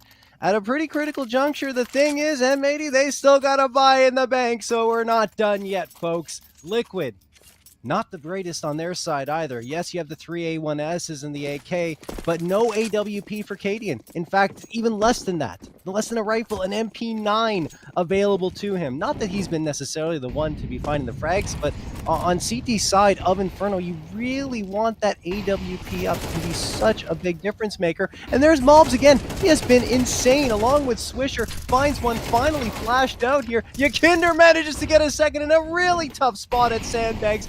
4v3 in favor of Liquid. Oh man, this is insane. Cracking the egg a little bit now, and 3-on-4, but again, Yikinder's down to 34 HP, so this thing could be back to an equalized situation any second. Now M80 again grouped up together. They're not lurking anybody out. Boost going to come in from Liquid, I think. No. Oh, they made the noise cue. Could be a bit of a fake, though, or just purposely making a lot of noise now. M80 creeping on in. Now for the good smoke. Oh my god, he's gotten just slaughtered! And Slacks finds that opener. And they get themselves on the site, Dude, John! you're kidding me. You're kidding me. Yikinder completely dropped there. He had 2. And before that point was looking so great, but I mean, through the smoke, Red finds it. And Liquid, they're on the save. They don't have the money to go for this. M80 tying it up at 11, regardless of what happens in the next round. We're going the full 24. M80 trying to take another map off of Liquid. Again, they're the only team so far that's managed to do it. And if they do it again here, and in the first map on Liquid's pick, oh goodness me, would it be something else if M80 are the ones to go to IEM Chengdu instead of Liquid? I know I'm getting ahead of myself, very much ahead of myself, but they have already outperformed my expectations here on Inferno. Welcome to my side now, John. I guess so. But honestly, no, this is great. And, you know, I talked about this in the pre-show. I said, look, M80, they had, you know, their last map in their previous BO3. It made us both a little bit nervous, right? We said there was a lot of weaknesses in their play. Their teamwork was looking a little bit sloppy. I wanted to know how much they can get themselves back into this best of 3 after the break. And look what they've been able to do now. Like you said, we are pushing this thing to the distance. Tie game, who would have thought? And now Twist, going to be aggressive down middle. Slack's taking some big damage. The nade actually pops this open. Cadian does find it. Oh. Twist gets a little bit overwhelmed now. And another Skulls. nade comes in from Liquid too. Interestingly, Skulls has been not necessarily the biggest fragger for Liquid throughout this, but I think that's his 3rd or 4th nade frag throughout the 3 series they've played. So he's doing a great job with the nades, which is good. I mean, you need someone to do it. And here, Liquid, they forced up, which, I mean, I guess with an 11-11 scoreline, you have to try and do. The thing is, if they lose this round, I don't know how they're able to recover. Because, yes, they'll be able to force up maybe pistols and some Gs, but it would have been much stronger if they just opted for an eco here. Anyway, so far so good. I can't really complain because they've managed to pull it off. Skulls is spotted here. Cadian's supporting in a really cheeky spot. He is. He's going to be the one player that has to make something, but yeah, Swisher does one better. 2. Finds 2 in that spot. Oh, John. Good counter molly coming in, but it's going to be a little too late. The bomb does go down here, but look at Yikinder, down to 16. And now it's Naf. The Naffers puts it back to an equalized 2-2. Utility still available here right now. Look at M80. They have the double smoke with the flash that they can just make this problematic Kinder coming in. Look at him. Oh, this could be dangerous. He is able to find it back. Now Rek needs to stay alive, gets this one. Can he be able to find this one? Yes, he will! And M80 now push it to a map point. Oh my goodness. 12-11. I should have had more faith. I should have had more faith. M80. Timeout going to be called here, and I mentioned it before, money-wise, Liquid went for broke in that previous one. They're using their 3rd timeout, which again, that hasn't happened throughout this entire qualifier, even the RMR. This is insane. They got pistols, dualies for NAF. Skulls, maybe Cadian can get an SMG as well to support Yikinder with his MP9. But this is going to be a very tough ask for Liquid, and they realize that having called the timeout here. I don't know, man. Like, this was the sure thing for Liquid in my mind. Yeah. But going on to Nuke. Oh, boy. Well, and that's the thing. We talked about M80 and their results. We were like, look, like, they're 2-4. They had a 13-3 loss against Nouns. They had a 13-10 loss against Wildcard. Like, it just has not been going their way. So we were like, okay, I don't know. On paper, Liquid should have this. The experience is just over the charts. But yeah, M80 have just persevered through this. And now pushing things to the full distance and a potential to take this map away, which was probably, Liquid thinking, yeah, we're going to get this one guaranteed. But ain't going to be the talk anymore. Alrighty. Well, it's not over yet. Yakindar's Definitely in a cheeky spot. Malps looks like he's going to hard clear this, though. Is he? Is he? Is he? He's not! Oh. Yakinder gets the opening. And then picks up the AK, looking for the follow-up. There it is. Liquid not out of this yet, trying to push it to overtime. Yakinder outburns doing it. T crisp, so he will eventually fall. And there's only pistols left around him. Luckily, that smoke should help Naf recover the AK. Naf, get the AK. Naf, okay, got it. You just have to make sure you secure that before the smoke fades. And he will indeed do that. Slacks around. Naf does so much damage to Slacks after he misses his shot. Very punishing. I think the only thing that would have been better is if Naf gets that frag. Swisher has the molly, though. Yeah, this is good. So look at now. Naf has to get out of it. Well, with Slacks just can't find it. But yeah, they roast Snap alive. That's good. Now, okay, they removed that threat of Naf. Now they can reset a little bit. They only have 30 seconds, though. They don't have a lot of time here, John. And look at the positioning. The 5-7s. This has been M80's problem. This has been the Achilles heel. When they're against pistol, somehow it just makes them get a little bit more nervous. And oh my goodness, No it's way. just like that. And we go to overtime with a 12-12. Are you kidding me? No, M80, come on, guys. Like, I mean, these anti-ecos or even anti-forest buys have been so rough for them. I mean, and that's the mistake I was talking about that you can't make against a team like Liquid because they're going to make you pay. And for me, I feel like M80 needed to close that one out when the advantage was theirs, because now we're in overtime and you can buy up pretty much everything you want every single round. So, well, M80 just making life a little bit more difficult for themselves. Not saying it's out of the realm of possibility that they'll get it, that they won't be able to get it here, but Liquid with a full buy-up every round, that spells trouble. Oh boy. Well, it's the first overtime that we've had, right? And now Liquid getting pushed to full barriers. Stacks are on the boards now. And we talked about this. There's a lot of pressure for them. Yakinder, I don't know if he spotted Mulbs. He was jumping around. And now just Yakinder doing Yakinder things, just spamming away and gets himself a nice 2K. Oh boy. That's not what you want for M80. No. Honestly, well, we'll see. I don't want to say anything just yet. I'll talk about it after the game is over, depending on the result here. But Swisher trying to get through those apartments. Wreck tapping away, and that's just not going to do it. Twist gets the frag. Swisher backing off. 55 seconds left. It is overtime, so you have absolutely no reason to save. At least not at this juncture. Really hope not, yeah. But it is going to be a long road. Actually, Swisher, oh, he's going to get caught. Yeah, he's going to get caught. Look at two players looking at him. Yeah, he's a dead man. Goodbye, Swisher. And now they obviously know where Swisher was going. It was the B site. So, you know, the reinforcements are coming through. Manx doesn't have the smoke, so likely dead to rights. We'll see. Oh, Manx gets to what is Kinder having? Was that a pistol? What was he holding? I don't even know. But Manx gets a 3-second frag off of that. Very he's still playing strange. aggressive. He's still playing very aggressive. Oh my goodness, Manx. Okay. Wow. Liquid had the numbers, but Manx doing a good job though. He finding 3 kills like that. I mean, I know we're in OT and money, whatever, but not bad though. Alrighty. 13th round found.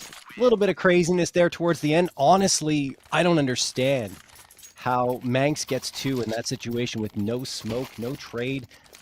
Weird. But either way, Liquid do find a way to take it. 13-12 in their favor. M80 come right on back. And they're hoping that they'll be able to, of course, get into this round and find a round victory in overtime, because if they don't, if Liquid clean sweeps on CT side, there is so much pressure on heading into the second half of this OT. Yeah, no doubt at all. And M80 have been strong on their T side, so it'd be good for them to find, bare minimum the 1, but we'll see what they can be able to find. Liquid kind of switching up their play style a little bit here too on the CT side. Double nades coming in from Banana. M80 have really just kind of hit the brake a little bit, taking a lot more composure on this one. But now they're going to group up towards mid, and you still have the lurk of 1 player towards Banana, 1 player coming in through apartments. Twist gets removed, and M80 by the 1-2, make it a 3. and Team Liquid have lost all their players in this site, John. And we might be seeing another tie 13-13. Oh my goodness. Liquid, still a chance to get back into this one. Cadian, I'm not sure what, sorry, not Cadian, Yekender. I'm not sure what he's waiting for. He should be rotating around quickly. There's no reason to save, and look at that. And he gets caught off by Malbs, jumping around completely unawares. Cadian, dead too. Malbs finds the 2K. That looked too easy for M80 as they tie things up. What is up with the inconsistency from Liquid here? Yeah, and that's the thing. Like we were talking a little bit about it, right? We're like, look, Liquid are a powerhouse team in this qualifier, the team to beat. There's still obviously some gaps in the play with this team. Again, a really new form roster. We talked about their matches were very in the beginning of this year, but yeah, there's still some inconsistencies that are a little bit worrying right now. But M80 have done a good job to capitalize. Slacks does put this off to work. I was kind of wondering about this T side off. It does nicely to find this opener. Oh, Naff. what? The Og. Oh, Naffers. Wait, what? Look over on the A site. Naf goes down, actually, and Cadian dropped as well. Cadian's impact in terms of frags has been very low, unusually low here for Liquid. And now the bomb plant's going to come through. Even though Liquid had a 4v2, Slacks and Swisher are doing work trying to get all the frags by their lonesome. Skulls, along with Yekindar, grouped up together. Do they have util? I mean, yeah, they do. They have the Molotov, smoke, and a nade. How do they deploy that? Yeah, the smoke would be nice to block off Big Pit here, and then that molly again, just even in close sight. There it is. Yeah, okay, that's just gonna flush it up. Look at Slacks. Oh, that What a nade! great pop. That was everything. Oh, Nan. Now the information's there. Swisher actually re-aggresses into this, so he changes up his position. This is good play. Swisher definitely has the advantage. Look at the high ground. Swisher, a beautiful job to get themselves a lead. That is such good technical footwork and mechanical skills to put them in that 14. Look, Swisher and Malbs are carrying M80 right now with their play. Mechanically, they're even outplaying Yekindar right now, which is a statement in and of itself. Malbs has had these pop-off moments that have been game changers for M80. The fact that Liquid only gets one round of that first half after looking so very promising in that first round and then falling flat on their faces in the other two, weird. 14-13 for M80. We did question Liquid a little bit on Inferno, saying a lot of their matches have been very tightly contested here, and even going into overtime in one case. So there is a potential vulnerability here. They picked into the map, though. They're the ones saying, okay, we want to try Inferno again and see if it works out, see if what we practice perhaps helped us improve here. And so far, no, not quite. M80 have the lead. I only need one more round to at least secure double overtime.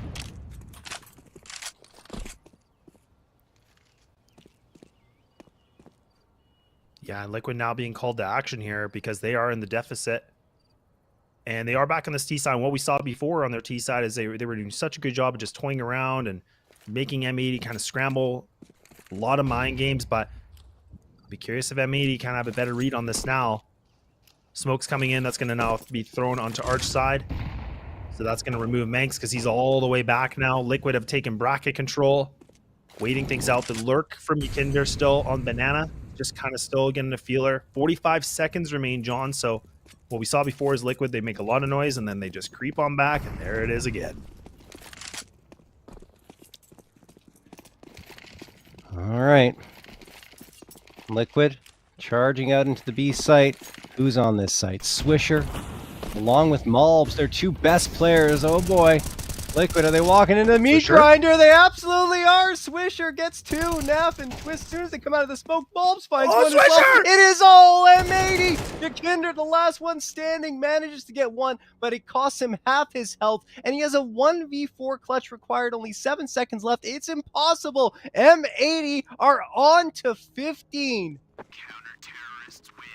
Oh my goodness. And Yekindar just getting some consolation prizes. Who cares? M80 now are celebrating, but they can't celebrate yet. They are on the map point, but they just need one more to take this thing to nuke.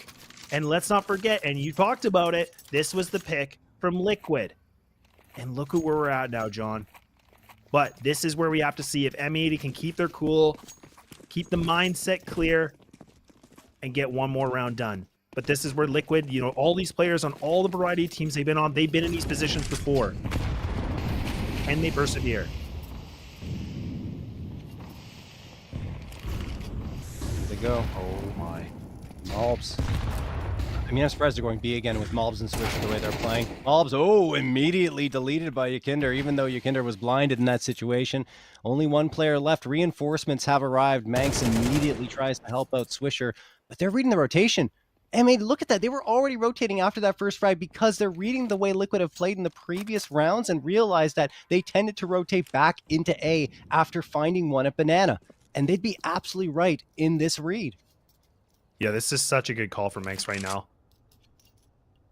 Holy. A good call. This is amazing. And now, again, having the 3 players stacked on this site, just kind of having Swisher floating in CT spawn very passively on this. Smokes are going to come in. Arch is smoked. Library smoked. Slacks here with the ult. Liquid still have under a minute, but Slacks is getting close and personal with the AWP. Liquid now bombarding out of apartments, and Rek is able to find his first. Looking to see more. Does some damage, but it's Naf to get the better of him. 2 remaining for M80 now. They're in bracket. They're close on by. 1 PC utility and 1... Well, 2 kits, I was going to say, but... Oh my goodness. That's a good nade. Look at Twist's health, man. That's half his health gone, John.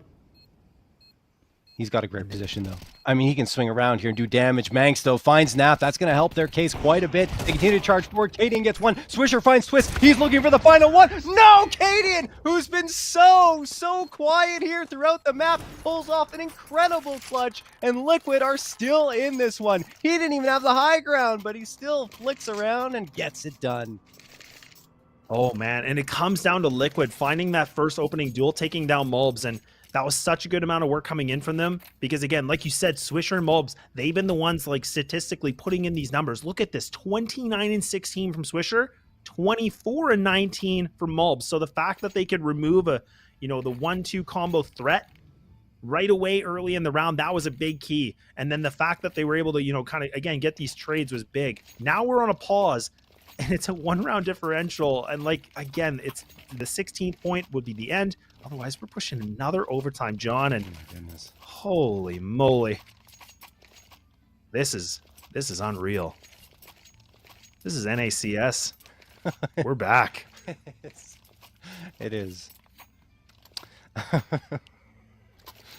You can sense the mix of excitement and despair in my voice there. Yes, I know. It's like, yes. Oh, no. Well, Liquid, one more round, and we're headed to double overtime.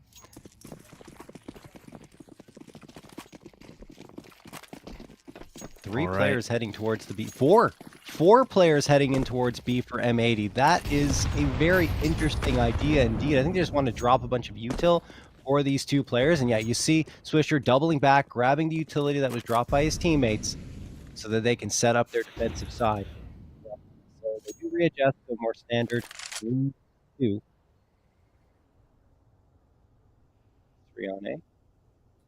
Yeah, and Liquid have really liked coming out of apartments too. Like the double flash coming out, and then they just kind of swing together. So we'll see if they want to do it again. Cadian, or Yakinder, my apologies, he was actually going back, grabbing some extra nades as well, so he's got the full belt here too. Cadian, like you said, he's been a little bit quiet. He already took the big damage here from the HE. Oh, but they're not even going to lurk. John, they're going to group up to this. They're just going to do the A-pop potentially. Here comes the flashes. Yeah, A-pop's coming through. Oh, Rek is completely blinded. Great util, and Yakinder finds Slacks as well. That is a picture-perfect 101 take of the A site. Then Twist adds salt to the wound with the nade frag onto Manx. Swisher and Mulbs, nothing. Cadian's just waiting for that rotation, and this one's going double OT. Yeah, this should be going double OT unless we see Swisher do the impossible right now. They're just going to swing through smokes, and there we go. Yakinder going to find himself that double. Oh boy, oh boy. Now we're at 15-15. This is still the first map, folks. We haven't even made it past this. But M80 now still going to be on the CT side. We'll see what they can do. No timeouts. Nothing going to be called here, so they're going to just have to run with it for the time being. what do we see a little bit differently from them?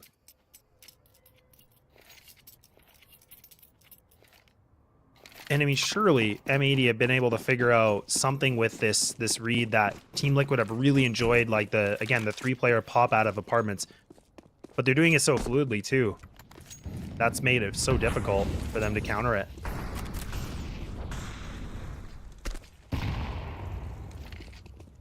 Slowing things down just a little bit more.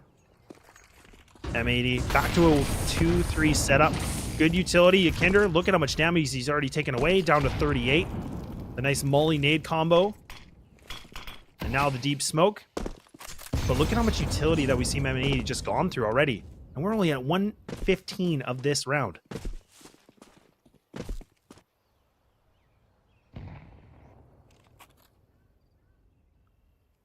Slacks, no more utility. The one player that's still holding a lot is Manx and Swisher.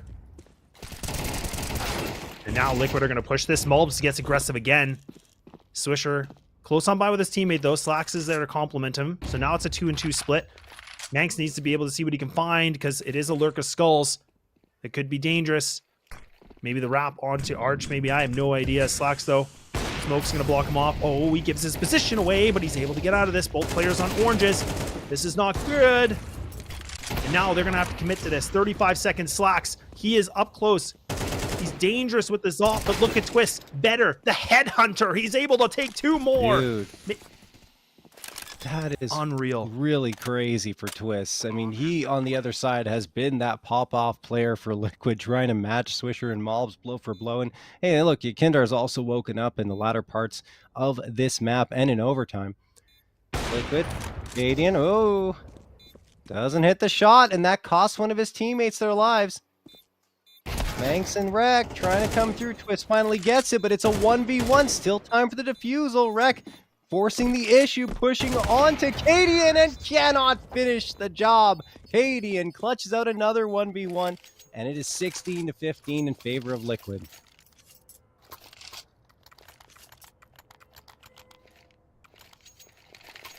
So Liquid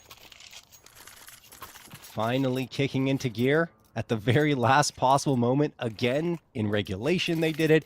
In overtime number 1 they had to do it, winning 2 in a row towards the latter part of it. And here, into the first OT, it looks like they finally kicked into gear. Yakinder, he's on the back lines here, which is surprising. Nap is the one taking those opening duels, and oh my god, the Twists almost go down to a Molotov? What happened? Then he gets naded.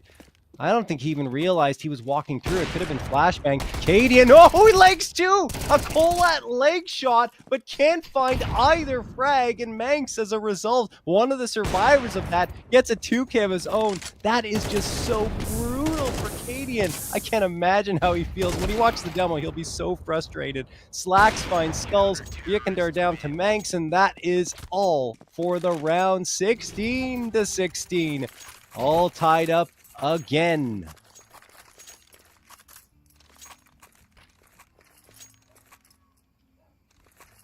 Okay. Well, John. 16-16, who would have thought? Indeed. It's quite a crazy match, I'll tell you that right now. M80 just managed to shut them down. It's just, again, the fact that Cadian gets a Colat, and it's a leg shot on not 1, but 2 players, is so painful for him and the rest of his squad, because not only that, but Manx is the one who gets legged and swings the corner and gets the 2K. Oh boy. Oh boy.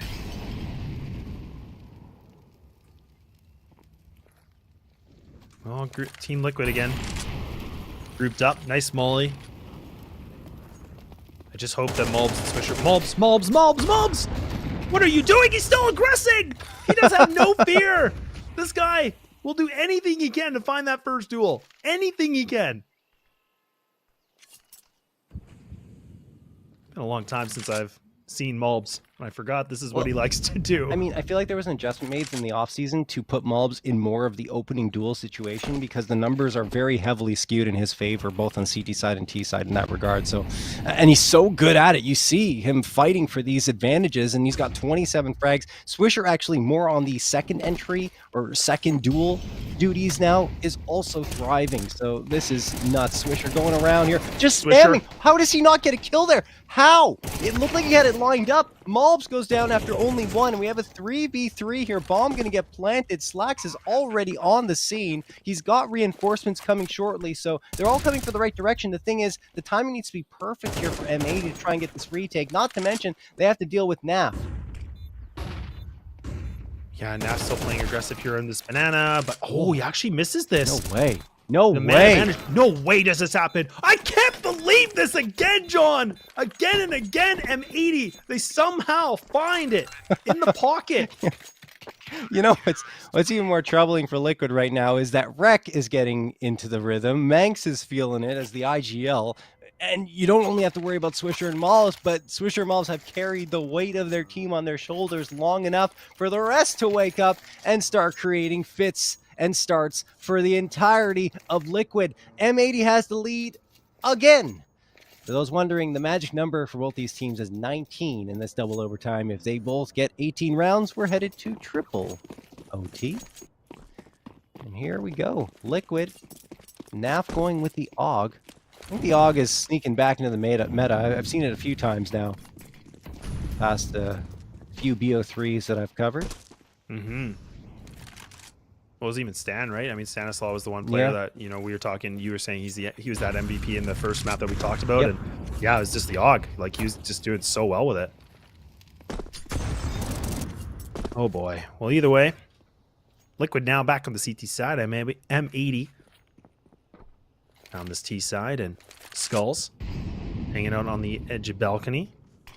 3-player stack though, so M80 are running into a bit of a not favorable spot to go to.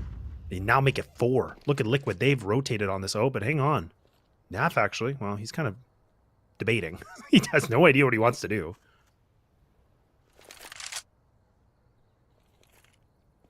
And Naf's just running back and forth here. Kinder throws a nade down. Manx is waiting there. And he actually dips his toes into the Molotov. That's an audio cue there. I think Kinder heard it. Easy backs off here and the nade gets tossed. Maybe even intentional for Manx, right? To try and convince Liquid that there's a hit going to be coming to the B site, when in fact it will be 100% A with only 30 seconds left on the clock. Kinder, the only one left on the site proper at B. Naf in a position to rotate to help his teammates on the A site. Twist hiding in mini pit, pops up at the right time, gets one, looking for the follow-up. They have the crossfire set up. Twist doesn't need it. He's got it all done. 3 for him, almost the 4th as well. And Mulbs is their final victim. There we go. Liquid back on the board, and we're tied up again. Who else than Twist, right? Who else than Twist to do something like that? Just a menace, man. Finds that triple. He's sitting at 34, John. 34. He's leading the server right now. It's so great to see Twist like back, right? I mean, everybody was, he had a bit of that break from FaZe, and we were like wondering, how is this new transition going to be? And it's looking good so far. I mean, despite what's going on right now for Liquid, but you love to see it. Cadian gets the big green. Hey, starts things off. Cadian got an opening frag. First of this one, I think. It is the first of this series, yeah. Or this map, sorry. We're only a map. This map. Feels like 2 maps. It does feel like 2. Mulbs gets the trade, though, so we're stuck back at a 4v4. And M80, oh, Swisher, what a shot through the smoke. I don't even know if he had any information there. He just spammed it and managed to connect. Skulls here, not going to be expected, so he does get one. A second might be a tougher ask, and he doesn't find it. Trade comes through. Advantage stays in M80's hands. Cadian with the op, hoping to pull off a nice little play, but misses the opening shot. Gets completely overloaded, and Naf, the last one standing. M80 looking to go on to map point for the 3rd time in this series. Oh my. Naf now. No saving. He's hanging. Good molly.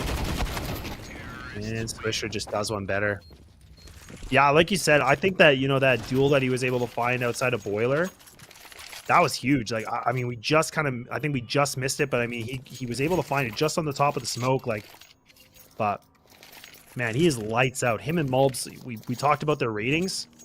Like, right? I mean, this whole qualifier, we were saying, like, look, like, these guys are neck and neck. Like, they both were 1.23. And look at what they are right now.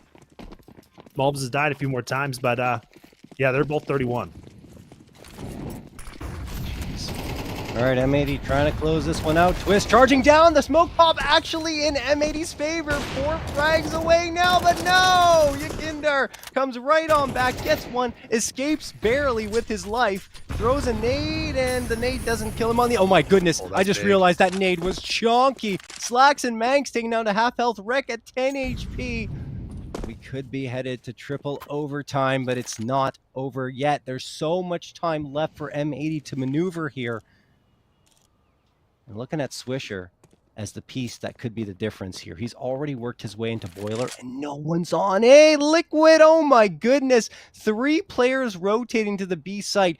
If M80 timed this right, and they execute onto A at the right moment, assuming they even execute onto A, this could be done. Who's that one player that's left, though, is the question. It's Cadian. It is with Cadian, an yeah. op. That's actually a tough situation for him. Mm-hmm. He's holding apartments right now. He's anchoring the site with an op. By himself. Yeah. Oh, but look at the team like, oh, Liquid. Oh, they're just going to run down this. Look at this now. So M80 are getting pinched. So they have to now either fight this or run away. But they're winning it. Liquid is winning it. And it's all down to Swisher. He takes down Katie, and he's going to get this plant down. But John, he's got 2 members here that have under 60 HP. He has to be able to find one of these guys. They are split apart here. They're not in the trade positions. I don't know. Swisher's really good. He's really good in these situations, but it's Naf.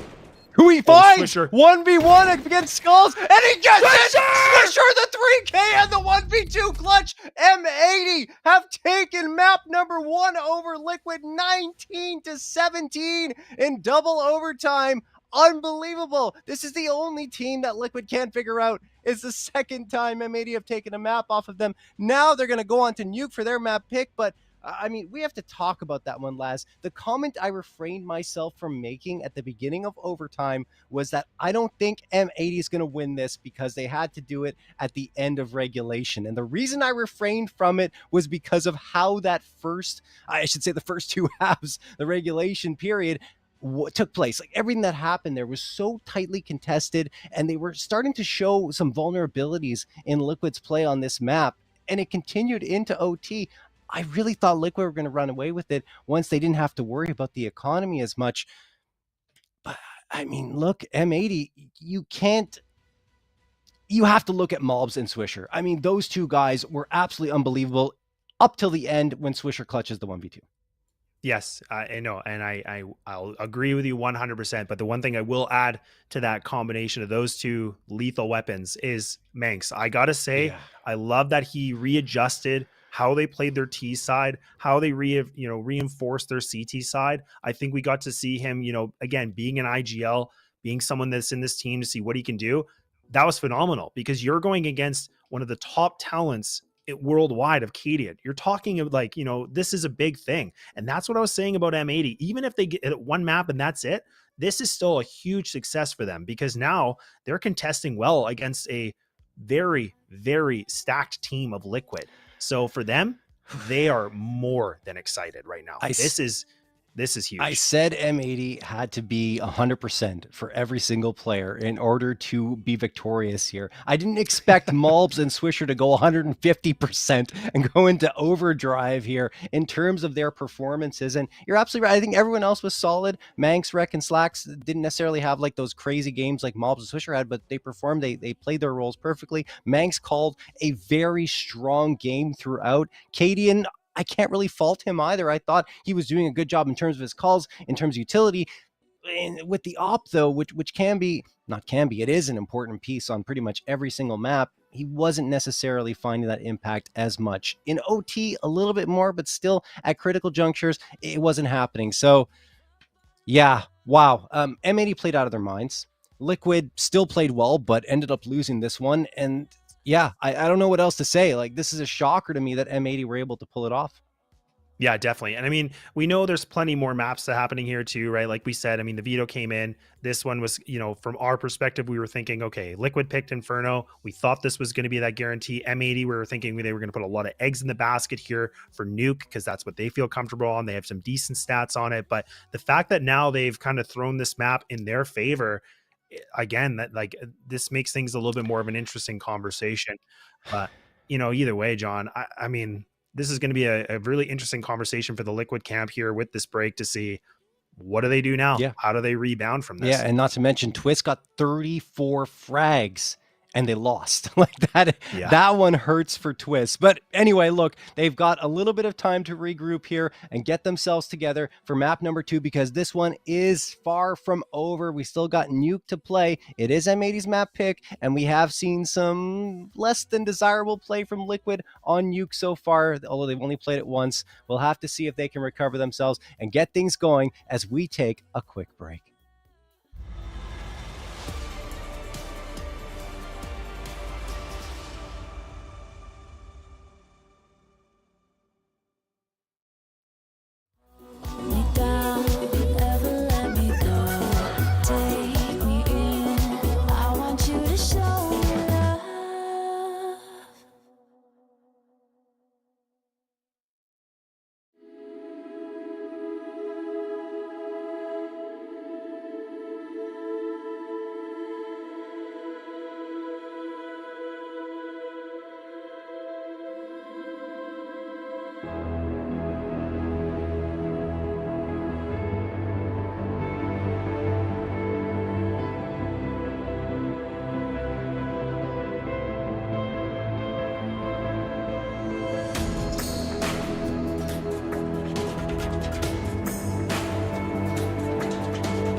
can I fight it? How can I listen when there's no sound? Oh, the wolves are out. Yes, the wolves are out.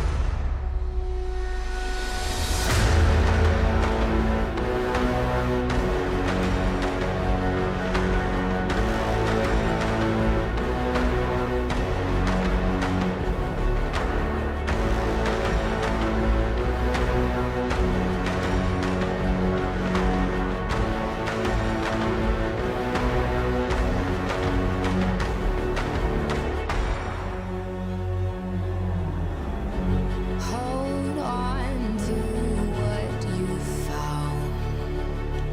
Days are deceiving. My head is spinning round. Oh, I hear now. Yes, the wolves are out. Inside of our reality. Satellites singing serenade.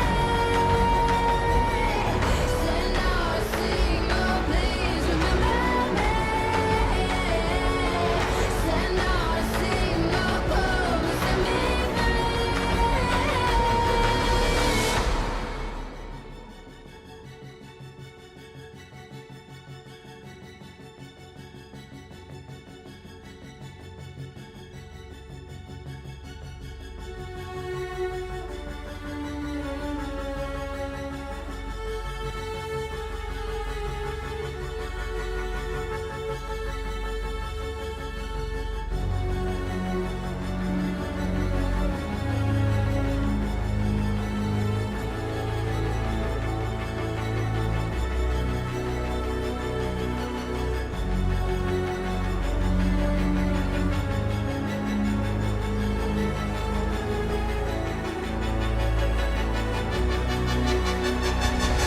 I'll lose inside of our reality. Satellites singing serenade.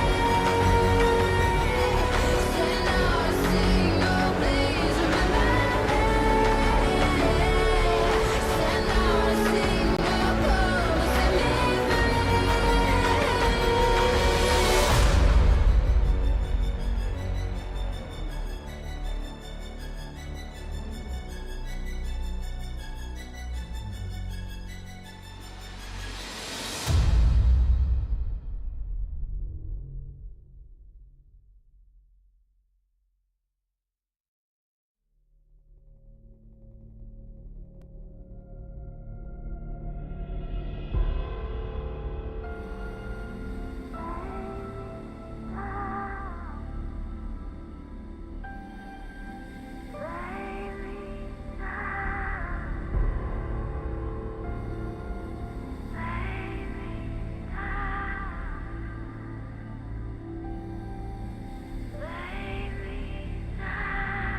Look into my face.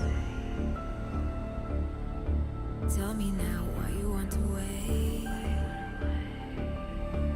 Running out of words you wanna say. I've been looking for you, looking for you, looking for you.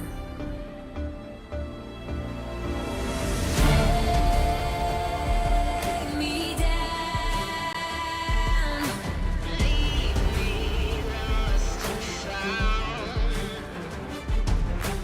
Take me down,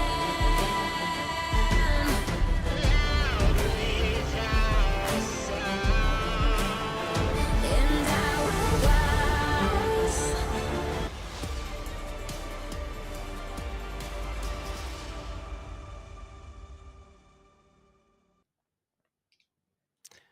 So, Laz, M81 map 1, 19-17. What a crazy affair. Liquid have to be shaking their heads and probably are pretty stunned at the result in that first one. I was shocked that they even picked into Inferno as their option. for a map. I thought maybe they would go for Anubis, even though M80 are also strong on that map. I thought that might have been a better pick given how well they've played on Anubis. 5-0 there. What is it? Plus 37? Yeah, plus 37 round differential for Liquid so far, but instead they go to Inferno. My guess is that they wanted to test themselves and see if they were stronger on it. The answer is no, and even worse than that, because they finally got beaten on it by M80 and now go on to their second most questionable map, which is Nuke. Yeah, no, I agree with you here, because I thought Inferno was a really bold pick from Liquid. I was kind of wondering like why, even though like we saw in this qualifier open and close that it wasn't really like convincing wins like I talked about. I said this over and over because I'm like, look, these were close games. Like this isn't a confident pick. I mean, you're really overconfident on this, but they get punished for it. Now we go to Nuke. And I mean, the thing is with this roster from Liquid, I mean, we did see them earlier on where they did play in the close. I mean, and they went against Nouns and they did win it.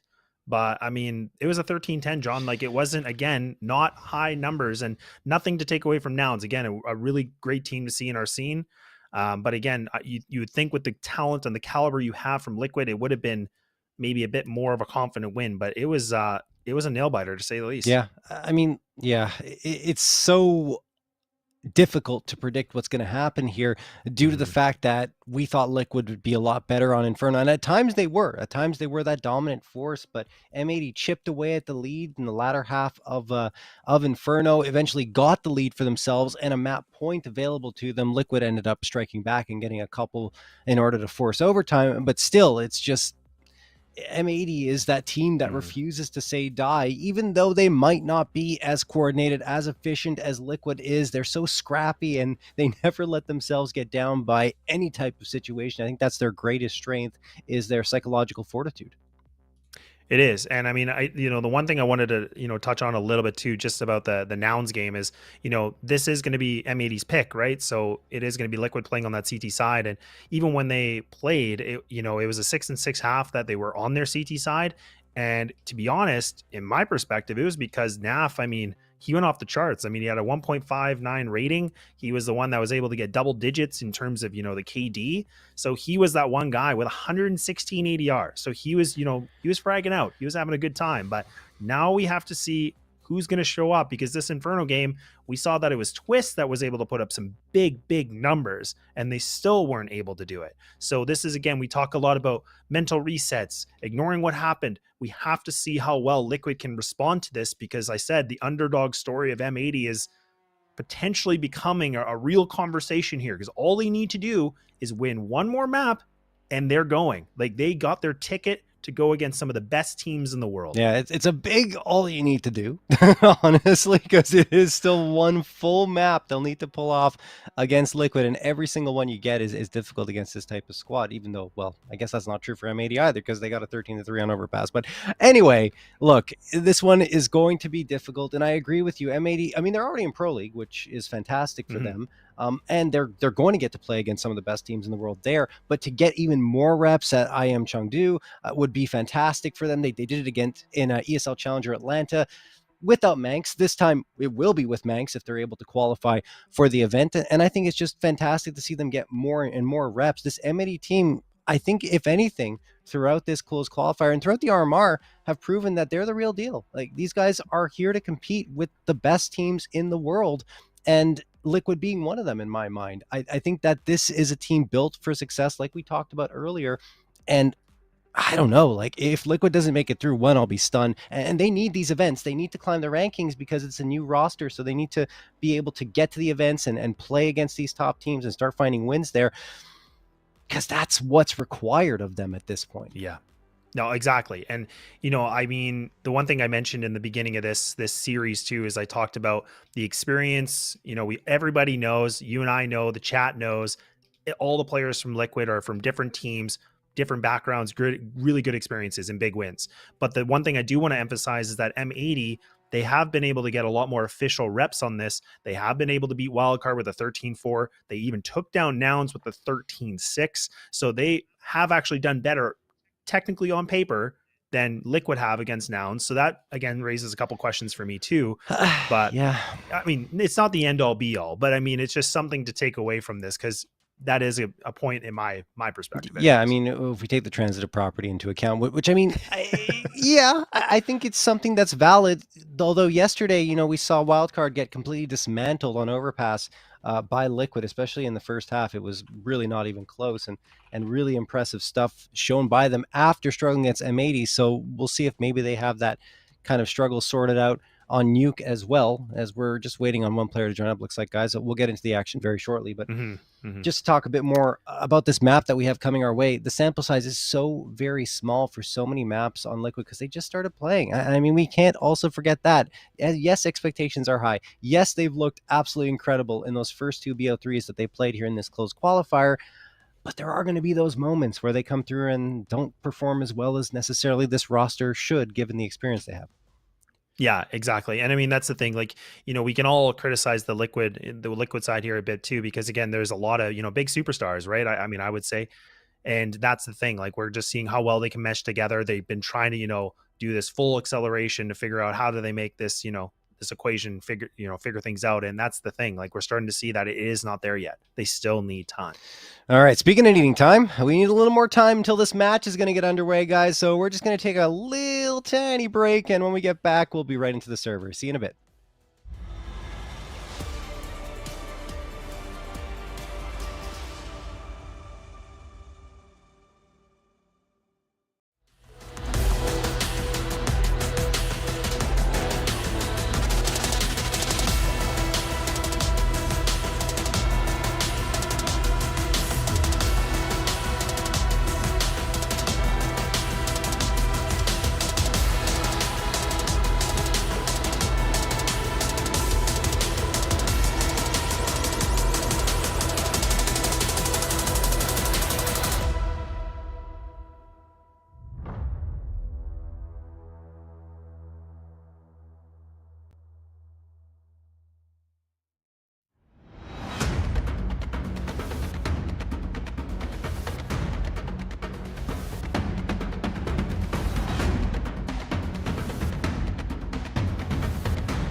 So yeah, I promised you guys we'd be back and in game, and we are. Team Liquid up against M80, and yes, Your eyes do not deceive you. M80 took map number 1, and they have a 1-0 lead heading on to their map pick of Nuke. The only good news right now for Liquid is that, well, they get to start on CT side of Nuke, which is always an advantage. Manx, along with Slacks, and the rest of the M80 squad have taken this lobby control, and Liquid are playing passively here. No aggression. Yeah, slowing things down a little bit. And now we're on Nuke, John. Like, oh boy. And like we talked about, I mean, this is where M80 have gotten some officials down. A little bit more reps. We'll see if that's going to matter. And now, there isn't even a kit, so it's a lot of armor and pistols. What is Manx cooking up right now? And you know what? Doesn't matter what he's cooking up because it's going to be skulls. He's cooking up some headshots. And some nice reply coming in from Liquid, but it is going to be the lower site. They are trying to go for this plant, but look at Cadian. He's just trying to be a good distraction point. Fake plant coming back. Okay. And I think he might commit to this one. Well, that took a while. A few fakes, and oh, Cadian gets clotheslined by Slacks' Glock. Yikandar and Naf managed to get a couple back, but it's Slacks who's making a name for himself here. 1v2. Oh, well, never mind. Skulls is going to get the headshot onto him. Defusal comes through. Good news for M80. They got the bomb plant. They're going to have a proper buy-up. Oh, almost a proper buy-up in the next round. They'll be able to get some Galils up and running. And on the other side for Liquid, at least they have that first round victory here, and a pistol round found as well. It seems like getting pistol rounds, though, is almost bad news for Liquid because they got one on Inferno and then ended up losing. And like again, we talked a bit about it on Inferno, and we're like, look, Liquid, they had a lot of problems, you know, getting the first 3 rounds. Like it wasn't something they could do. And look at that, John. They get a pistol. They must feel a little relieved, right? They get a nice start. But now money's on the board. M80, like you said, with the bomb plan is going to add that AK with the double Galils. What do we see from them now? Cadian actually playing a bit more aggressive here on red, so this is where the MP9 can be really dangerous this close in combat. And they might not clear him. Oh, he's got his knife out, Swisher. Oh, no. He had no idea at all. That's unfortunate for M80. Oh, Naf is going to get only one. I thought he might be able to secure a second. That said, it's still a 4v3 in favor of Liquid as M80. Oh, this is scary. M80 are going to go there, make their way down ramp. Malbs, nice headshot onto Cadian. 3v3, and all of a sudden M80 have taken the site here at B site, excuse me. I was kind of losing my mind because you could see Manx, he was coming down ramp by himself with the bomb. I was thinking this could be all over, but now Malbs, 8 find one with this Galil. And now Twist gets himself 2 more. Manx just on the other side of the door. No way.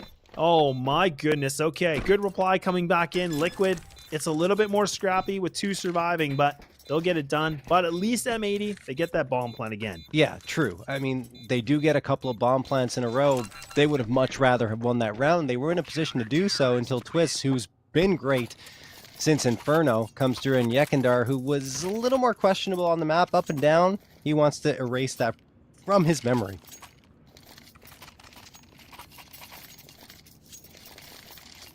Yeah, and this is now we're Liquid. I'm gonna be curious, you know, what kind of, you know, pep talk they had, the motivational speeches, you know, like getting these guys back into the game. And Yekandar starting things off well, 3-0 like you said.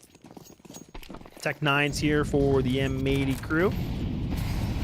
Could be a fast into Squeaky. This one player, I believe that's Malbs actually. He did make his way down vent, but it's the cost of his HP. Oh, wow. He's going to reaggress. Oh, Twist got that information, though. You can just see it on the edge of the smoke now.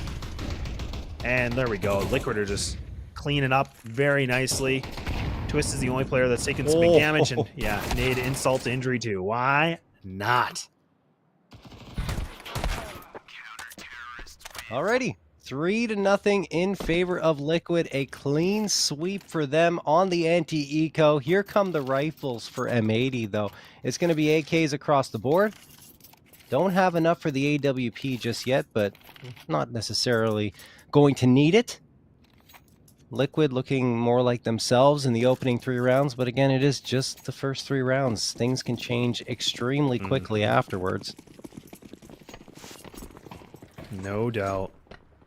Good test here, though, like you said. Naf's still going to hold on to the MP9. Again, a good money grabber. And the position he's playing in, not too bad. Outside control coming in for M80 pretty quickly. Good con smoke coming in. Vikander. Oh, he's playing very wide. And okay, he does get the kill. He gets some good damage, but a tough one. It would have been nice for him to find at least 2. Put them more in the man advantage, but it is back to the 4 and 4. And Mulb's doing Mulb things again, John. Mulb's, if he continues to perform at this level, it blows me away. He gets the second. Wow. He only had 11 HP for that entire fight. Twist couldn't connect a shot. A-site taken. Mulb's looking at... Go ahead. No, I was just going to say, like, I thought he was going to re-aggress on this. No way, but okay, Naf, he gets it done. Gets an AK. 2v1. The Naffers. No kit, though, John. Feels like he wants to go for this. Slacks 20 HP. I'm not sure if that damage is confirmed onto him. Naf. He has to clear so many angles coming out of hut. Didn't look above him. Yep, that was the one place he needed to look, and he didn't. 3K for Manx. The IGL coming through for M80, and here we go again.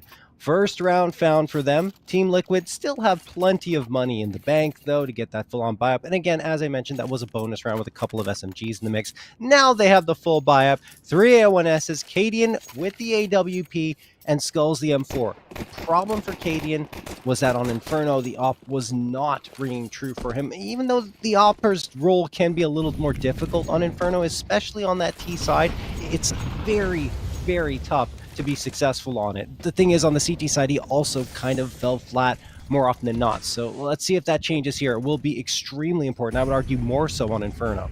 Sorry, on Nuke. Yeah. Yeah, this op's going to be really important, especially with him on the CT side. They can just kind of float him around. He can just move around, manipulate the map a little bit, but we'll have to see if he's going to be able to get himself back into his ways because, like you said, I mean, on Inferno, it just felt like he was a little bit absent in terms of the fragging department right now.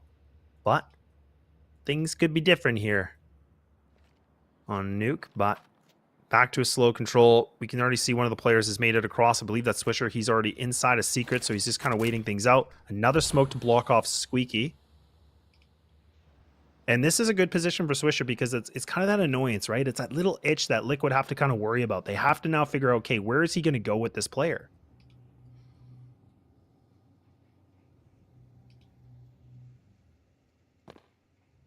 Important duel happening here. I'm Cadian next to Decon with the op.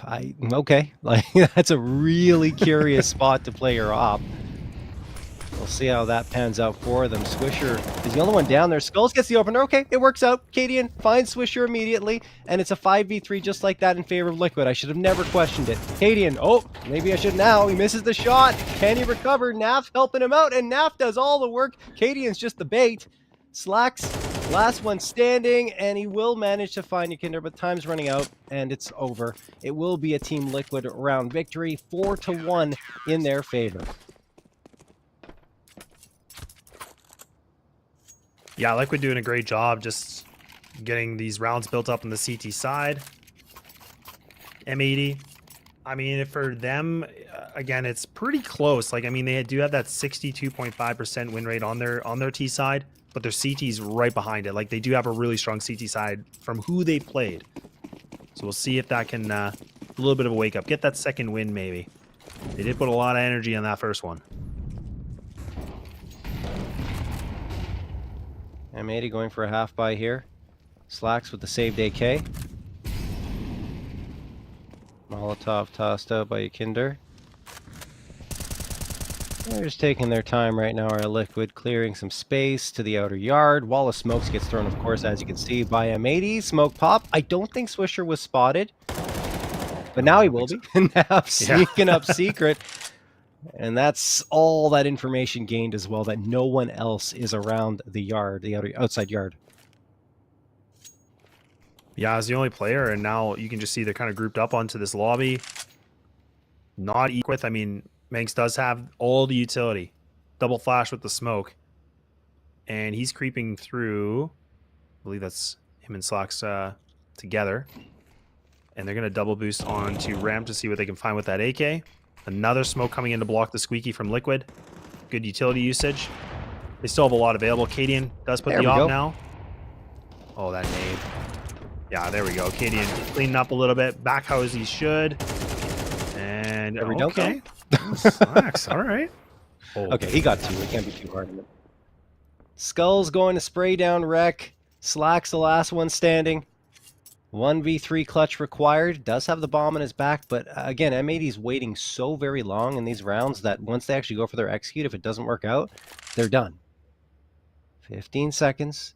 There is one player watching heaven. It's Skulls, and he's not going to miss that. 2K for him, 7 on the board, only behind Naf, who's got 8, and Liquid, aside from that 1-round loss, have been pretty strong on their defensive side. Yeah, I get the alt picked up too, so they don't have to worry about spending all that coin. But good work from Cadian that we've seen a lot more, a lot more action coming in from him too, right? I mean, we've seen him, kind of push towards lower. He's just been kind of all over the place. That's kind of what I wanted to see with him in this kind of a weapon.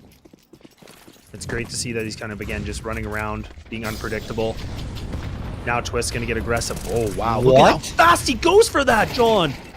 And there we go. A bit of a switch up, but Yakinder does one better. I mean, Cadian's doing a really good job of attracting attention at the very least. Yakinder got to 3K now. Looking for the 4th. No, not going to get that. But Slacks in another 1v3. Now a 1v2 with Slacks. What are you doing? What are you cooking? Naf and Skulls trying to figure out how they're going to finish this round off and avoid a disaster. Yeah, he's got a lot of time too. And he does have some really critical utility. Smoke, Molly, and the flash. He's kind of exposed here, isn't he? Oh, yeah. This is... Oh, I don't know. No, Naf saw him. Yeah, he must have saw him. But if he gets... Oh, yeah, look at this. They're both going to be together. Oh, Slacks. This is not fun. Good discipline, though. Waiting things out. Should have his trade. And there it is. Nicely done from Naf. Takes a big brunt of damage, but ain't no thing. It's 6-1, John, so worst case scenario, it's a tie.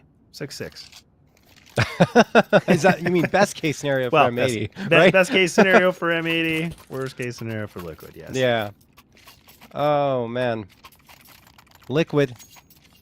Economy's not that great, and the reason for that is because M80 have been so very good at reducing their numbers round after round. It's been some pretty tightly contested rounds, throughout this map, at least so far. And a timeout going to be called by M80 to talk things over because they could force up here, but that wouldn't be necessarily a wise decision. They're probably thinking, well, we need rounds, but that's not the way to do it. You see the Deagles are being bought up by Mulbs and Rex, so it will be a half buy. They're going to keep 2K across the board for everyone. They can still get a decent buy up even with everyone at 2K, aside from maybe Slacks, who wants to stay a little bit higher to get the AWP up in the next round. Yeah, the bomb plan would be really nice. Just, again, adding some more funds to this. But we will see. Deagles with these Tech 9s with the Mac 10. I don't mind this from Swisher. I'm going to be curious where we see him go. No outside control yet. They just kind of post in the back. A little bit of a smoke wall, like the half wall, I guess. But it's good. They're kind of baiting some utility here from Liquid. I don't mind this right now, John. Yeah, not at all. I mean, you saw the smoke pop come through because Liquid wanted some visibility. M80, again, taking their time here. Another couple of smokes being tossed, and you see Liquid spamming it. They're connecting for a little bit of damage. Swisher only down to 93, though. That's certainly not that terrible, considering that he gets down in towards the B site. Yekindar does manage to get one. Katie in a second. Cadian trying to escape here, throwing the smoke to cover his retreat. His teammate can't connect on many shots, so he's kind of stuck here. Oh, but no. They literally are ships of the night passing right on through him. Naf comes into support. 1, 2, and Cadian continues to bait them out and ensure that his teammates are able to finish the job. 7-1 in favor of Liquid. M80 will be back to the rifles in this round. Yeah, this could be the kiss of death or something, because right now, I mean, M80, they look flat. Like, they don't look like they have anything they can work with. But Liquid have done such a great job to bounce themselves back into this game. And being bloodthirsty. I mean, there really hasn't been too many weaknesses in their game. A couple little moments of clutches maybe from M80, but that's really it though, right? I mean, it hasn't really been too much. Now the nades are going to come through outside. Look at this aggression. They're actually switching it up a bit more. And now Twist in a powerful position. They've never done this yet. Manx, a nice way to start this off, gets the first pick. But do they clear Twist? Some information, but a great trade back. And there we go. M80 find themselves some frags. There we go. Yeah, excellent, right? I mean, again, very CT-sided map. So M80, even though they only have one so far, this is the point when the T side can really start to get rolling and they have that loss bonus under their feet. Guns and utility they're looking for. Oh no, Naf! Why are you doing this to them? 2K comes through, and that's the round completely changed in a 2v2 now instead of that 2-man advantage. Goodness me, Naf is just unbelievable here on you. 13 frags, Skulls gets one, makes it a 1v1, does Mulbs, but Naf is good for a third. That's gonna make it an 8th round found. I thought M80 had finally found a way to get through this defense for a second time, but Naf had other plans. This is what I was saying before, right? I mean, on this map, I mean, these guys haven't, Liquid haven't had a lot of officials in this core, right? With this core 5, but it was Naf, the one that was able to put up some decent numbers, putting double digits. He's sitting at 14-4 right now. He's, yeah, he's kind of off the leash right now, John. They're just like, Naf, do what you need to do, buddy. You're just fragging out, and we'll take it any day of the week. He's going to get open, some good damage on the Mulbs. He just cannot seem to find any duels with full HP. It just seems like every time he's wounded. Look at him, 36, John. He hasn't seen a single person yet. Jeez. Well, they're going to charge out onto the A site and get two. Wow, Manx and Mulbs double teaming Skulls and Katie. And the thing is, Twist is still standing and he continues to drop bodies. And he get a third. It's important. No. Wreck a little sloppy there with the Tech 9, but that doesn't matter. He manages to make it a 1v3. Naf's position known now. He pretends to fall back. Will reaggress and try to fight. He's going to go through the smoke. That would be so crazy. He's down to 48 HP. Still alive. Rex spamming through. Connects for one more shot, unbeknownst to him. And Naf's going to retreat to heaven. I think that's going to be the play. I don't know if he tries to save. The money's not great for Liquid, again, because M80 have continually taken them down. Oh, why? I mean, peeking with the dualies. Okay. I guess for the speed? Yeah, I think just to make sure he can kind of jiggle in and out and get out of this if he wants to. So there you go. He does. And it is going to be the save. So, and like, I agree with you. I think this is the right call. No need for him to do it because if he can save this AK, then he's going to get a little bit of that extra money that he can drop a teammate. So this is a good decision. M80, finally, we get a little life back in them. After a long period of time, though. I mean, eventually... Oh, Slacks. That's not good. It doesn't matter. They'll have enough money to buy up anyway. But yeah, I was saying, with that loss bonus continuing to rack up at 3,400 and bomb plants coming through, eventually you're going to find a round. And there's that second. Luckily for M80, because they've been so strong against this Liquid squad in finding frags, they are limiting their economy. But it's still going to be an op, an AK, an A1S, and an MP9. Twist probably going to get an MP9 as well. You have to imagine. That just a timeout called. Maybe Twist just had to talk things over with the team. Perhaps Cadian has some words to share with them after that round loss. And it looks like Twist is going to go for the XM, the auto shoddy. That means he's playing top of HUD. Oh, yeah. Definitely means he's... Oh, he has to be. That's the best call.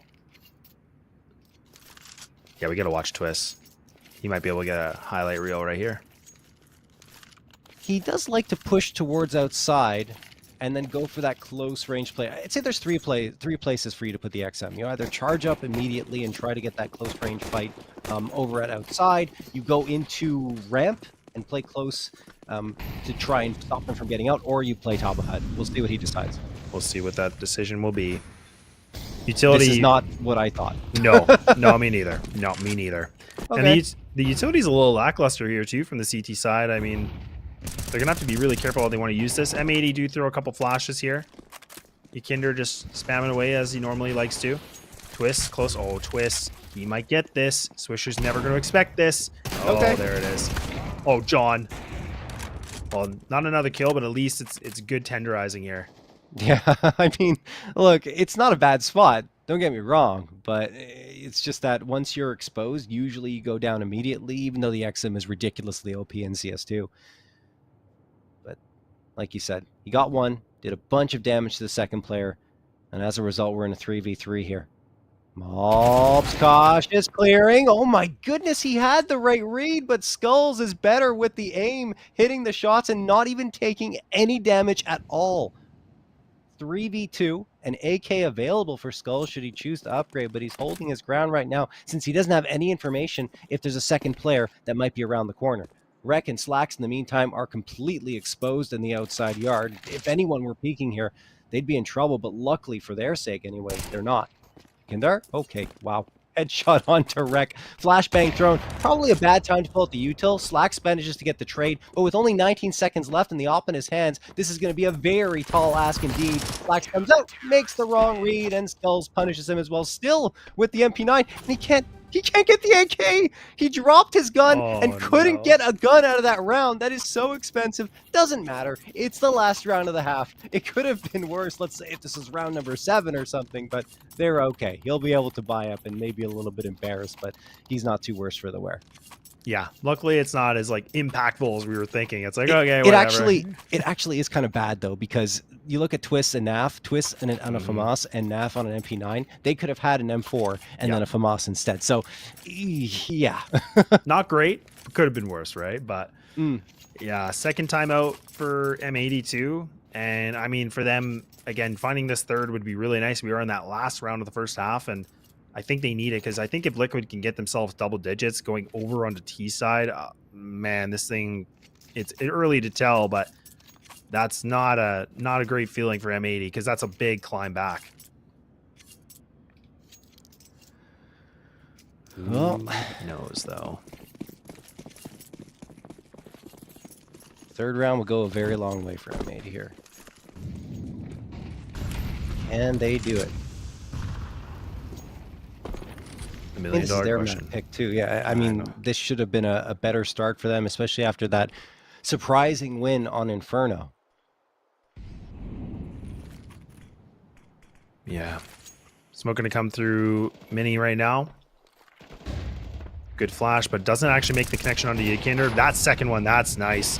Gideon, though, does actually find a kill, and he was fully blinded. Nicely done here from Manx. There we go, M80. All right, they put themselves up by 1. 4 on 3. Make it a 4 on 2. Why not? Now Naf and Twist, the two players that got affected here with the guns. John, FAMAS, little 1-2. Oh, no way, John. The worst guns might be able to bring things back. Oh, no. It's happening.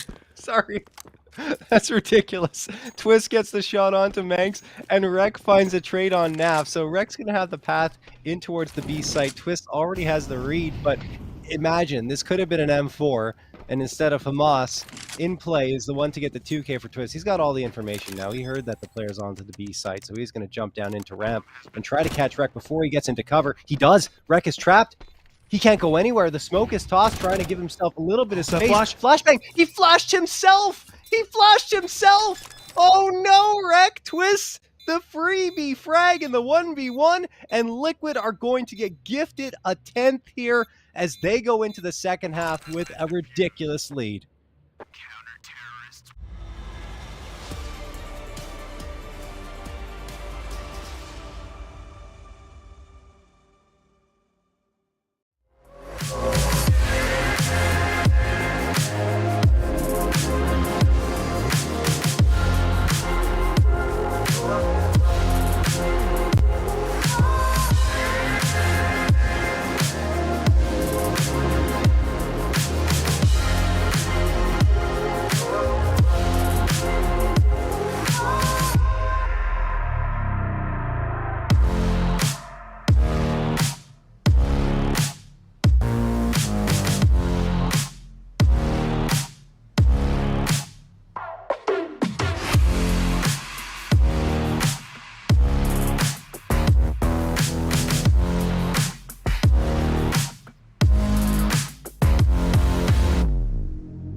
We're back.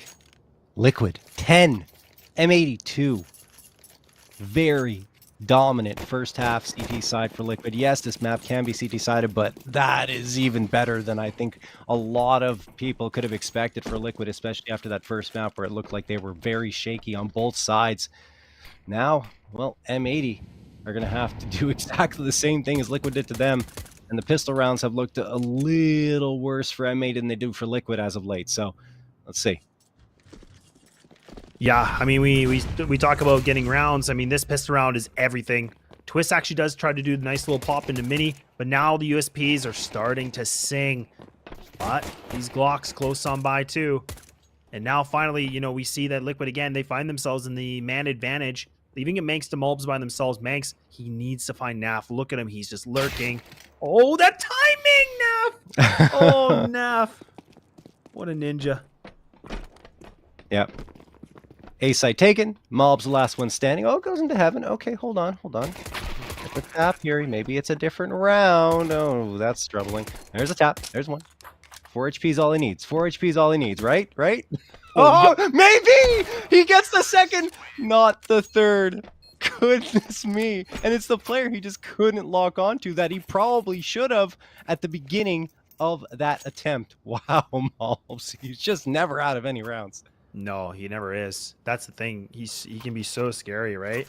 He can be able to find some good openings when he needs to, and he's just a fragging machine. But we're going to need to see somebody from M80 also kind of join with him here, because this lead has just gotten bigger and bigger, and it's now Liquid with the bomb down. I mean, they're going to get, you know, Galil's AKs all across the board. They're just trying to get this thing done, move things over to Ancient. I don't blame them. And M80, they actually did force up too, so this is the utmost importance right now, John. Yeah, I mean, Manx and Rec double stacked here into Hut. Twist spamming away, hoping to hit some shots. I don't think he's necessarily going to expect a couple players. Oh, excuse me, Rec is outside of Hut on top of it. Misreading the X-ray a little bit. Twist going into Squeaky. Swisher realizes no one is outside. Surprising. Hey guys, they're either in the lobby or heading towards B. And Yakinder finds two. Swisher and Mulb sprayed down by Yakinder, who struggled on Inferno, but now he's got the support here of his teammate in Naf. Slacks gets one, but only one. He's looking for a second, won't find it. Manx the last one standing.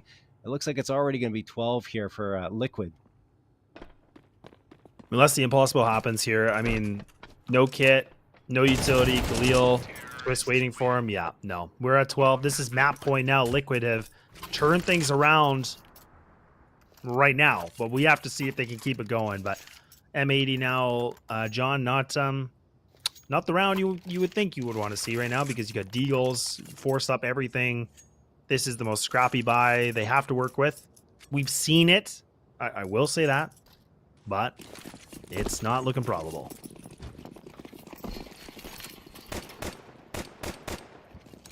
Ten rounds available here for Liquid to close this one out. Like I said, not very probable, but Rex gonna get maybe one. No, that's actually Manx. Let's get the couple. It's going back for Chaos. Mulb continues to be the hero. Finally sprayed down by Twist. Yekindar and Twist up against Slacks, who's only got that scout. Now that he's been spotted, Liquid says, okay, we can go wherever we damn well like. We know exactly where Slacks is posted up, so probably going to be the B site.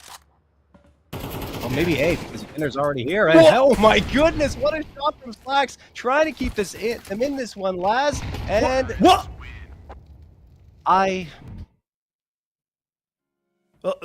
Hello, John? What just happened?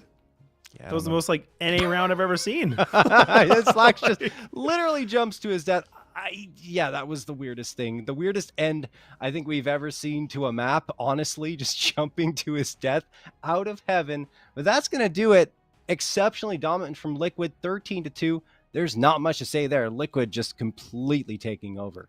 Yeah, to be honest, I'm really impressed with Liquid, because, you know, I think it was one of those things where they had to show up. They had to really change something around here, and they did. I mean, this was the pick for M80. I mean, on paper, M80 have more officials. They look pretty good on this, a comfortable map for them. They've only taken one loss recently, so it was kind of a big question, like how well Liquid are going to play. But their protocols looked good. They looked really comfortable the whole time. I don't there was a couple, really close rounds of the 2v2s and things like that. But yeah, I think a lot more of those mistakes we got to see from M80. And that's what we were talking about in their previous series, where we started kind of seeing a lot of mistakes that were really costly. And I think Nuke was there. That was a demonstration of it. Yeah, Nuke, much better for Liquid than it was in their previous time on it up against Nouns. And well, that's in the rearview mirror. Now we're headed to map number 3 a lot faster than we expected. Going on to Ancient, this has been incredibly good for Liquid. The same could be said for M80, who are just victorious on it up against Wildcard, although I think it was a little more back and forth there. Sloppy for M80 at times, and when we've seen Liquid here, they have been clinical and clean and efficient.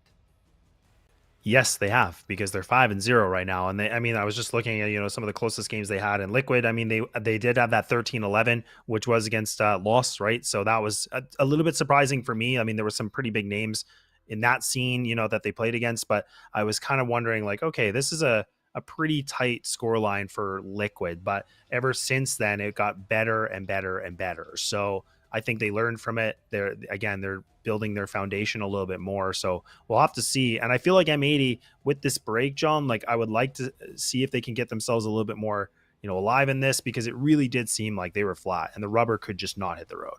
Absolutely. And I mean, well, they've got a few minutes to recoup themselves, and so do we, guys. So we're going to hit a quick break. When we come back, the final map of the IEM Chengdu closed qualifiers.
Welcome back, ladies and gentlemen, to the final map here of this closed qualifier. It will be on Ancient, which has delivered us quite a few awesome moments over the last few months. And since its introduction, honestly, it's been a very promising map. Used to be very heavily CT sided, but that has since changed with a few modifications that were made, and now it's a classic, honestly, and it can deliver some very tightly contested affairs. Yeah, it's actually really cool to see, just talking about that history with Ancient, like, from the first versions of it and like how much it's changed. And yeah, it's not so CT sided, because I think that used to be the big complaint, right? Like, this map is so CT sided, it's unfair, and you're scrambling on T sides to even just get a couple rounds. But it's definitely a classic now. It's becoming well balanced, and you can see some of the most exciting matches. And the one I always think of, John, is the Dallas event, right? Like, I mean, how many overtimes after overtimes we saw. So maybe they'll be here today. Maybe we'll get to see that here, to see who wants this so badly to be able to get their ticket to go to that event Perhaps here later in April. Yeah, and I mean, one thing we're going to need to see from M80 is a much better performance here than they had on Nuke, at a point where it looked like Slacks just wanted it to be over as he jumped right off of heaven into the A side. I don't know what he was thinking or what was going through his mind, but yeah, that was an interesting finish to that map. And look, this one's not going to get any easier. Ancient was phenomenal for Liquid yesterday against Boss, 13-5, against Wildcard 13-9, and the only reason it's 13-9 and not say 13-4 or 13-5 again is because Wildcard managed to win a critical rifle round at the beginning of the second half, which kind of converted itself into a few more rounds, but after that Liquid looked dominant again. So I mean, this is a map that they have impressed us on time and time again since the formation of this roster, whereas M80, yes, they're also very good on Ancient, and they managed to win against Wildcard, but we saw that it was far from perfect there. Yeah, it really was. I mean, they were able to get the W's, but it was definitely not pretty, right? And this is the thing about M80, and now for me, and I kind of mentioned this right at the end of map number 2, I was like, look, like, we need to see way more life out of these guys, because I was kind of worried maybe we were getting that demonstration of, like, they really exerted the gas tank on map number 1. Don't get me wrong, there's a reason that they would have felt, probably a little defeated or a little bit empty, because they put everything on that, and we saw multiple players, just going off the walls here. But Nuke was a little lackluster for them. I thought that'd be a lot more competitive, but now we're gonna have to see third wind, fourth wind, I don't know, whatever you want to call it, but we'll have to see M80. They need to show up now if they want to make this a competitive map. Yeah, absolutely. And I mean, speaking of not being competitive or being competitive versus not being, the first map on oh my God, it's slipping my mind right now, Laz. Please help me. On Inferno. It's an hour and a half. And then map number 2, 30 minutes. A third of the time to complete map number 2. Felt like a speed run for Liquid. And now we go on to Ancient, which I think is going to be somewhere in between, probably. Maybe 45 minutes to an hour. We'll see. If Liquid starts to play again the same way they did on Nuke, then maybe not. But yeah. I'm going to be curious too, because I mean, for this map, right, it is going to be knife for sides. So I think that'll be really important too, because, if M80 can, win the knife, I feel like they're going to want to start on that CT side, because that is something they're a little bit more comfortable on. That is that 65% win rate. So I think for them, if they can get things moving on that, that might be a boost of confidence and them for, feeling a little bit better in this game. But again, Liquid, like you said, have looked really stellar on this map. Like, they are undefeated with a 5-0. So this isn't going to be an easy task. No, regardless. Absolutely not. And I mean, coming into this closed qualifier, we expected Liquid to be the team to go through here, even with how well Boss, Wildcard, and M80 have been playing. Liquid has that star power. They have this roster that is built to play at LAN events, built to play at those main events. So we'll see. And it looks like M80 just got word that did win the knife. So that means that they'll be able to start CT side. And you said it already, it's an important factor for them. It really is. And that's the thing. Like, on Nuke, we didn't get to see anything, right? So I'm really hoping that was kind of a cool down period for them. It would have been nice to see that a lot more competitive, but now this is the moment, right? This is the third and final map. We talked about this. The winner moves on. They punch the ticket, the golden ticket, going to Chengdu, and then the other loser, they're out. Like, there is nothing else happening here. So this is all it. All the marbles are out now. So this is where we need to see both these teams firing on every single cylinder. I mean, what do you think, Laz? In terms of what M80 has to do here on their CT side, they get the CT side start. You said already that's what they need. What else on CT side do they need to do to find success against this Liquid roster? You know, I think the one thing I really enjoyed that we got to see when they played Wildcard is they took a lot of mid control, but they also kind of did it from mid house. Like they actually somehow were winning a lot of duels. They had some really good, you know, synchronized attacks on that, being on a defensive side. But I think if we can see that, I would like to see the op being utilized a little bit better, because I feel like we didn't really get to see Slacks kind of really doing what he normally does. So I would like to see him kind of, you know, pop off and put the big green to work here. Yeah, absolutely. And I think Slacks was doing a good job, like you said, with the rifling, with that mid control to help them out and make sure that they could shut them down and stop Wildcard from gaining a lot of that space. And that's another discussion to have, right? In terms of the important choke points on Ancient, I would say that mid's probably the most critical one to find. Yeah, I know I couldn't agree with you more, John, because I think, you know, the mid control is so important, right? Because I think back in the old iterations, you know, it used to be like CTs can just run over mid and they would just have it, and making it way more problematic for Ts. But if you can get that control still, despite how the map has changed, it still is so strong, right? And again, it makes it such an issue for the Ts. But it does look like we're getting a little bit of a tease just because they're not ready to play yet. But we're getting close. Again, folks, we're almost there, I promise. Yeah, just a little bit longer and we'll be there. Are you excited for the major, lads?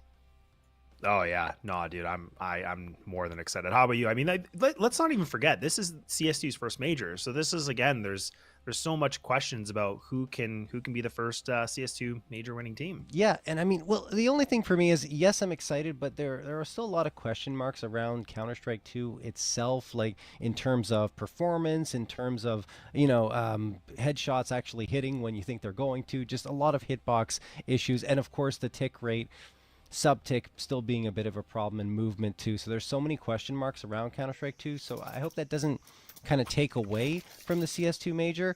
I still think it's going to be really exciting regardless. I just wish Counter-Strike was in a little bit of a better place right now than it is.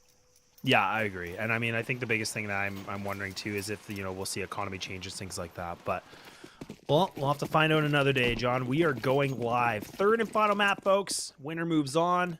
And it's all down to this. Team Liquid will be on the T side, like you mentioned. I mean, you did win the night, so everything is on the line here. But oh boy, John, this is not looking good already. Liquid are still cooking with premium gas right now. Oh yeah, they got this.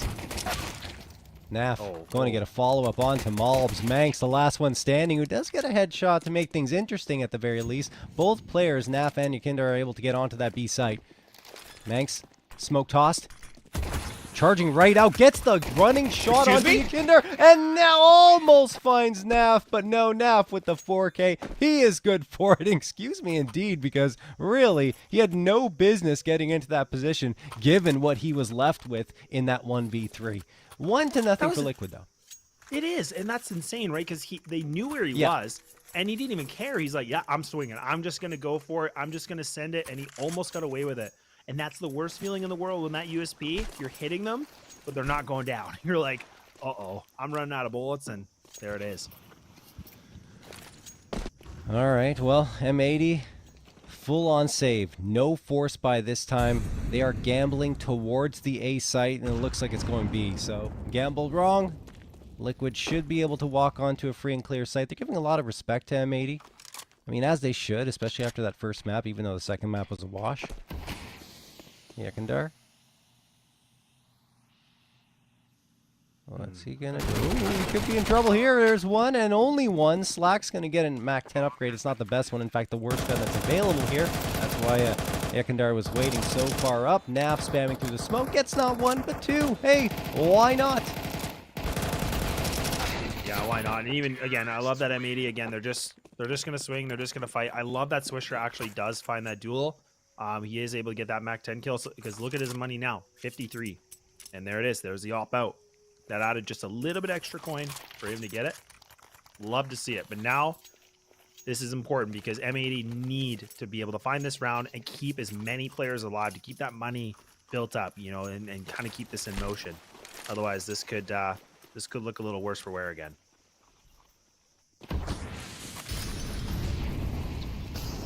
A lot of aggression coming through here from M80 towards mid.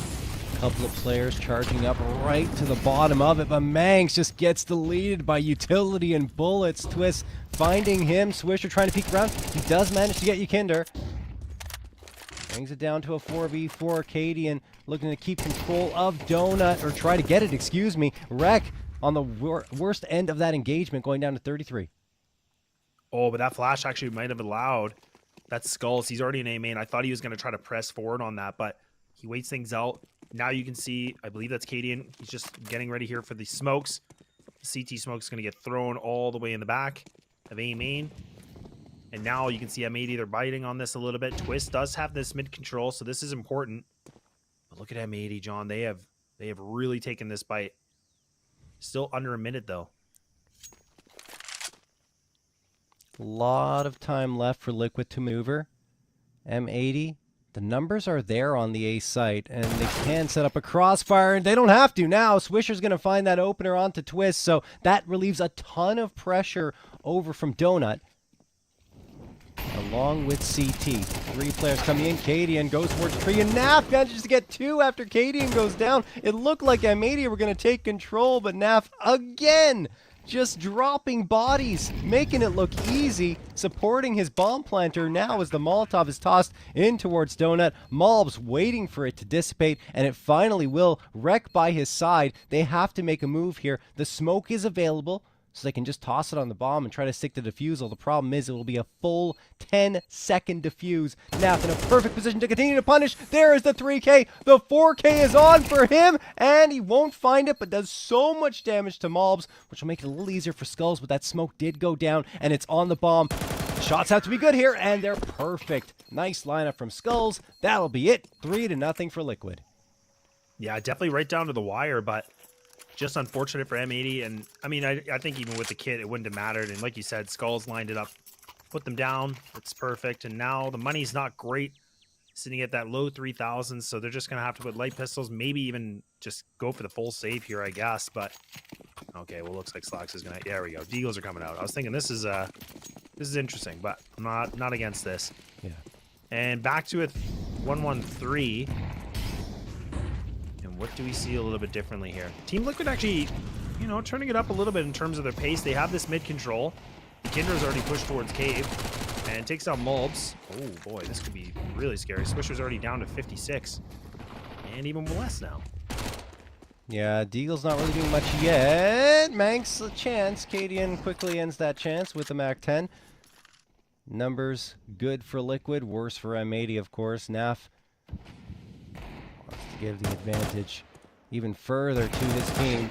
Ooh, he won't. In fact, Slacks gets the headshot through the wall. That's an AK or Galil down, available to M80. The thing is, so much information gained by Manx, by Naf in his death. Yakandar spots out Slacks, who does manage to get the Galil and recover it. Bomb is still not towards that A site, and they are slowly gaining space, but they'll have to go a little quicker, otherwise the reinforcements are going to come through. Nice peek from Twist. Got the audio cue. Swisher's deleted.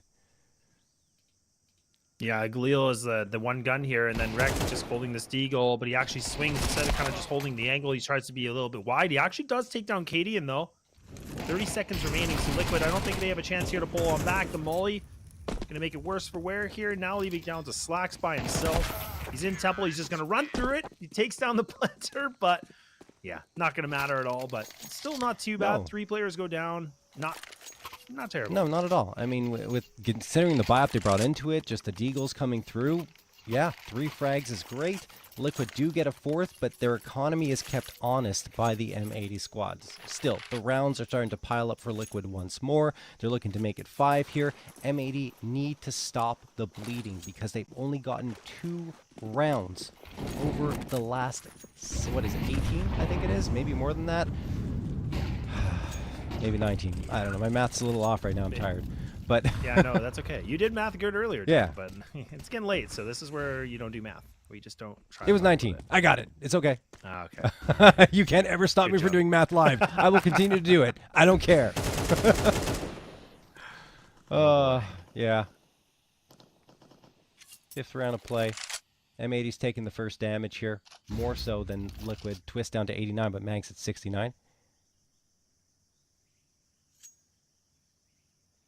Yeah, they're really playing quite passive, and again, a lot of respect on this from Liquid. They're just, again, you can see how grouped up they are. Just a couple in B main. waiting things over on Pyramid. So this is interesting. They're just kind of burning the clock. Want that utility to be burned here from the CT side, which they don't got a whole lot left here. Slacks has got that smoke and flash remaining. And then they're going to re-aggress into mid right now. You can see KDN getting ready. Oh, this is nice. A late round retake into mid. Swisher's getting this information, but he needs to buy these kills. Beautiful. A quick jiggle, and he's out of here. Yeah, it's a big one to find, especially considering there's very little time left on the clock for Liquid to work with, and they don't have much map control. This has to go B. And they have to do it quickly, because with 25 seconds left, they're going to be taking fights onto the site and needing to win all of them almost instantaneously. Oh, Liquid, you are playing with fire right now. There comes out, gets one, needs a quick second, no follow-up is there. Malbs finding two with Manx getting the last, and that'll do it. Liquid outplaying themselves in a lot of ways, not taking the clock into account. You know, John, I know you and I haven't been on the desk here together for a long time, but I'm going to tell you right now, I hate those late round executes. Like, I don't want to go back to the old Navi ways. I'm over it. It's so scary. Some teams can do it well. Some, I will say some. Very, very few. But, I mean, that's a great example of why you don't want to run the clock too low, because look what happened. They just weren't able to get the bomb down. Now they have to, just work with double AKs with the Tech 9s. That's costly. The bomb plant would have been huge for them.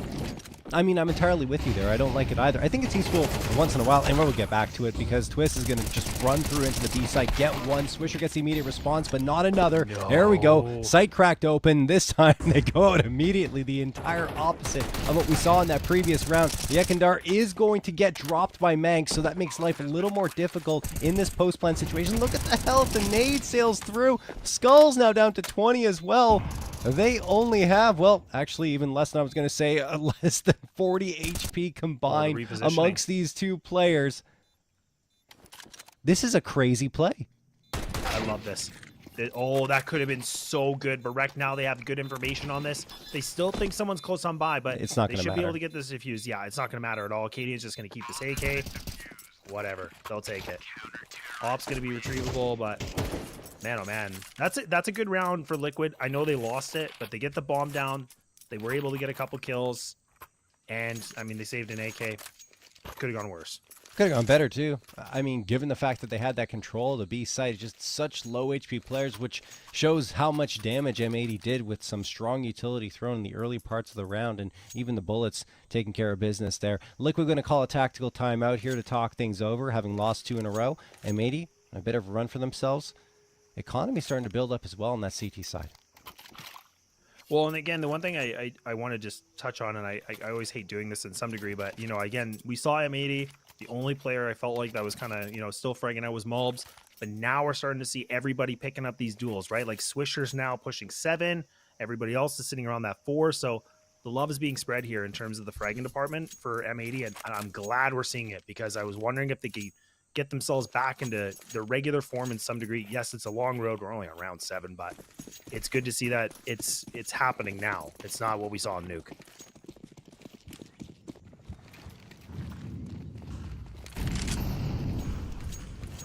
Molotov tossed out for ramp, and nade, that misses the mark there for M80. Liquid just barely out of its range. 4 pistols in the AK. Cadian carrying that over from the previous round. Perhaps getting a little bit adventurous here. Peering around the corner, looking for some targets, and he will find one, but it's the frag that goes his way. In fact, Skull's going to get the opener. Cadian gets the second. 5v3 in favor of Team Liquid, and they're going to get the bomb plant much easier than the previous round. Again, this was on the eco, and they get 2 free upgrades. And they're going to save. And this is the thing that's been a little bit interesting about this Malbs and Swisher combination, is that, yes, they've been able to put up some good duels, put up some decent numbers, but again, we kind of see these situations where Malbs seems to be the first point of contact, whether he gets the frags or not. Then Swisher, there's so much pressure for him to be an anchor, and he has to be able to get multis, and that's not easy to do. So this will be something interesting to see if M80 realize. I don't know if that's on purpose or if it's just a bit of a misplay, unfortunately, but just like that, they lost 2 players. Swisher, like we saw, he had to spray and he missed every single shot, and they just get a free round. what Liquid do. That is a very good boost to the economy of Liquid as well, with all those free upgrades coming through. And on the other side, the opposite for M80. Yes, they'll be able to buy up pretty much fully here, but Rek and Mobs are in a little bit of trouble. Manx and Slacks do have the money. But the problem is for M80 that the rounds haven't necessarily been there, aside from the 2 they just won in a row. Smoke's going to come through here for Donut. No, excuse me, not Donut. Those are going deep in towards CT. It ends up being a Donut smoke from the other side and not towards mid. I kind of like that one, actually. M80 are clearing in a weird way.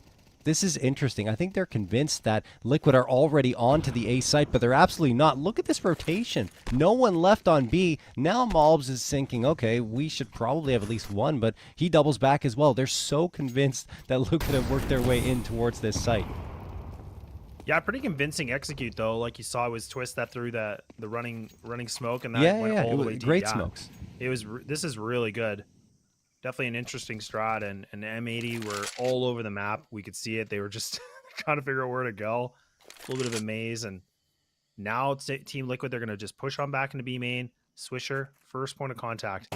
He was doing this before, but oh, he might repeat this. Yes, he will. It's Swisher because he wants to, because he's just so much better, John. No. I mean, why Cadian going out with utility in his hands like that? Like, you just can't do that. Mobs and Slacks get a couple there, and now it's all M80. Only Naf left standing. He gets spammed through the panel down to 45. And well, this is, unless Naf pulls off a ridiculous 1v4 clutch, a third round for M80. I liked the way Liquid played it. I just wish they would have rotated faster towards the B site after having that very convincing utility thrown, those 2 smokes, into the A site. Instead, Naf is just, I guess, on for a save. Yes, 3,400. Doesn't necessarily have to. And maybe would prefer the loss bonus, but you know what? I think given what he has in his hands, the loss bonus wouldn't be as beneficial as keeping the AK. There we go. Yeah, I think I agree with you. I think the demo review after this whole qualifier, like Liquid are going to notice and go, oh, okay, when we do that, we could just try to, you know, really commit to the B site, because they'll see a team like M80 that bought on it, right? Like, and it's a great bait because you see the double smokes come in. There was even a flash that went over too, so you can hear all the utility being burned. But either way, instead of that, they don't have that option right now, but they are going to take that timeout to talk things over. 5-3, still close, and lots of opportunity here for ME to bring things back to a tie. The op is available for both sides, John, and we're starting to get a little bit more action from both these guys. Cadian, maybe not as much so far on this one, but on map 2, we definitely got to see it.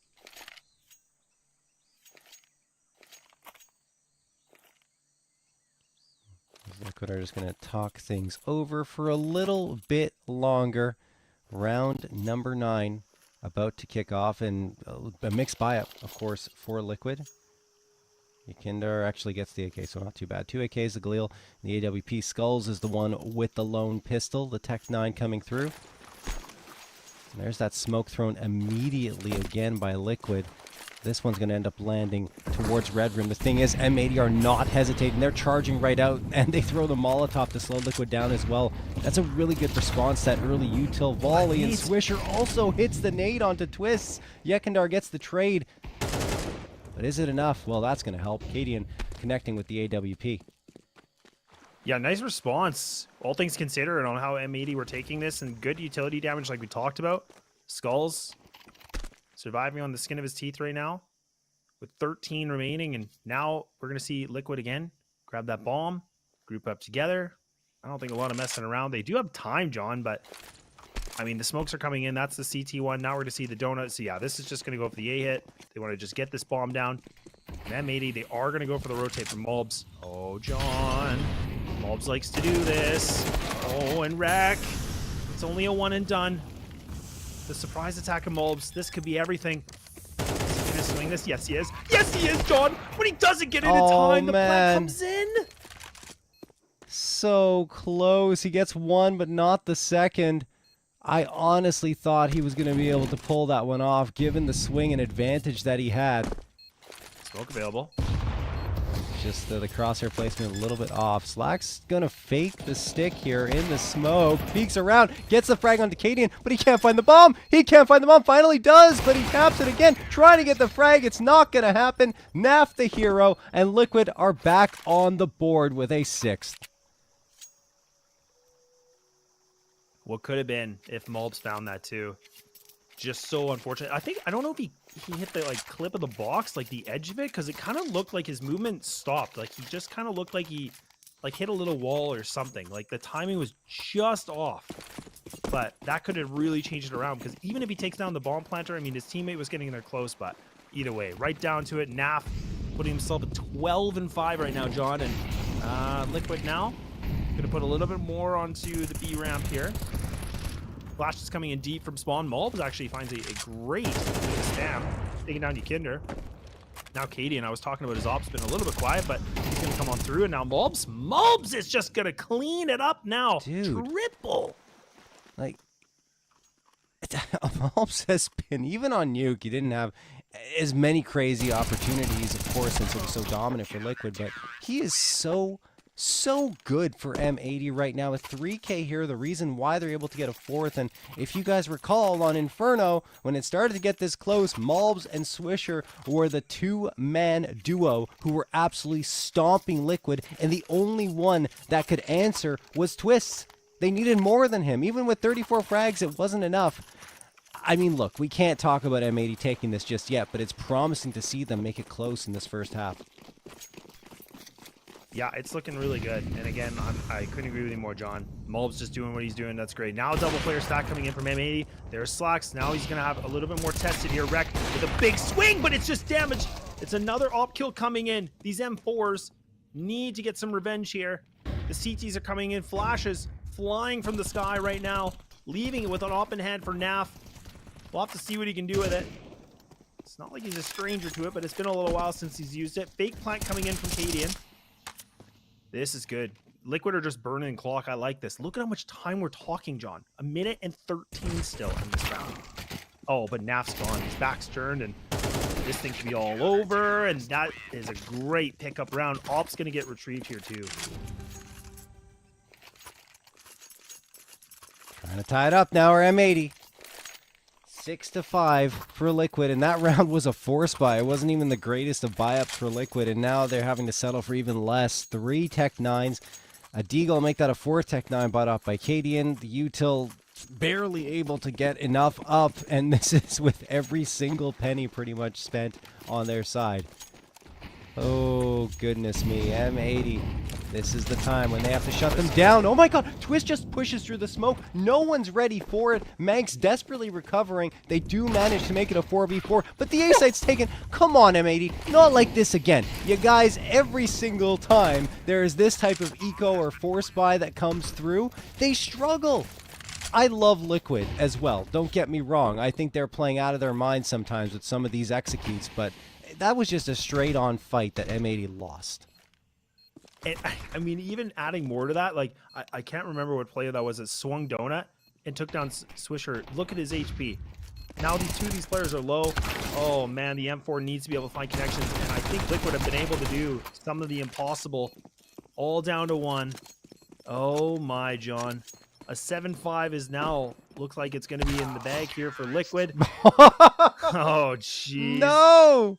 Naf with the knife to cap off the half, and indeed a 7-5 scoreline as we head into the second half.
Welcome back to the wild and crazy affair that is Liquid versus M80 Grand Final of the IEM Chengdu 2024 North American Closed Qualifier. The first map was a wild ride, 19-17 in double overtime for M80. Second one, well, completely one-sided in favor of Liquid, which, I mean, again, kind of how we expect a lot of the maps to go when Liquid's playing. But here, 7-5, Liquid not in as comfortable a spot, and Rek gets the opening frag on Skulls. Still a fighting chance here for both these teams. Only 2 rounds to differentiate this. Cadian realizing this is a bit too much pressure, and yeah, that USP is something to note here from Liquid. Slacks surviving. A feather could push him and take him down right now, so this is a little bit scary, but they get the bomb down, John. 5-on-4, no more utility. It's all about the firepower right now. Liquid with 1 remaining PC utility, no kits. Oh no. That's so good. Oh, that is so good and so clean, and M80 bring themselves back in this. That is so fantastic from Rek. Just the patience, the poise, the positioning, the movement, everything is perfect with the dualies. And he comes around, just hides for a millisecond, right? Enough time for him to readjust himself, get his movement to be in his advantage, and takes down 2 while his teammates are supporting with a great crossfire. So M80 take the first one pretty cleanly, 6-7. We are very close to being tied up, and Liquid don't want that. They want to keep the pressure on and keep this lead in their hands, and as a result are forcing up 2 MP9s, a 5-7, and 2 Deagles. 3 players up on this B site, 1 pushing out of Jaguar potentially. That's Yekindar. He's waiting patiently to see if anyone's going to try and push through this smoke that's landed right in his face. Rek, in the meantime, is going to get onto the B site, up the ramp. The smoke is good. It's completely guising off the vision for Liquid. And no, Naf manages to spray on through. He's jumping up and down. Could find himself a second as well. Manx manages to get into cover while the ball is being planted. Frenetic pace into this round, but Manx does manage to even out the numbers at a 4v4. Liquid continue to pressure and try to get back on this site, but they're just so far out. Yeah, they're really not in a great spot right now, but there is a flank potentially coming in from Cadian, but he only has that 5-7. Yeah, okay, I cast Recursive because Maul had a really good inkling. He knew something was wrong, and there we go. M80, it gets a little bit sloppy in the beginning, but then they clean this up very, very nicely. Naf was making it very problematic, and we've hit now a tie game, John. This is now 7-7, and again, we have to note that Liquid on this map, with them being 5-0, this is their strongest side. This is a 70.2 win percentage on the CT. When we talk about this for M80 being on the T, it's only a 57.1. So this is big. This is a big test now for M80. Yeah, no question. I mean, obviously we're not going to see that first real round where Liquid's able to get that full-on buy-up for 1 more round, since M80 are likely going to take this one. I say likely because they have lost against USPs a few times so far in this close qualifier. Deagle up for twists. Here comes Team Liquid, charging into mid. A flashbang leads the charge. Skulls gets the opener, and then Malp says, no, not this time. 3K spray down. Swisher helps him out with 1, and then the last one goes towards Malbs again. 4K for him. He is up to 17 now, and leading the charge on both sides of the server. If you look over on Liquid, in fact, the score lines are not great. Everyone below a KDR of 1, and by a significant margin, except for Nav, who's 16-10. These are not the numbers we expect to see from a team with this much star power. Exactly. And I mean, this was, the big thing we talked about on Inferno, which feels like eons ago, right? But I mean, it was Twist that put up big numbers. Nobody else was there. It kind of seemed like everybody else was just quiet. Now we're kind of seeing it the same thing here, but Naf, he's the one that's pushing double digits, potentially even pushing 20, and none of his other teammates are even hitting those double digits. So again, I know it's not the only thing to focus about, but it does kind of show us a little bit of a picture here that somebody or multiple people from Team Liquid need to step it up now.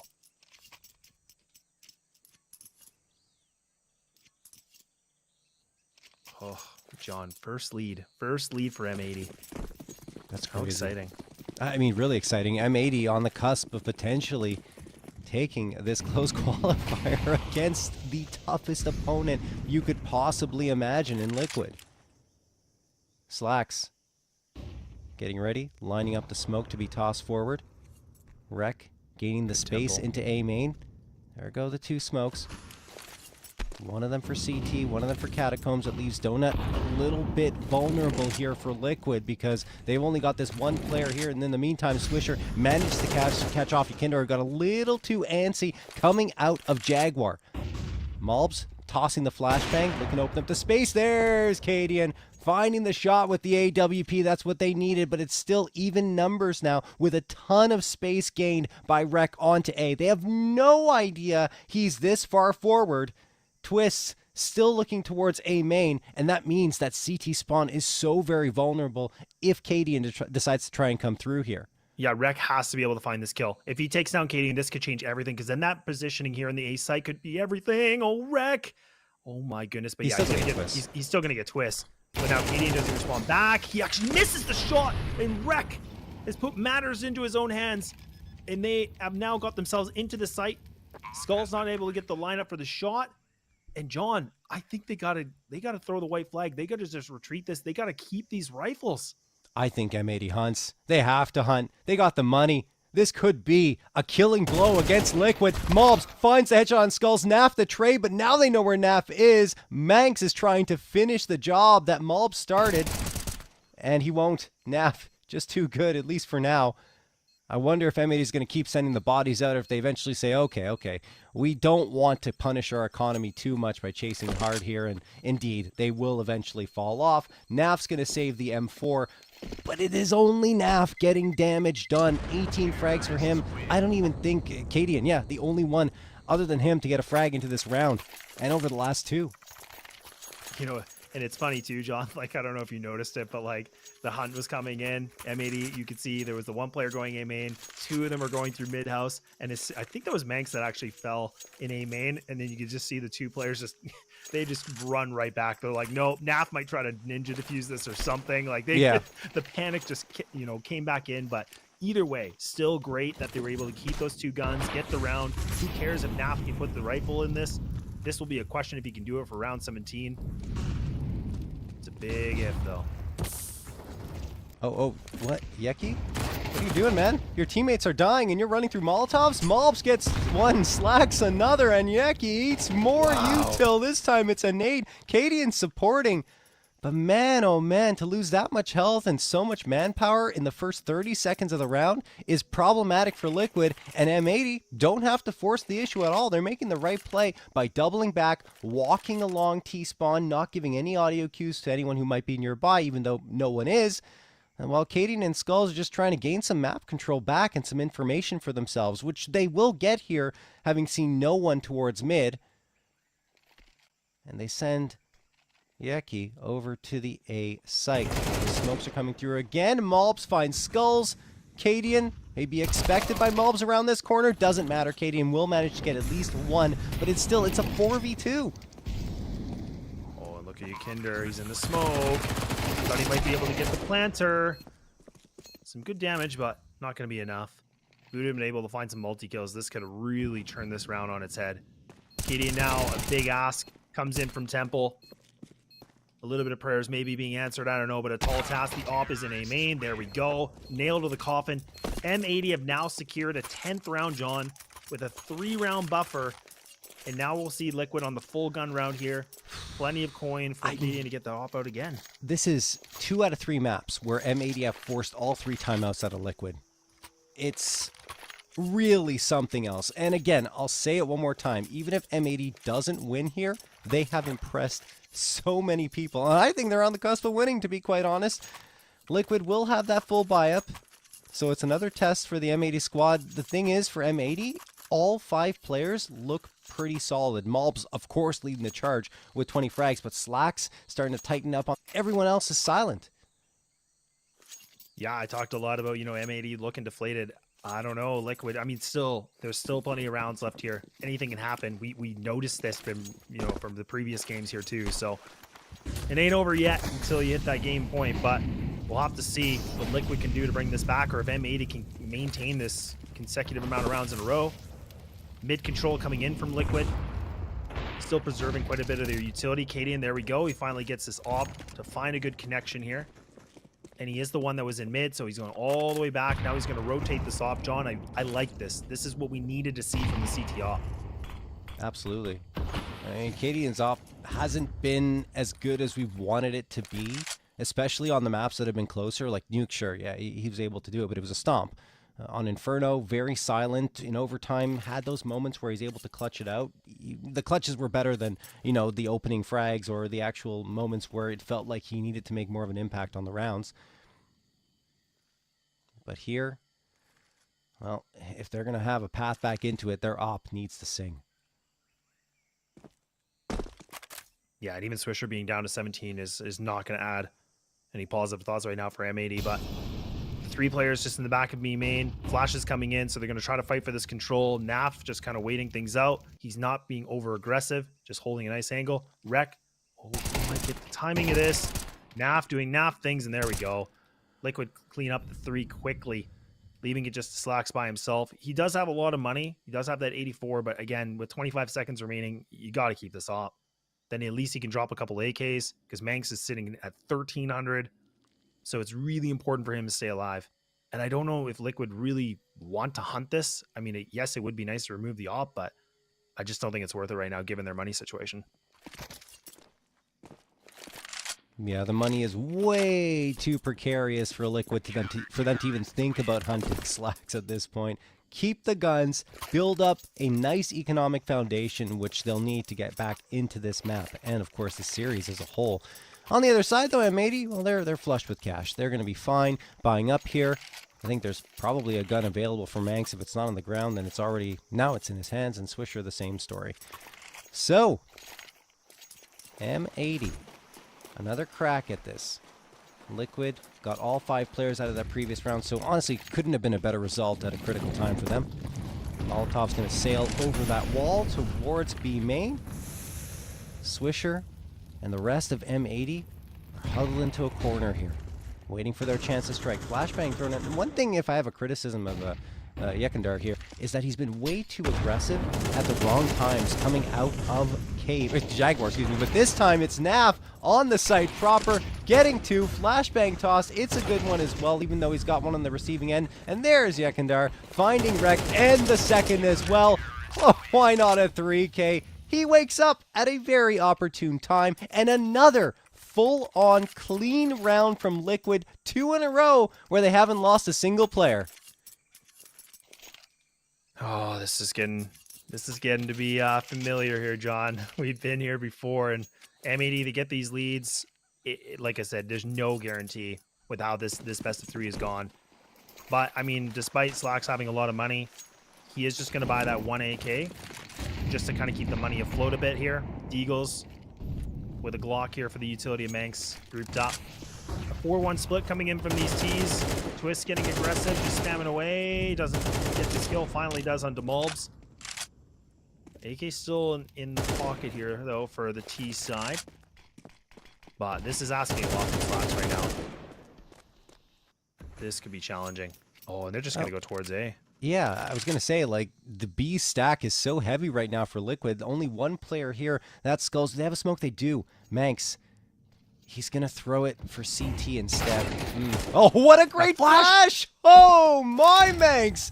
Skulls, no chance at all. Twist comes around, knife in his hand as he's jumping through. Slacks managed to slip by him, and now they got a pincer attack. Twist gets 1 and almost a second, but Slacks manages to shut him down to make it a 3v3. 2 players need to come in from Donut and Katie and blindside Slacks with the AWP. Rec is there for 1. The trades are solid for Liquid. Yekindar, 3 HP, tries side around the corner, but his body is showing way too much. 1v1, Swisher needs to clutch it out against the top player for Liquid throughout this map. Naf, running out of time, needs to get this defusal and frag quicker than he possibly can, and he's not going to have the time. Swisher's done it. M80 have done it. 11th round found.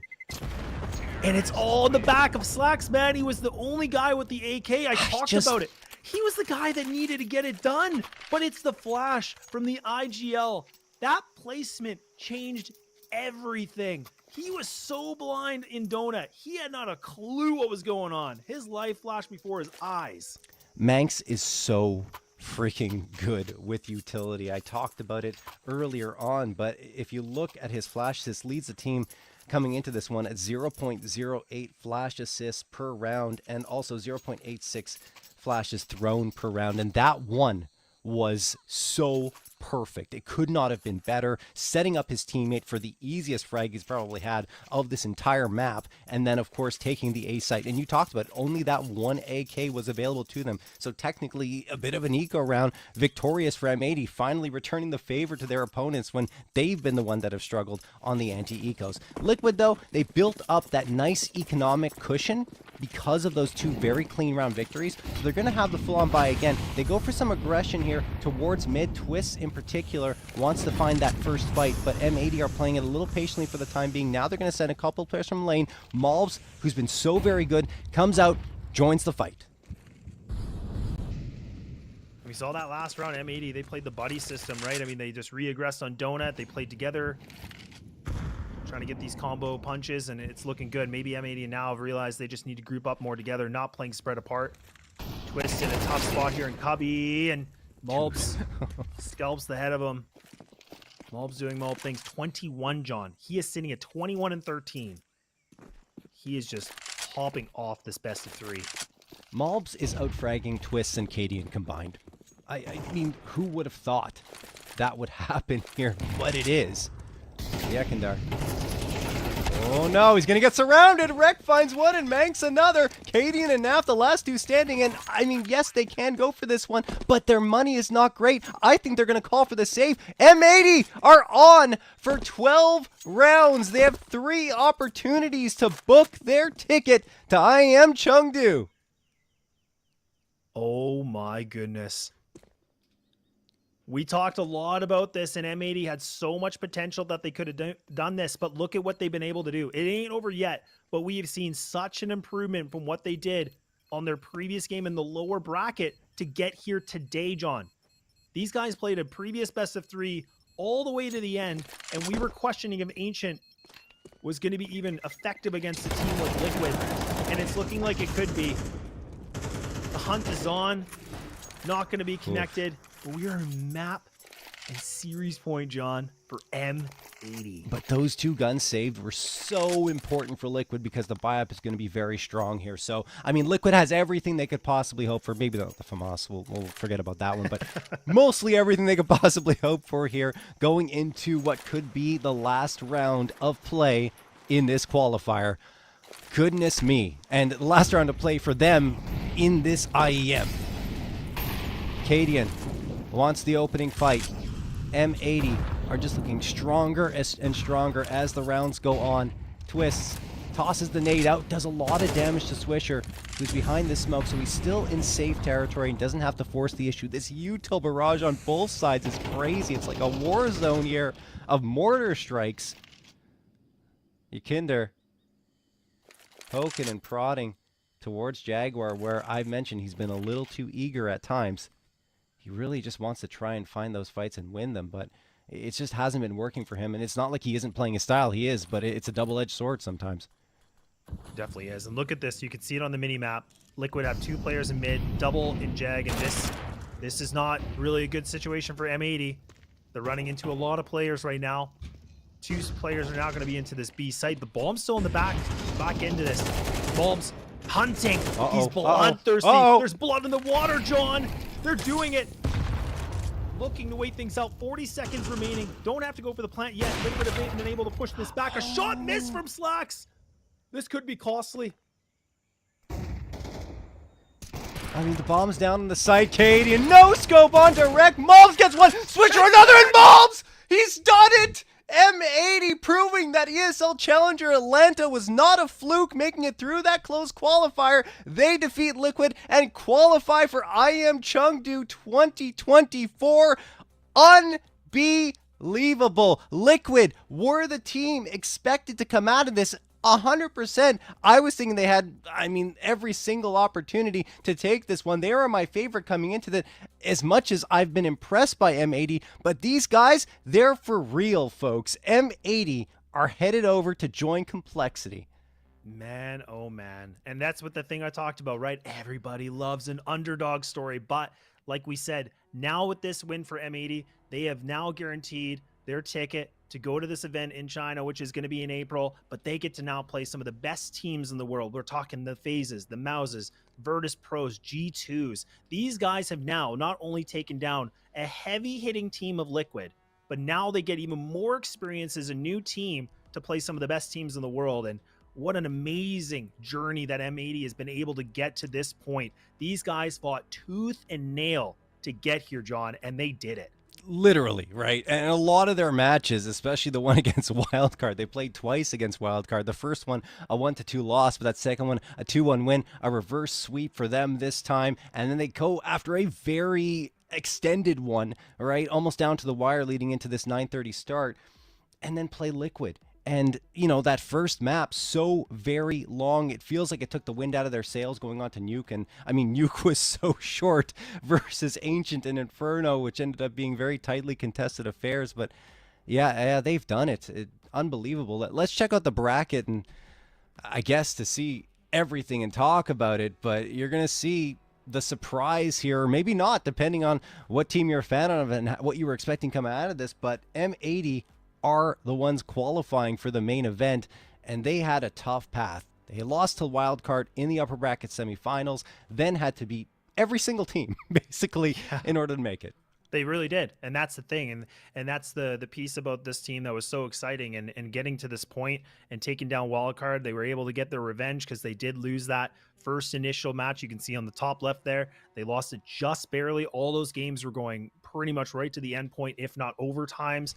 And they literally had to play every single team to get to this point. And then through all that adversity and beating Wildcard earlier today, we had the question about, okay, do they have enough gas in the tank? Can they really push this thing against a team like Liquid with a bunch of superstars that has just been built?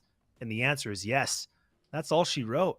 They have been able to do this, and they punched that ticket, and a huge, huge victory for M80. I mean, look at where M80 is right now, right? They're going to Pro League. They've made it to IEM Chengdu. They're playing in the RMR, and they're probably on a high right now. And of course, not forgetting that they made ESL Challenger Atlanta at the end of last year. And even though, you know, Manx wasn't there, they still performed well. And you can see the difference that Manx makes when he's part of this roster. It's not necessarily in terms of frags, which he does as well, admittedly, but just that presence in terms of flashes, especially on the eco round that they pulled off, and utility as well, the smokes, everything. Some of the smokes they were throwing were very high level, right? And I was really impressed with what they were able to do. The fake towards the A site that could have gone better, but unbelievable stuff. The calls that Manx was making, everything was great. The only blunder for M80 was Nuke, but that's not even important at this juncture. Yeah, exactly. And there was a lot of criticism coming from us too, because there was a lot of gaps that we were seeing from M80. And again, we can't stress enough what we saw in Wildcard, because on Ancient, it was like they were on match point for so long. They couldn't close things out. It was getting a little bit rambunctious, and they were losing ecos they shouldn't have. USP rounds were not going against these guys. But the fact that they were able to rebound, make up the new game plan, and again, change their ways to getting to this point is just unbelievable, because it was looking a little bit scary. And I mean, now Liquid, this, like we said, they were the team to beat. They're the big dogs. This is a huge thing for them to now figure out what they're going to do. I mean, it is a new roster, but man, oh man, the expectation, I don't know what's going to happen. Nope. Me neither. But of course, like, the focus right now for Liquid is on the RMR. It's making the major. It's getting to that point. They've still got a ton of things, a ton of events to look forward to. Yes, I'm sure that this is one of them that they wanted to make it to. It's a disappointment on their part, but there's so much else that's going to happen. I still believe in this Liquid roster. I still think they have great things to show us as we go forward. For M80, they're continuing to show us great things, and I'm curious to see if they'll be able to make it to the major themselves. Those M80 stickers, I think that would be pretty sweet if you ask me.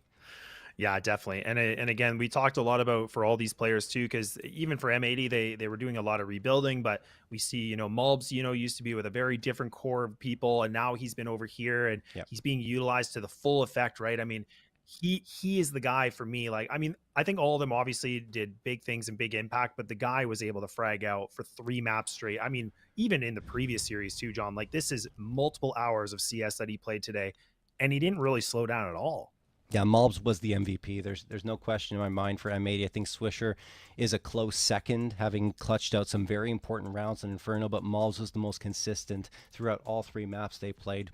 That's going to wrap things up for us here, guys. Huge congratulations to M80. Well-deserved win here and trip to IEM Chengdu.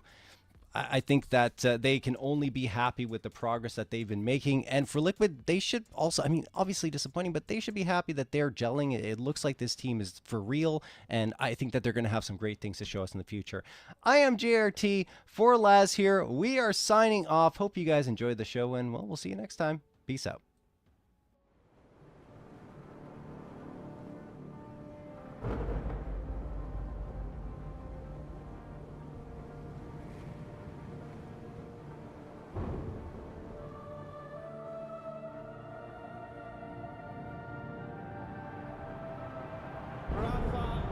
Making history. Absolutely phenomenal. And Ace is the champion of the Intel Extreme Masters World Finals. Storm's still not quite done. MC is going to take this fight, though. 3 seconds left. Last 2 rounds of action's got to start in